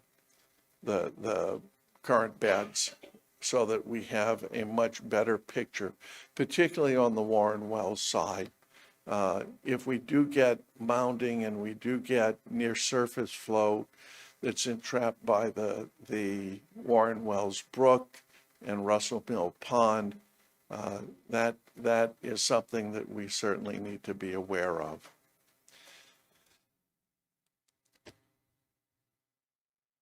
Thank you. Thank you, Hampton. Questions from the board? Mr. Canty? So Hampton, thank you and the other members of the CAC for completing this work over the 14-month or so period that you conducted it. So the report from the town involved some, if you could go back to your recommendations slide. So they had said that they would seek to implement continued implementation of nutrient management plan and Eel River watershed monitoring, the installation of 8 additional groundwater monitoring wells between the treatment plant and Warren Wells Brook, the replacement of a specific private septics shown to be negatively impacted, and then implementation plan of additional monitoring and treatment to track and mitigate the progress of phosphorus in groundwater. So that seems to touch on some of your recommendations. What do you think about the overlap there? The fundamental underlying question there is what at this time is driving the beds, the move to the beds. The beds were built back in 2002. Right.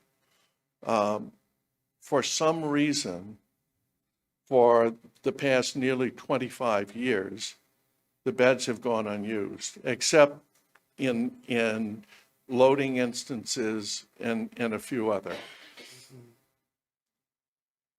Why have the beds not been used? That question is still an open question, and certainly in my mind and some of the other members of the committee.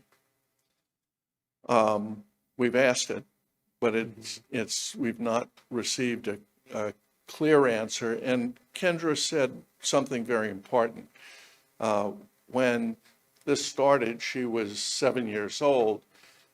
All of us are coming to the this process well along the way. I think Neil has been engaged in the process for 9 years.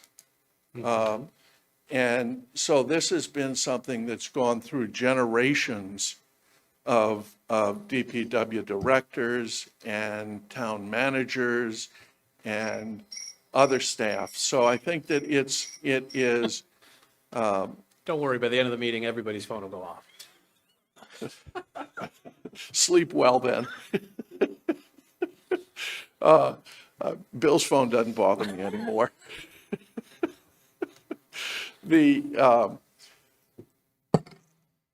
I think that if we are committed to go to the beds, and we have 0.75 today, if we need it, to go into those beds, and that would be a substantial increase in daily volume over what we are generating. What's to say that we will ever need that? Is there enough growth? And I'm not opposed to growth, but is there enough growth, particularly when we recognize that DEP is looking at how much water we can draw from the aquifer. And if we want to shut down, if we're playing a bit of a whack-a-mole, if we have old wells that should be shut down for one reason or another, we've got to drill a new well if we want to satisfy the town's water needs. So the question is, with the current consumption of water, and that's what you flush when you flush, and that's what goes into the septic system or the source system, only large-scale soaring of new parts of town would bring more water to the plant. And so how is that going to be balanced? This was, I'll say, a bit of a silo look at what the plant is intended to do. And it's meeting its needs, it's meeting its permitted levels now. What's going to drive us beyond that? Okay, and I'll be happy to ask of the town staff why the beds haven't been used since 2002 and get an answer to that. But putting the why they haven't been used up till now aside, it does sound like we can't increase capacity if we can't get rid of it, right? Right. So it sounds like we need to increase discharge capacity before we increase input capacity, because doing it the other way sounds like it would create somewhat of a mess. You have a valid point. Assuming that's the trajectory that we wanted to do, to allow for an increase in capacity to be discharged, what, in terms of the town's recommended next steps that we would go through, and as we heard from DEP, it would be a process that we could continue to move along, investigate, and terminate of our own course if we wanted to at some point. What do you think about their proposed mitigation methods versus, and how they line up with some of your recommendations? I think, as I indicated earlier, that we agree on many of the fundamentals. Right. What we as the committee were concerned about as a citizens advisory committee is not seeing as much information to form a strong opinion as to whether, to put it into an earlier context, we should get the plows out right at the beginning of the storm or wait 2 or 3 hours. We know that we're going to have to go out and plow at some point. but is this the right point? And if the committee, I'll say, were to continue to sit while the entire DEIR process were to go on and look at the, I'll say, the end result, and then be asked to make render an opinion, I think that I might have been more comfortable at that point with saying, okay, I've got what the final rendering is from the state. I think we ought to go one way or another. And the question then becomes, is it ever that clear? And I think that Is whatever that clear. is the decision in such circumstances ever that clear? Is the storm going to be, I'll say, year 2, 3, 5 years before you need the extra capacity? Are you going to be given with, you got to do it now, or you can't do it now? And here are the upsides and the downsides. Make the decision. I've got a family member who's had to make a tough decision with regard to cancer treatment in the past week. There is no absolute right answer. Right. You have to make a tough call, and that's your call to make. And so it's that kind of decision that I think we're facing here in saying move forward or hold off. And our suggestion is to not endorse at this point dumping into the beds, but to hold it out as an eventual possibility. And I'll say dependent upon what the outcome is of other solutions that might be presented to the town in the coming year, 2 years, 3 years. As Neil said, these things move, the water moves and the nutrients move at a glacial pace through the subsoil. Considering other locations around the country, they move at supersonic speeds here in Plymouth because we're on top of a big lump of sand. So the water does migrate relatively quickly through here. But it is the case that we need to, this should be something that is, in our estimation, more clear cut, and there are enough unanswered questions at present that we felt that we shouldn't move forward at this point in saying, yeah, this is a good plan, go forward with it. Okay. So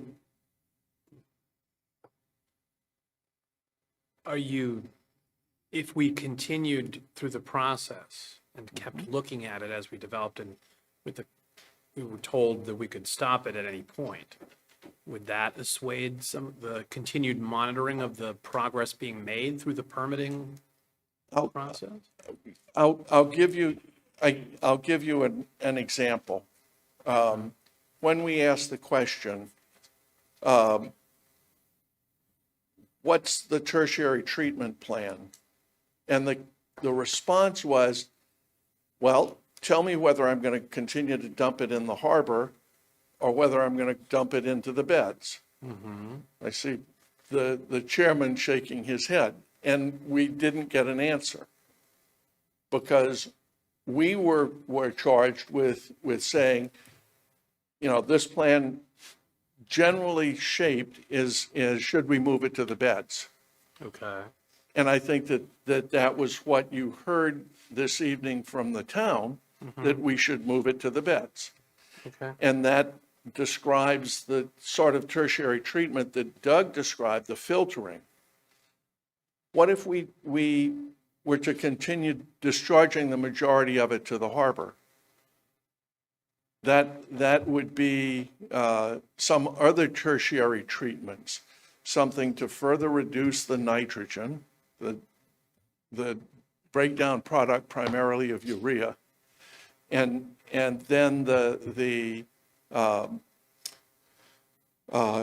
treatment for biologics to further reduce the presence of harmful bacteria and viruses. But it was all going in one direction, and that seemed to me to be, and maybe that's the DEP's overarching responsibility to look at the overall of the plan. Okay, thank you. Mr. Golden is the chair, or perhaps former chair, I'm not sure if the position has been dissolved yet, but of the CAC, do you, if we were to go forward, do you have a sense of what the future of the CAC could be?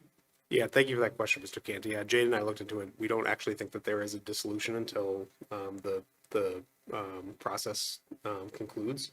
So I do, and I mentioned in our last meeting with the CAC that I would reconvene.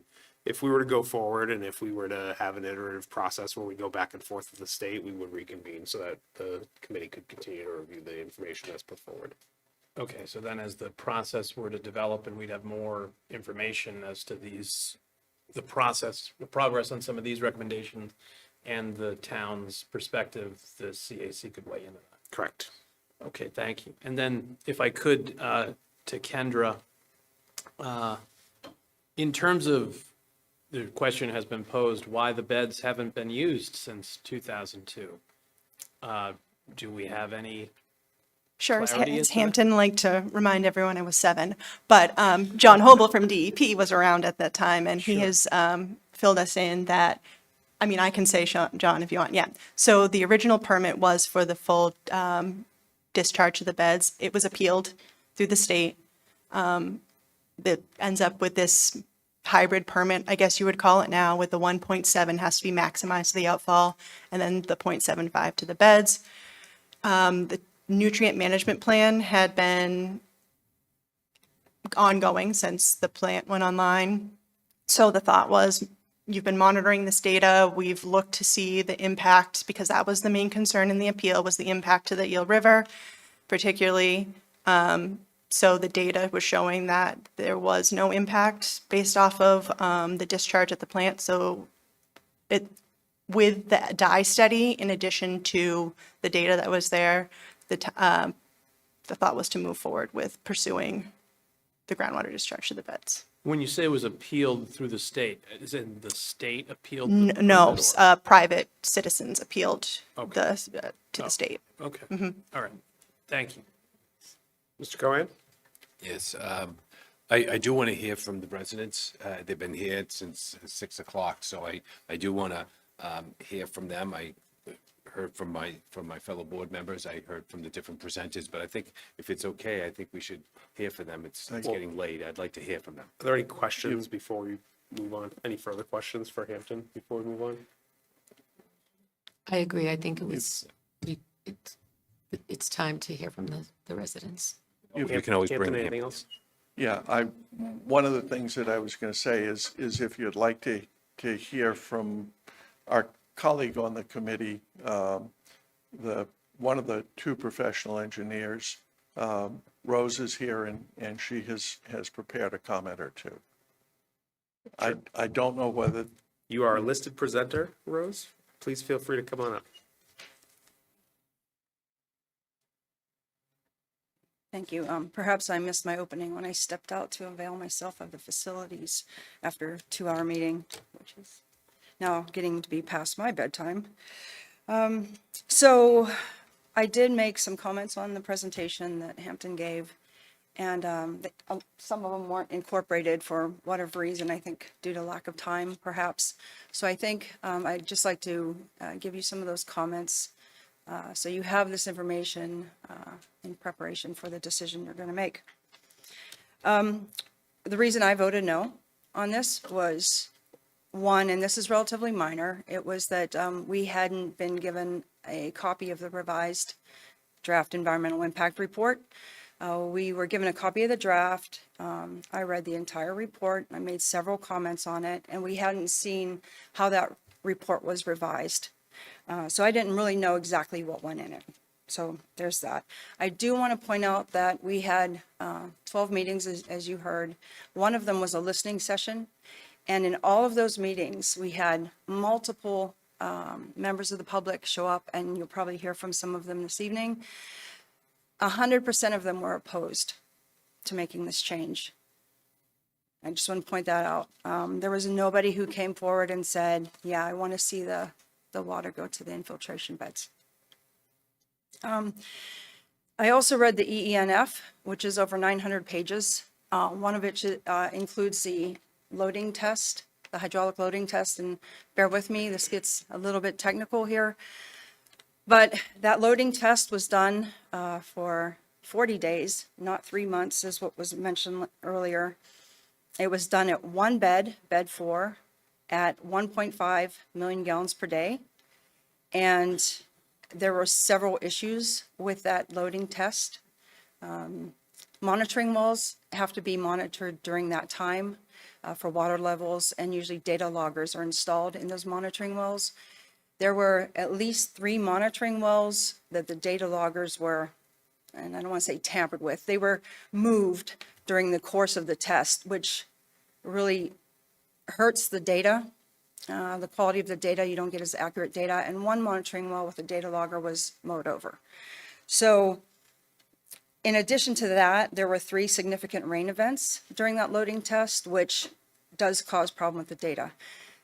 Working at the Joint Base Cape Cod and being the program manager there for 25 years, we conducted lots of what we call synoptic evaluations, as well as these loading tests, because we were treating 18 million gallons per day, and we had multiple pump and treat systems, and we were putting treated water back in the ground. If I had seen a result of a loading test like that, I would have stopped it, and I said, we need to do this again.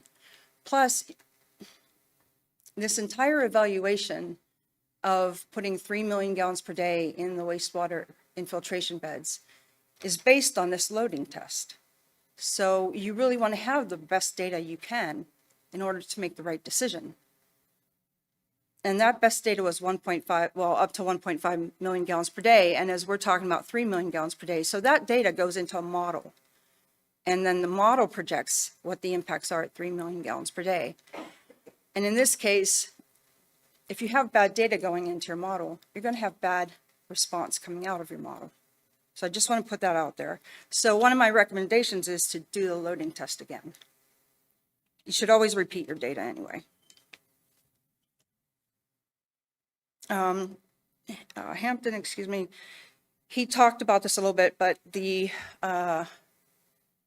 new infrastructure that's been constructed since the modeling has been done includes new facilities along Mary B. Lane, as well as the wind turbine. And those structures were not evaluated as far as the hydraulic loading goes. This could present a big problem if it's not evaluated. The CDM report that was part of the EENF indicated there could be impacts of additional infiltration, increased water levels and flow velocities, and possibly water temperature on the Gilbert trout hatchery.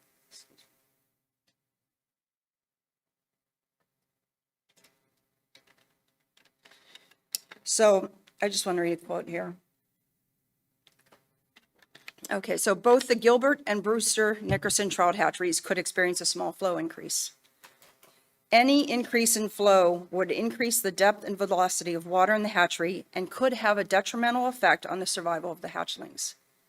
Modifications to the water diversion structures could be required to control the increase in flow. What that means is there are boards at the headwater of the Warren Wells Brook, and there's a dam in Russell Mills Pond. Those would need to be evaluated. Could those be used to control the hydraulic influence? It's projected that 1 foot of water would go into the Warren Wells Brook. And that 1 foot of water is based, again, on a model that I think, has questionable results. All right, so let's see. And then you heard a little bit about the additional treatment. We've been talking about tertiary treatment. So currently the plant has secondary treatment, which is a sequencing batch reactor, and it's not capable of treating a lot of contaminants. The tertiary treatment we talked about was just for phosphorus and nitrogen. And you can imagine that there's a lot more contaminants in wastewater, right? The wastewater treatment plant actually gets some of the water from the hospital. There could be pharmaceuticals there. There could be radionuclides there. Also common in wastewater are artificial sweeteners, some microplastics, hormones, things that are not part of the permit, so they're not sampled for. But there is one thing, PFAS, which is an emerging contaminant, well, it's been around for a few years now, that is in the permit to sample for, and those results show there is PFOA and PFOS in the effluent of the treatment plant. In fact, the treatment plant seems to be producing the PFOA, probably because it's degrading higher chain PFAS constituents into PFOA. And then it's discharging into the groundwater, into the harbor. So additional treatment that we've been talking about, yeah, would be great for tertiary treatment for phosphorus and nitrogen. But there should also be additional treatment considered after sampling is done to determine what other type of contaminants might be in that effluent.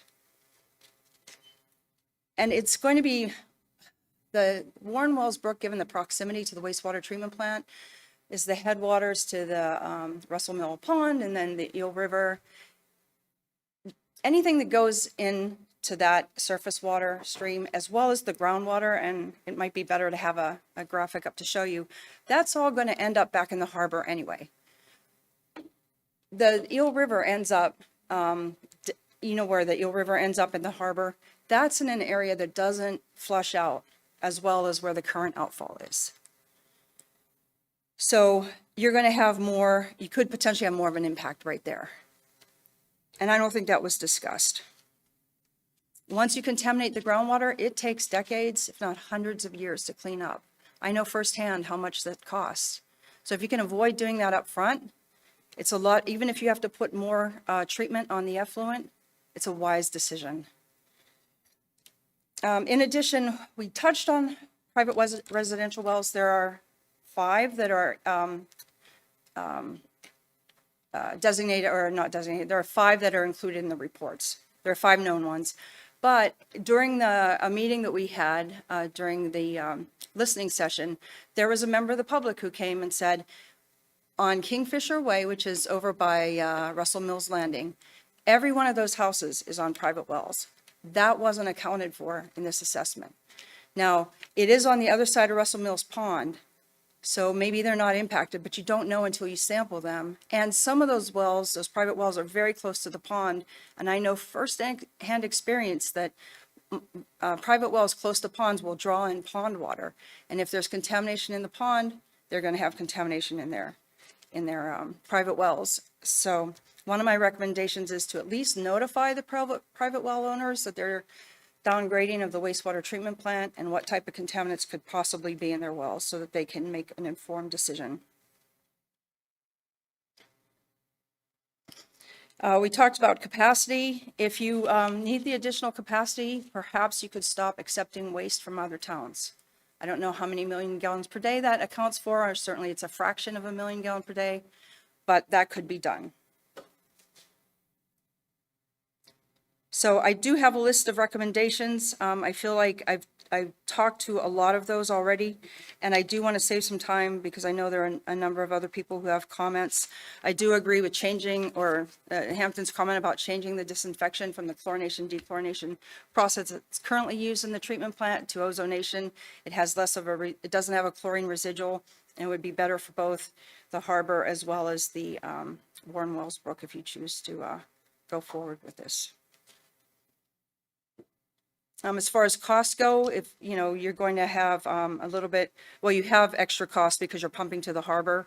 You could always install renewable energy to offset those electricity costs. There's a great area over by the wastewater treatment plant that could use solar carports. I was on the the Renewable Energy Committee, and we were looking at putting a wind turbine out there as well. There's already a wind turbine out there. And lastly, I think it would be good to connect the Camelot Industrial Park to the wastewater treatment plant, or put in a separate one to address it, because there's a lot of businesses there that have different type of industrial uses, and I'll leave it at that. So, thank you. Thank you, Rose. Thank you. If I could ask, how many folks in the audience here tonight would like to give a comment on this? Okay. Is there anyone online who's interested in giving a comment? Do you know, Jade? Okay. So there are about 8 or 10 folks who wanted to do that. So I'm going to ask that we limit our comments to 3 minutes. It's been our practice. I typically give an additional minute.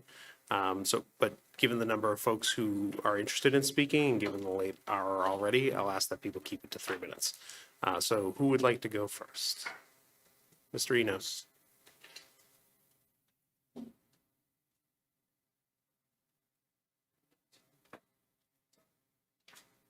Martin Enos, I'm a resident of Plymouth all my life. Can I you live repeat on that? Russell Mill Can you Pond. repeat that on the microphone, please, Mr. Enos? Do what? Can you just repeat that on the microphone? I'm Martin Enos. I live at Russell Mill Road. I live on Russell Mill Pond. I'm a member of the CAC. I want to thank the board for appointing me to this committee.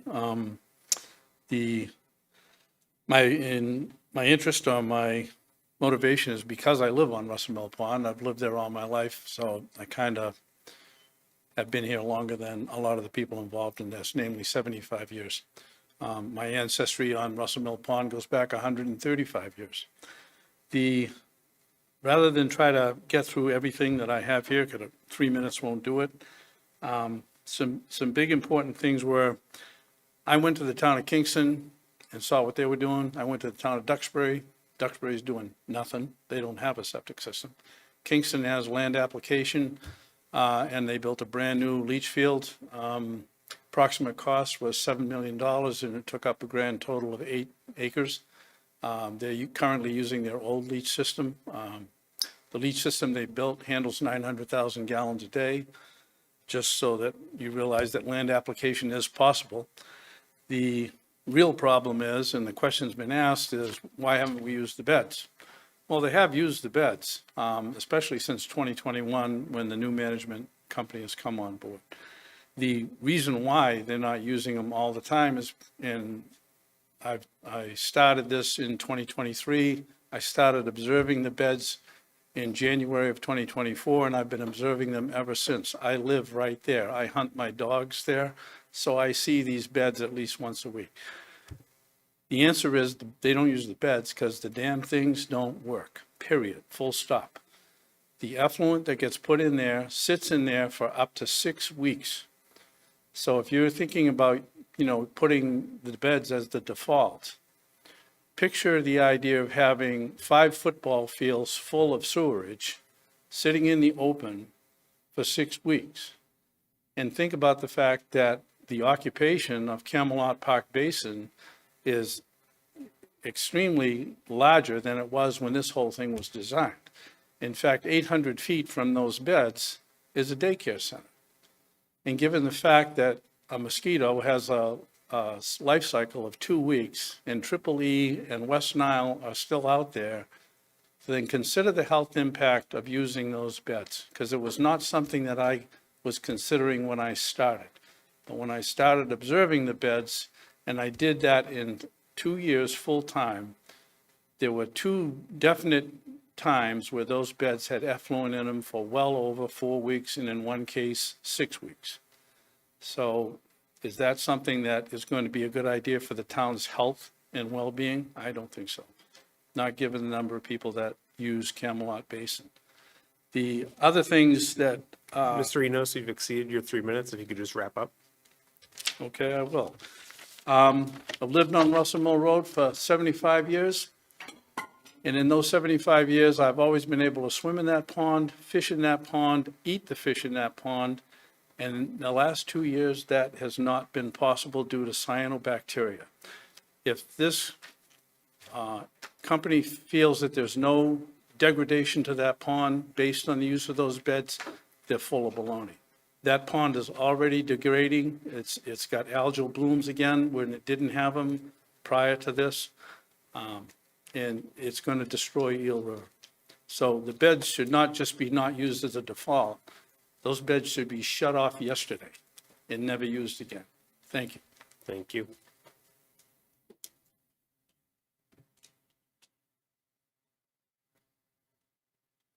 Gentlemen, I'm Mary Gatzlick. I live on Jordan Road. My property butts up to Russell Mill, or up to Eel River. And actually, I did, like Rose, look at that report, and my comments are strictly on the report, all right? You guys are going to do what you guys are going to do, as long as you do the right thing. That's all I ask you. Doug, I do have a question for you.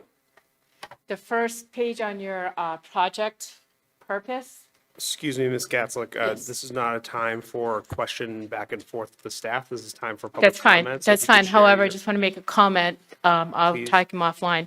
Okay, my first comment is regulatory overstatements. The DEIR suggests that compliance with the Massachusetts surface water quality standards is anticipated because the Eel River is not listed for nitrogen or phosphorus total maximum daily limits. This is misleading. Under 314 CMR 4 and 301 CMR 11, absence of a TMDL does not constitute regulatory clearance. Mass DEP must still determine whether the discharge causes or contributes to degradation of the surface groundwater quality.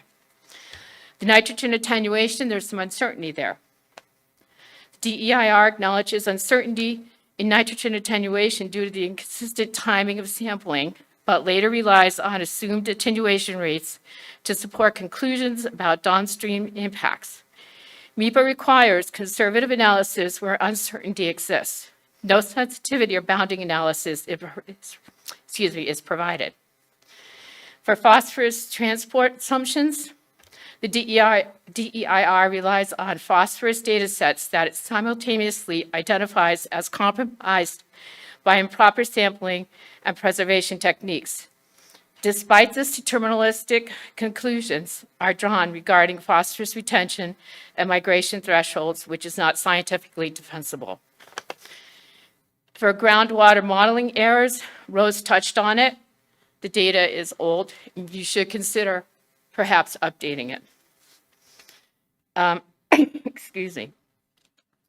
For environmental justice analysis gaps, there's gaps there.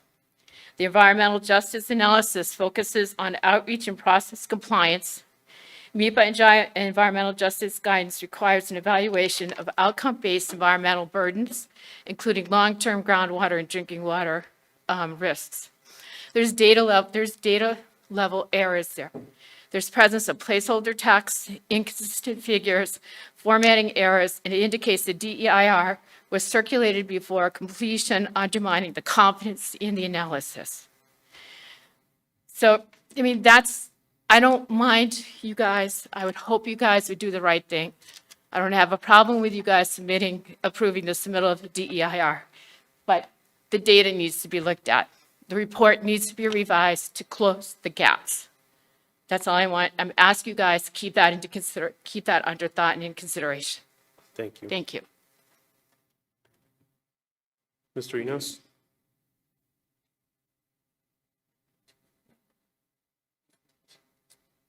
Dan Enos, I live on Russell Mill Pond.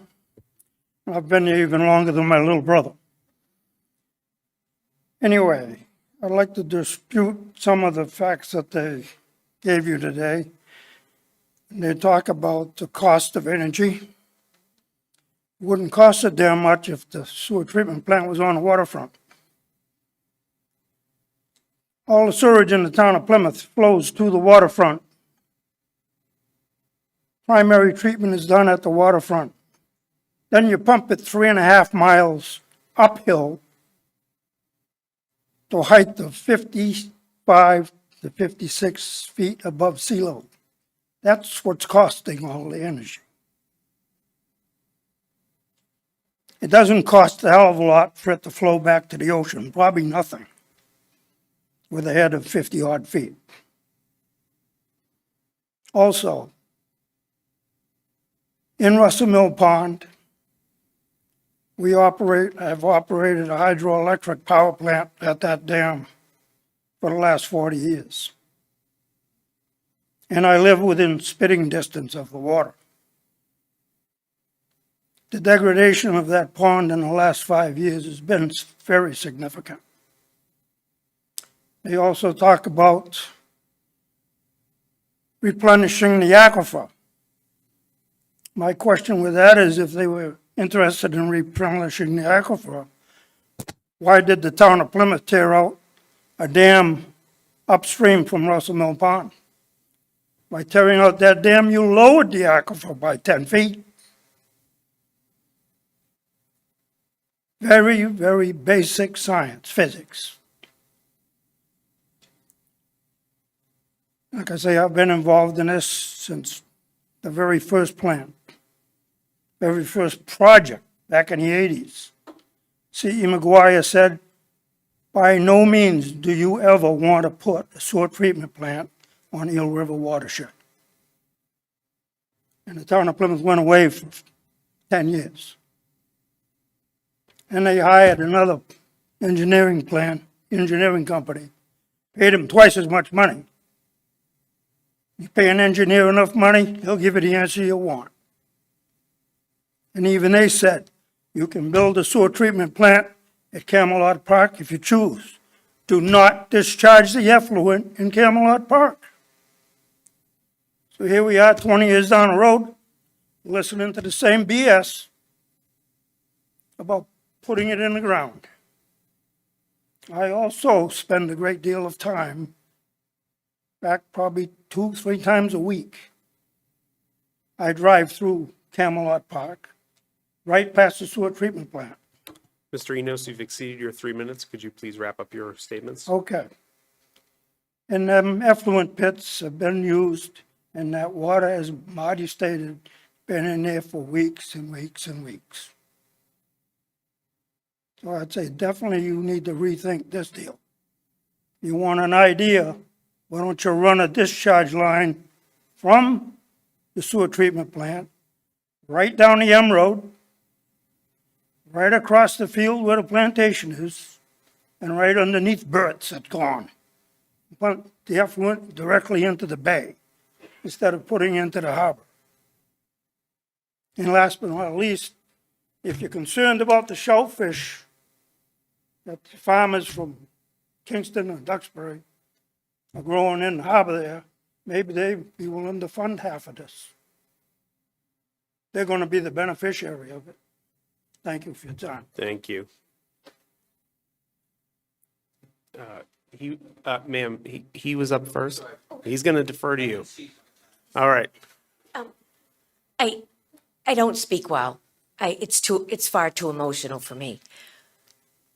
I had water testing done. Could you identify yourself for the record, please? Oh, I'm so sorry. Darlene Nickerson. I own and operate the Gilbert Trout Hatchery on Russell Mills Road. I'm the first one you're going to put under. My horses, I have a horse rescue, Black Feather Horse Rescue, and I have sick horses now. I had my water tested. There's PFAS just under the limit in my water. 2 years ago, when the beds were all used as a sampling, I had black water in my hatchery. I was tested, had the water tested, and there was E. coli in my headwater. Rumblings in the town was, it's her horses. My horses don't go near the headwater. Maybe it was goose shit. I don't know what it was. But I'm going to ask you, please don't do this. There's better options. There has to be. I work so hard. I just want to keep my place. That hatchery supplies trout to all these kids, all these derbies in the state of Massachusetts. And I work really hard to do that. I like to keep the horses healthy. I like to keep me healthy. And I like to keep my trout healthy. Please help me do that. Thank you.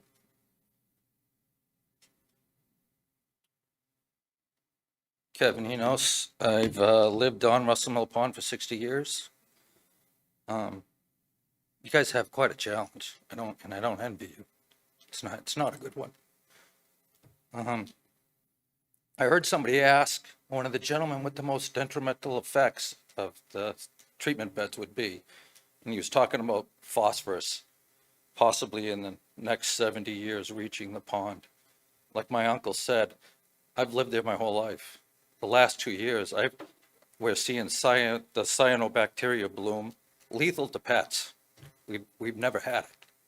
So there's clearly something going on. It's, the people that you've been listening to are a lot smarter than me and maybe smarter than all of you, but the big picture, what's the big picture? Scientists say the ocean's going to be dead in 50 years, that the only thing left is going to be jellyfish and clams. If we're going to hand our grandchildren a dead ocean in 50 years, do we really want to hand them a contaminated Eel River? I had to Google what the effects of phosphorus in fresh water. It says it acts as a limiting nutrient that when elevated triggers rapid algae and plant growth, leading to eutrophication, reduced oxygen levels, toxic cyanide bacteria blooms, which I said are lethal to pets, and degraded aquatic habitats.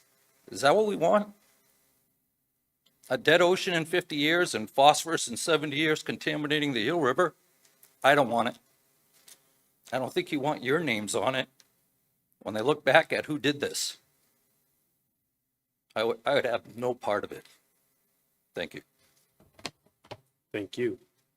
Mr. Hanlon?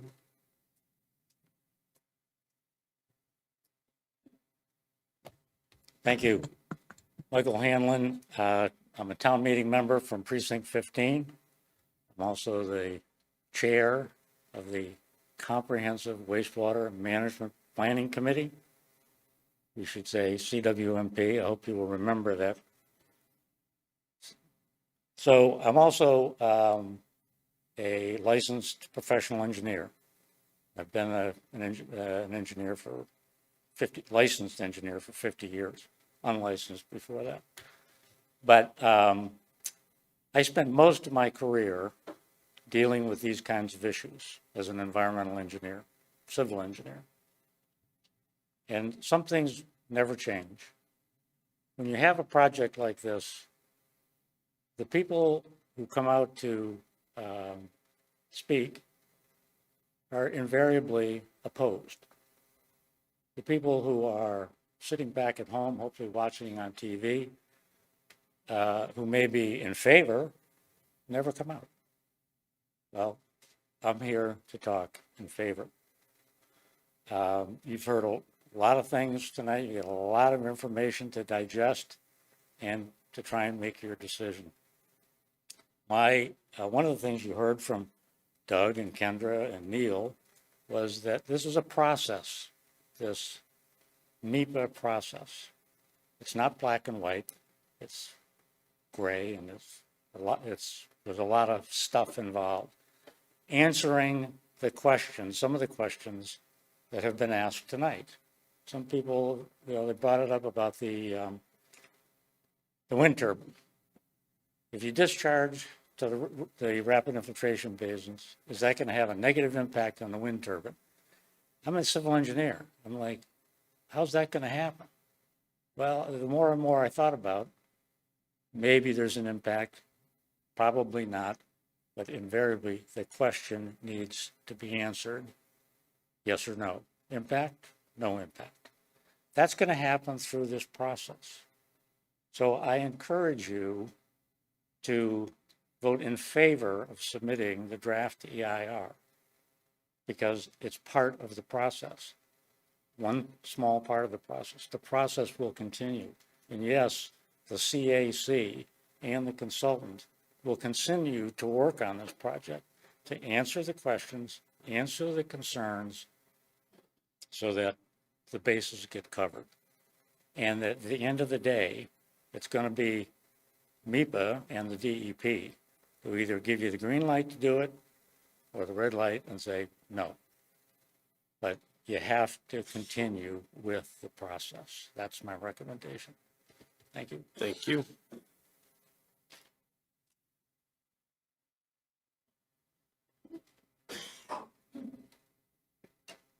Hi, my name is Michael Goodman.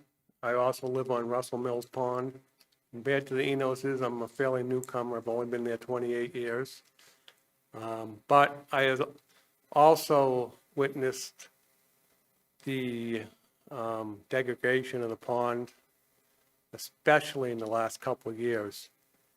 When I first moved in, there was a big milfoil problem. And a lot of that I attribute, and I know it was, from up on the project, they did across Long Pond Road when they shut down the cranberry bogs up there, which was a good thing, because they stopped fertilizing them and stopped feeding the milfoil. The problem was subsided for quite a while, but 2-3 years ago, it came back with a vengeance. And they're doing something different up there. Like Dan says, I don't go up there and look at the beds, but I believe absolutely that he goes up there daily, weekly, whatever.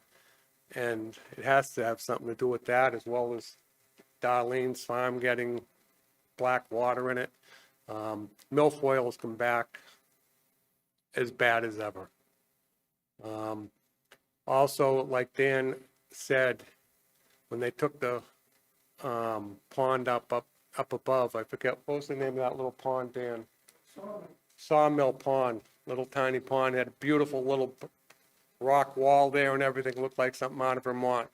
They took it out, put an ugly steel bridge up there, and it did affect the groundwater greatly. I run the hydro plant daily, and there's no way I'm getting as much water through that plant as I was before, and the direct effect of that. So again, just everything has a cause and effect, and this is going to be a real problem, I think. Thank you. Thank you.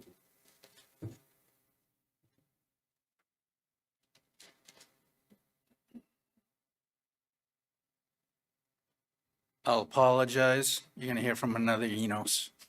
Jeffrey Enos. I live on Kingfisher. There are 17 homes on Kingfisher Lane. Average well depth is between 95 and 135 feet, and mine is probably the closest. I'm about 100 feet from the edge of the pond. As many of you probably are aware, the pond was created from the Eel River. It was dammed down at Michael's turbine site. I don't know at what age it was dammed, but if we're doing all of this to satisfy an FDA rating so that we can sell oysters to the EU, we're fooling ourselves. Ask yourself, when you've been to Europe, you ever bought a bottle of American Chardonnay? Ever bought a bottle of American wine anywhere in EU? No. They don't trust our FDA, and they would never allow oysters to be sold in Europe. So if we're doing this to sell a couple of oysters in Europe, then we're wasting our time, and you're wasting our money. Thank you.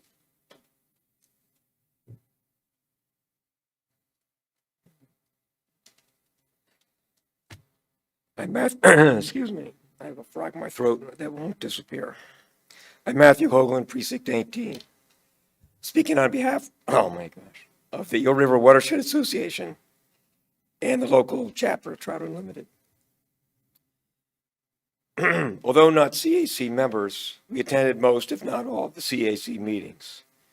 We review reports and promote dialogue among staff, residents on the wastewater situation. Excuse me.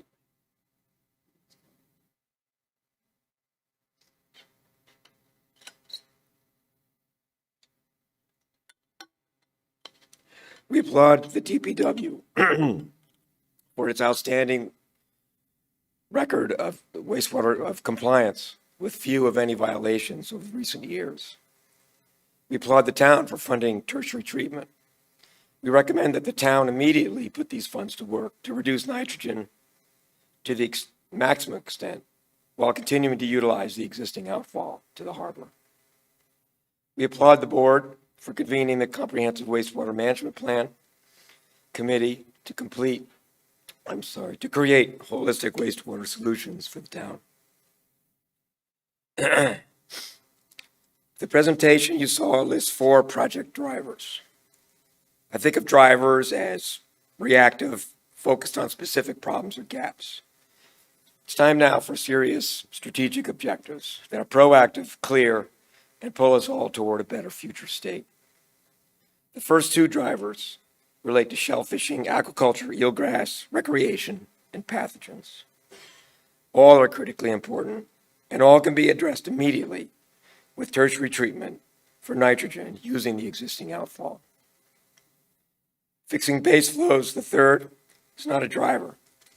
If wastewaters are clean enough, this would be a positive byproduct. The fourth, energy use,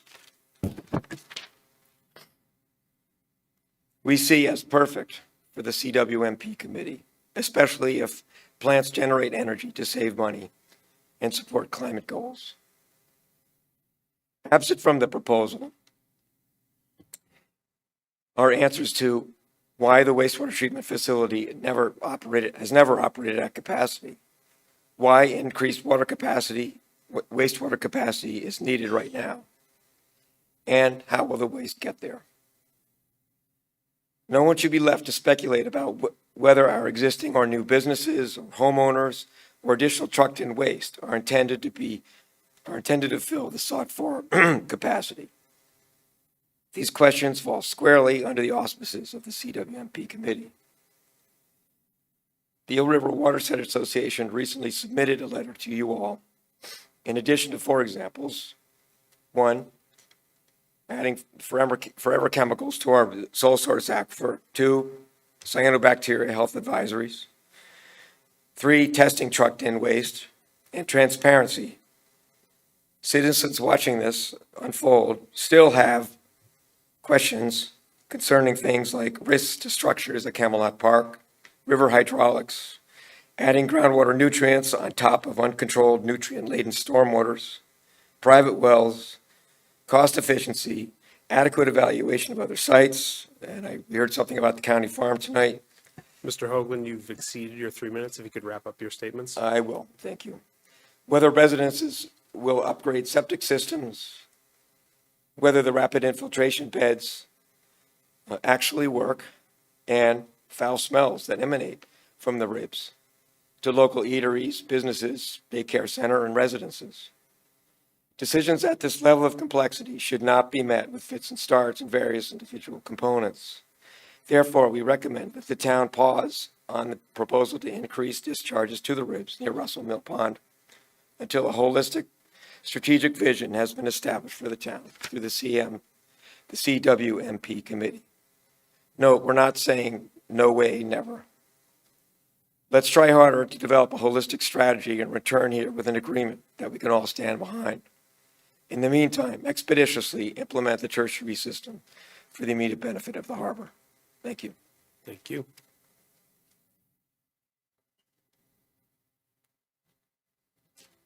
Rose Forbes, I'm commenting. There's something critical that I forgot to mention earlier, and that has to do with the harbor outfall and the shellfish beds. So I was really confused about this sitting on the committee. I didn't really understand what the issue was. So I talked to Bill Doyle. I met with him, and he explained to me that the area around the outfall was reclassified by the FDA from a classification of 1 to a 3. That doesn't mean that the shellfish grown in a classification 3 can't be sold anywhere. It just can't be sold to Europe. So what Mr. Doyle did was he kept some of his shellfish beds in the classification 3 waters where he could sell everywhere but Europe, and he moved some of his beds or created more beds out closer to Saquesh so that he could sell shellfish to Europe. So that remedied the situation. I just talked to Mr. Wilkinson. I hadn't met him before, and I had the pleasure of talking with him and asked him the same question, and he said the same thing. He's not concerned with the outfall, with the treated water going to the outfall. He remembered way back when there were some violations of the permit and some shutdowns of the bed. He said, but that hasn't happened for a long time, so he's not concerned about that.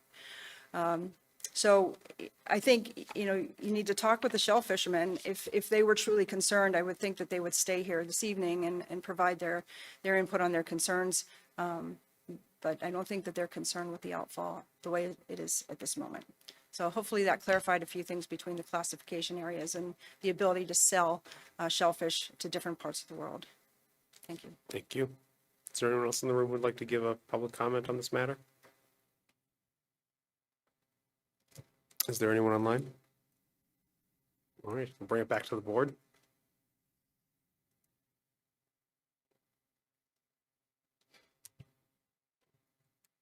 Mr. Canty? I have some questions for Kendra.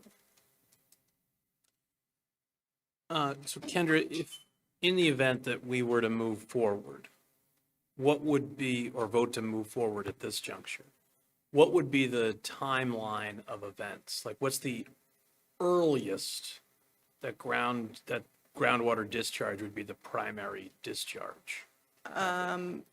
Not less than a year. We're looking at probably more like 2 or 3 years, to be quite honest with you. Okay. Would you, as this process goes along, prior to being discharged into the beds, would you be able to implement putting out these testing wells and for additional monitoring and further treatment, the tertiary treatment? So the tertiary treatment is underway right now on design. We have a grant, we have federal funding that we have to meet timelines for, so that has to move forward or we're going to lose over $3 million of funds towards that.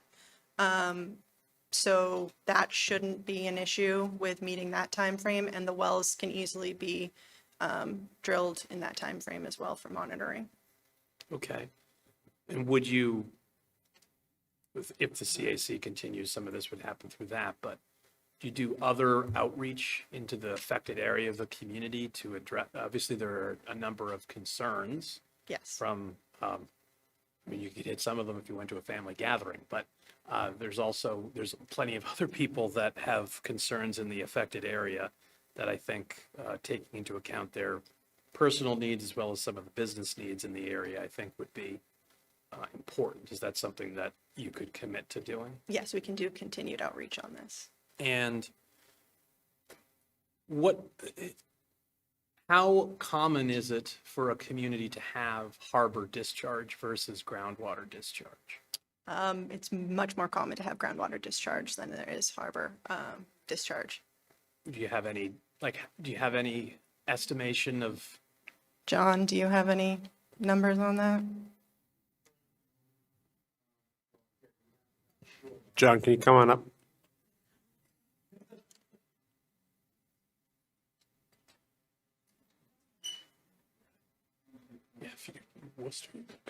Well, yes, you have to have a shoreline, obviously.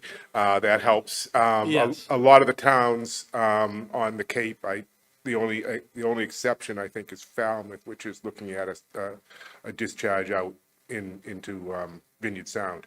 Also, Wareham is looking at that initially too, because the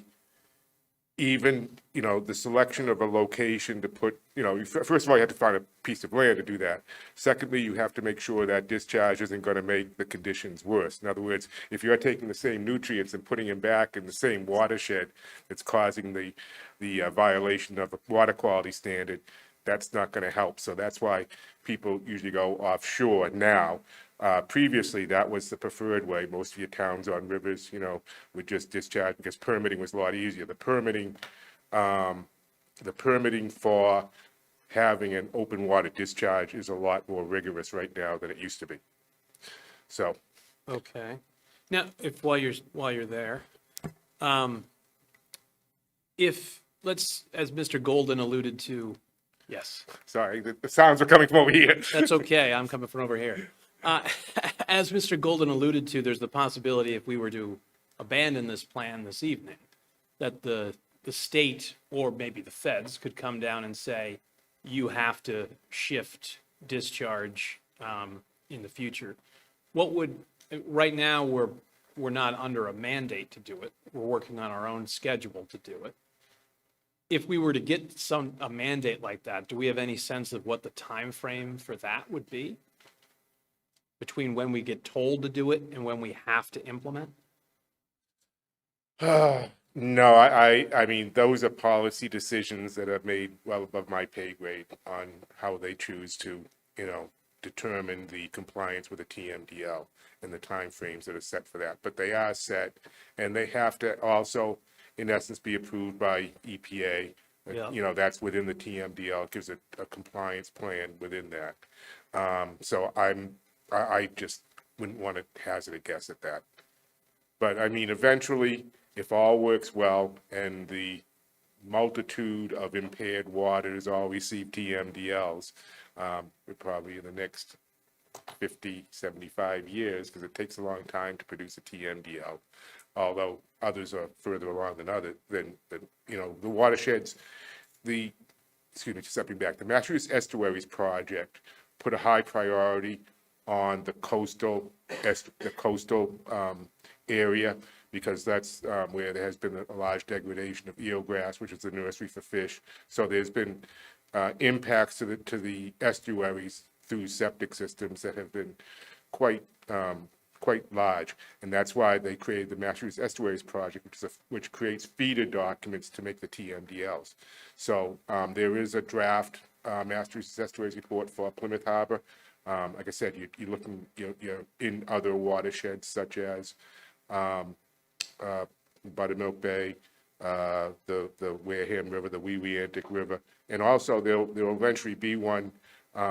What's the harbor down just north of Cedarville? Ellisville Harbor? Ellisville Harbor, yeah. So that's an impaired water, so that eventually need a TMDL too. So that was withdrawn a little bit later, but it still needs to be done eventually to get the TMDL. So how fast those TMDLs get created and how fast they're approved by EPA, that's a critical factor in that. But eventually it'll happen. I mean, that's what's the intent of the Federal Clean Water Act and the intent of the state to get the water in compliance with the surface water quality standards. Okay, thank you. Mr. Cohen?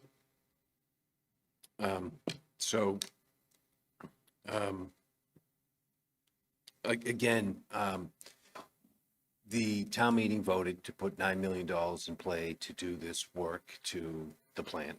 Correct. And again, point out where we are in that process. We have a consultant under contract to start design. We did a pilot of a disc filter a couple months ago. It was a free pilot that we were able to capitalize on for that. But we're just at the beginning stages of this design. And again, the town took control of the plant at a certain point. It runs the plant now. The town is running it with its new consultant, I guess. So it's always been a contract operator Right, since it's contract. been It's there? a new contractor. Yes. That's what I meant. The new contractor, because the previous contractor, we had some issues with. Yes. Okay. But since we've had the new contractor, have we any outflow problems that we had with the previous one? At the very beginning, when they took over, there were some excursions, which means they violated permit, but since then, they've been meeting permit. So the current consultant is meeting those standards? Correct. Okay. It's just a curiosity of the motivation for this pursuit. And obviously, we want to be looking at options. And right now, we have a permitting process that we're compliant with. This is a good exercise. I mean, I compliment the Department of Public Works and the Water Department looking at this situation and looking at circumstances that would improve our current condition. So the proactive effort on the part of the Department of the Water Department of Public Works is highly commendable. But at the same time, we're embarking on these upgrades that haven't fully gone into effect. And there's obviously things that we can go beyond those upgrades in terms of the processes in which we can use the plant to clean the water. Plus, the plant is 30 years now. It's almost 30, it was constructed almost 30 years ago. It's been operational since 2002. And obviously, the beds have only been used a short amount of time. They're showing that they're, can you speak to the times the beds have been utilized and the duration it took for that to be absorbed? So the beds were utilized full-time when there was the force main break. Correct. And then during the loading test, they were used as the primary source of discharge. There have been a handful of other times when there was, when we were testing out different pilot treatments at the treatment plant, that the beds were used instead of the outfall, nothing, or like doing rehab work at there, nothing for an extended period of time. The beds drain very quickly. They're released in batches, so it's a batch plant, so it doesn't all discharge at once. So you'll have a discharge, it'll dissipate, and then a couple hours later, you'll have another discharge. So if you're viewing the beds at hour 1, and then you come back at hour 4, there may still be discharge there, but it's not the same batch of discharge, if that makes sense. Yes. Yeah, Okay. yes. All right, thank you very much. But I just wanted to make note that, you know, this is a discussion that we had 30 years ago about where to put the sewer treatment plant. It ended up in this location, and yes, there was a private entity. There was the Eel River Water Set Association. There was lots of people involved in that discussion. You know, there's people that are no longer here with us that were very active in that question, from Cricket Withington and Dr. Rushforth and other people that were involved in this question for many years trying to solve this issue. So I'm trying to, you know, all the time and effort that we put into it as a community back then to feel how this plant was going to operate. And then on top of that, we spent millions and millions and millions of dollars buying land along the Eel River, protecting it.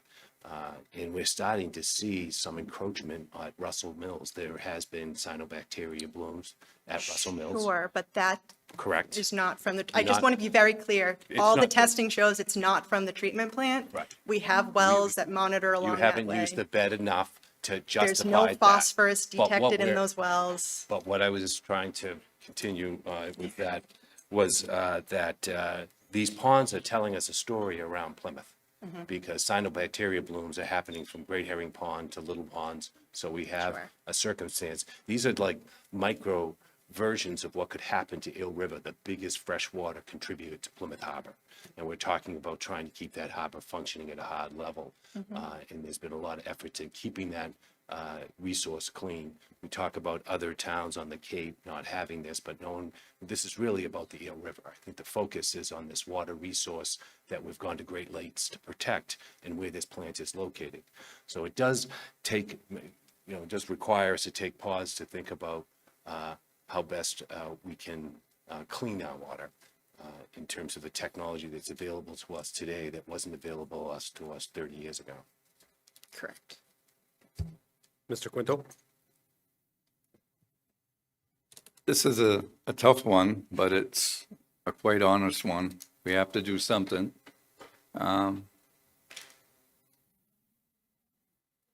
Folks, this is the board's time. We I gave you your believe time. that- Please don't interrupt the board. You know, one of the worst things that can happen is to have a mandate come and not be ready for it. I hear concerns about testing. I mean, I think if we can, we should do some more well testing on certain areas. But the algae blooms that Bill's talking about, I drove around a year ago with Michelle, I think her name's Christensen, when they were talking of developing Atlantic Gulf.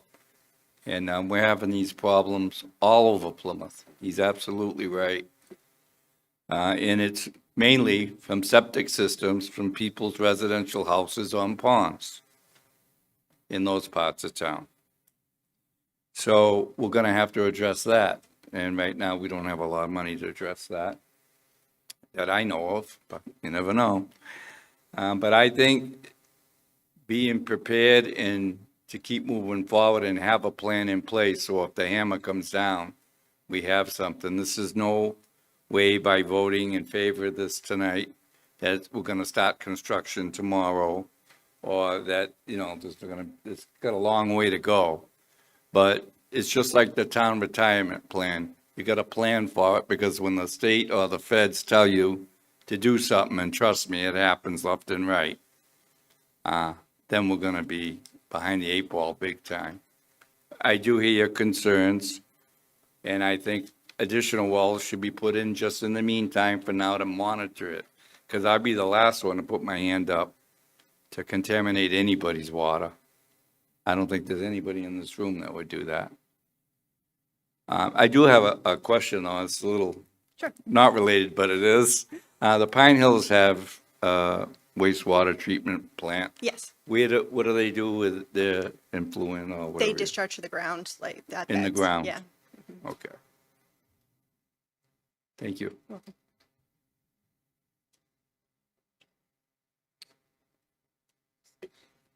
Is there a motion with regard to the submission of the draft EIR? I make a motion to approve the draft DEIR. The submission of Second. it? Is that a motion to submit the draft EIR? To submit, yes, submit, approve, yes. And Mr. Quintel, you second? Yes. All right, discussion? Mr. Cohen? Again, I'm not prepared to move forward. I think that we have other options. We're not being pressed by the state right now. I do believe we should, continue exploring, improving the current treatment plant in terms of its capability of doing a better job cleaning the water that we're discharging into the harbor. So I think that we should be utilizing our time right now focused on that. I think that going forward in this direction at this speed, I know that we've been working on it for a number of years, but I do think that we do have a window here to do this and do this right and protect the interests of the Eel River that generations of people in our community have worked to preserve and protect. So I think that moving in this direction without all the information necessary to assure me that we're protecting the Eel River, I think is a missed opportunity to do this and do this right. I know that we're going to have to do something at some point, and the state's going to come down on us. We're moving in that direction at a healthy pace. I think it would be cautionary to focus on what town meeting has already done, what the Department of Public Works is working on, and the Water Department, and that is looking at the plant and seeing how we can improve the plant's capabilities right now. So I'm not prepared to move forward right now with in the current circumstance that has been presented. This board has formed a committee. That committee has advised us, and I feel as if at this point I wouldn't be supporting moving forward. Mr. Canty? So I hear Mr. Cohen's concerns as well as the concerns of many of the residents, well, all of the residents, only one of which came out to speak in favor, but I heard his comments as well. But it's very clear, it was made very clear in the presentations that by moving forward tonight, we're not committed to a final action. We're just moving forward. And we're moving forward at a pace that we're setting rather than a pace that's being set by the state or the feds if we get a mandate at a different time frame. So I would not vote to go forward discharging it into the ground if we were going to be doing that, if this was the final vote tonight. Because I think there are unanswered questions about what the impact would be for residents as well as businesses that are conducted on the Eel River. However, cyanobacteria blooms and other impacts of septic systems throughout the community have been noted for years. The Herring Pond Watershed Association has had multiples of them. You're seeing them in other areas of South Plymouth and West Plymouth, places that are far away, and it's because we don't have enough people on the sewer system. And the only way we can get them on the sewer system is to increase capacity. We have to increase capacity before we increase the outflow, before we increase the input. As I alluded to earlier, that doing it in the reverse would get messy pretty quick. And I think that the net environmental impact of expanding the sewer system and having the capacity to do that is worth the benefit. But I do think that there is homework needed to do, particularly in the area that's going to be affected, because I don't think it's fair to unduly burden. If there are things that we can do to lessen the impact on the Eel River and on the residents that have come out here tonight, we should do those things. But because we are moving forward, because we will be able to implement additional testing and tertiary treatment well before we complete this process and well before discharge into the beds becomes the main discharge method, I feel comfortable moving forward tonight.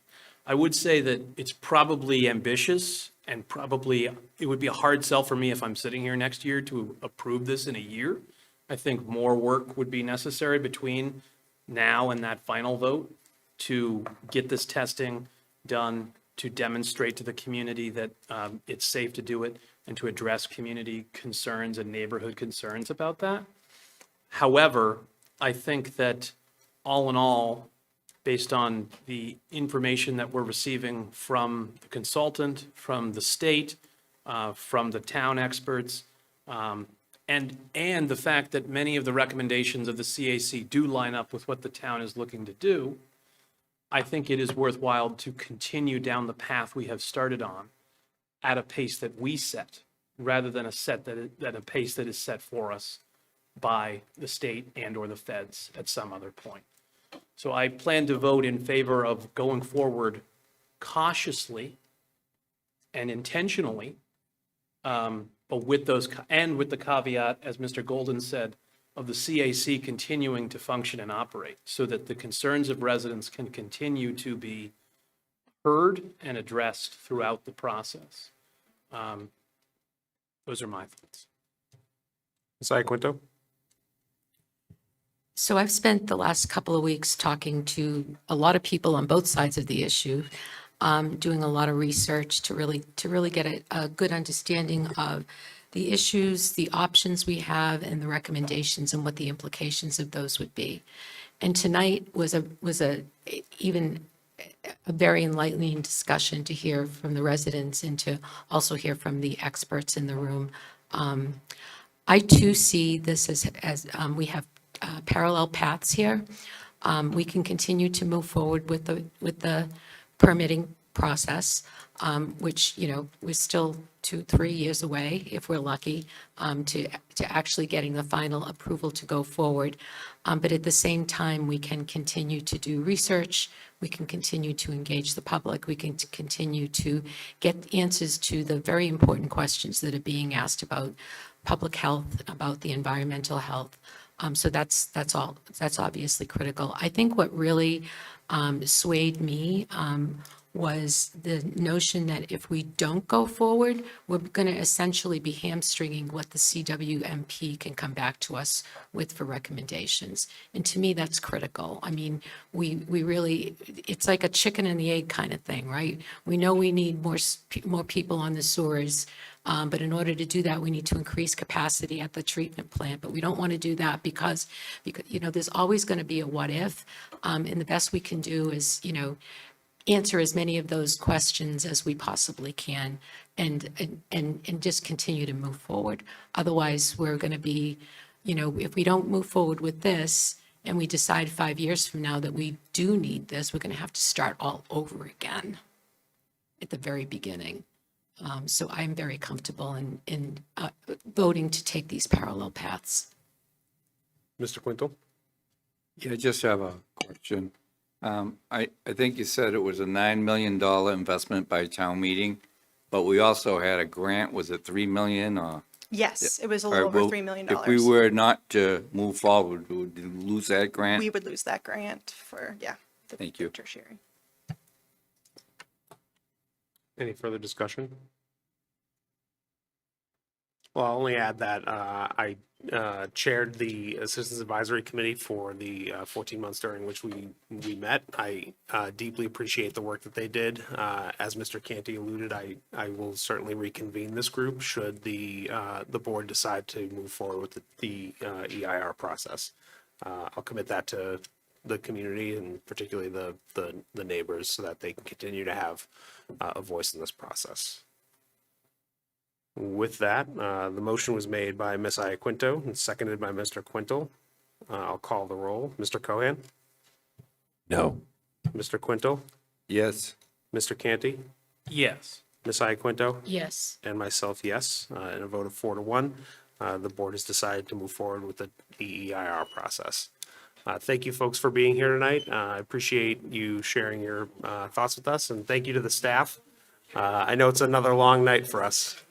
So I appreciate it.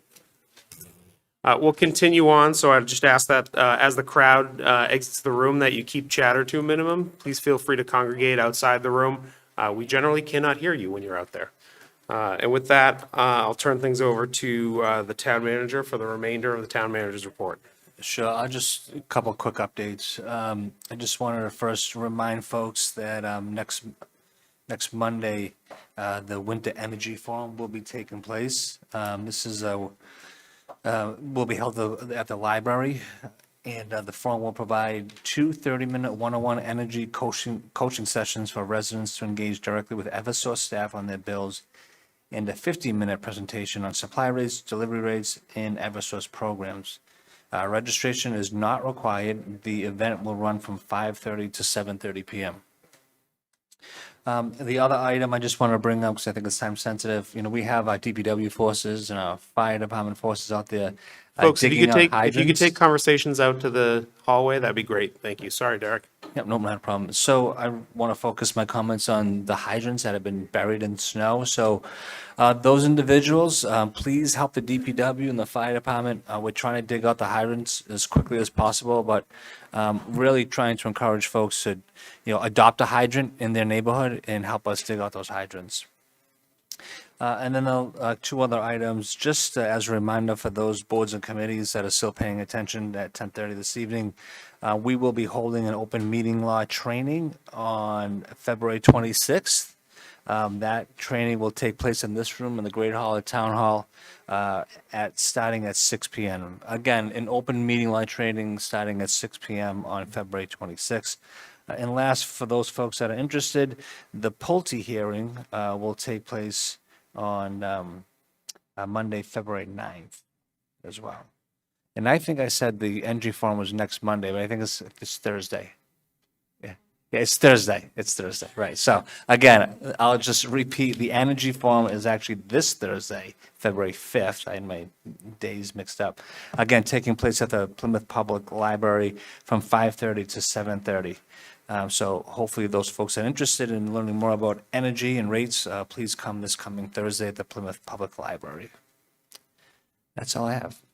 Questions from the board? Mr. Cohen? Derek, last week we had a presentation by the fire and police department, and they provided a PowerPoint. Is there any chance we could get a copy of that? Sure. Yeah, thank you. We got it during the meeting last week. Yeah, I can, no, we were emailed it. I can forward it to you. Yeah. Yes. Okay. Other questions? Thank you, Derek.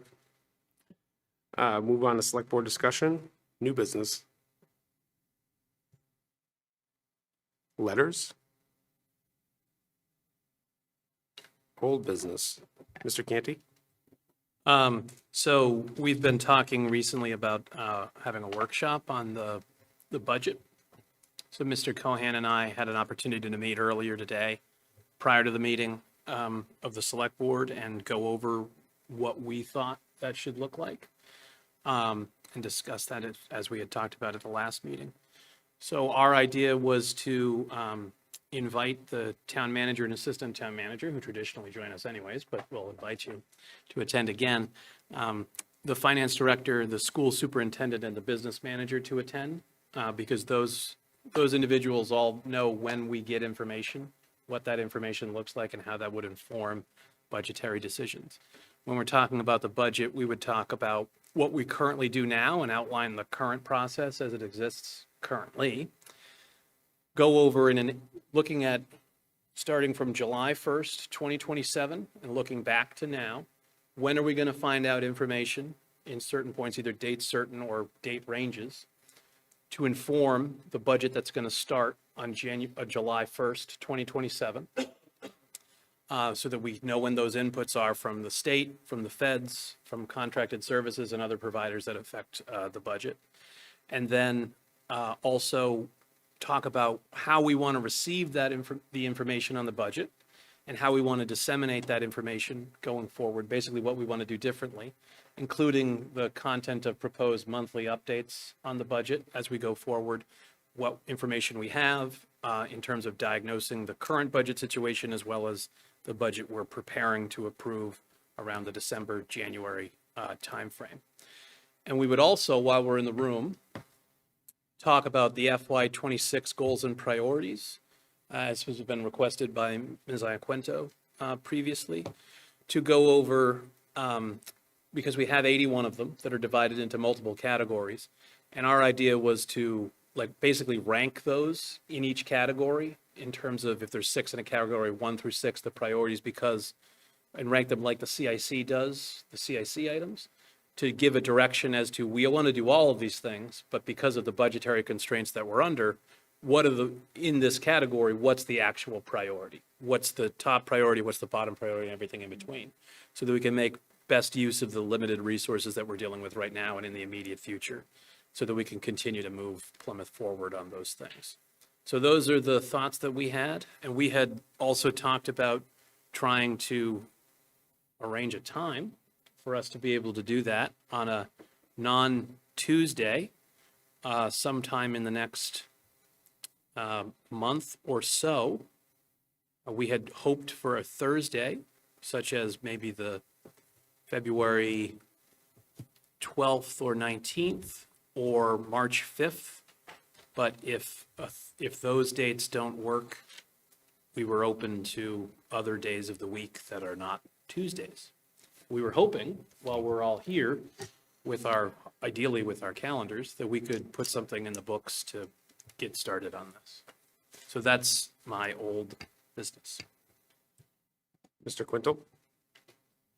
Yeah, I reached out to the superintendent and ran this by him because I knew we were going to be talking about it. And he's interested. And I also reached out to Louis Paisano because I think it's more than even the superintendent that they need to be a part of it. So we don't have a gun draw here, like we had last time. Yeah. It was our fault that, we asked a question. Regardless, let's move on together, and I think it's a good idea, but Louis was very receptive, so I don't know what his plan is, but include him in it, so, Okay. thank you. I'm free any of those dates. Okay, how about, the 19th would give people enough time to adjust and still be in a timely fashion. How does the 19th work for people? The 12th, 19th, and 5th work for me, I guess. So either whatever, I go to the pleasure of the board on those dates. Okay. How much prep work will be needed to get ready for that? I know we'll have to rely on staff to prepare some things for us, so. Well, I would say the general information about when we receive specific information is relatively basic for them, I would think. They already have a calendar and a general understanding of, some things are found out are done on date certain, and some are arranged, like when the governor's budget comes out, when things come out of committee in the House or the Senate. So it's just like annual. Right, so they'd regularly look at, over anticipated the last dates. couple of years, Okay. this is when that's generally come down. Okay. Right? So I would think it wouldn't take that much groundwork for them, but if they have any different thoughts, they have microphones of their own. Derek? I don't have any thoughts on that. I just was going to mention that both Lynn Barr and I are expected to be at COPC on the 19th Okay, to present the budget. okay. And I cannot do the 12th or the 19th for that matter, but I can do the 26th or the 5th. Okay, how about everyone on the 5th? The 5th is good. Okay. The 5th? All right, we can shoot for the 5th. It's a Thursday. Thursday, March 5th. Thursday, March 5th. Yeah. All right, we'll tentatively schedule that. Jay, you and I could talk offline about that. And I'll send out the thing that Bill and I. That'd be great. Thank you. Thank you for doing that so quickly. You're welcome. Other old business? Excellent. Our next meeting is scheduled for February 10th. We'll be joined by the legislative delegation from Plymouth. We'll also be in a joint meeting with the Housing Authority, in addition to a variety of other topics. Is there a motion to adjourn? Mr. Quintel makes the motion. Is there a second? I'll second. Ms. Quinto seconds. Discussion? Ms. Iaquinto? Yes. Mr. Canty? Yes. Mr. Quintel? Yes. Mr. Cohan? Yes. Myself, yes, we're adjourned.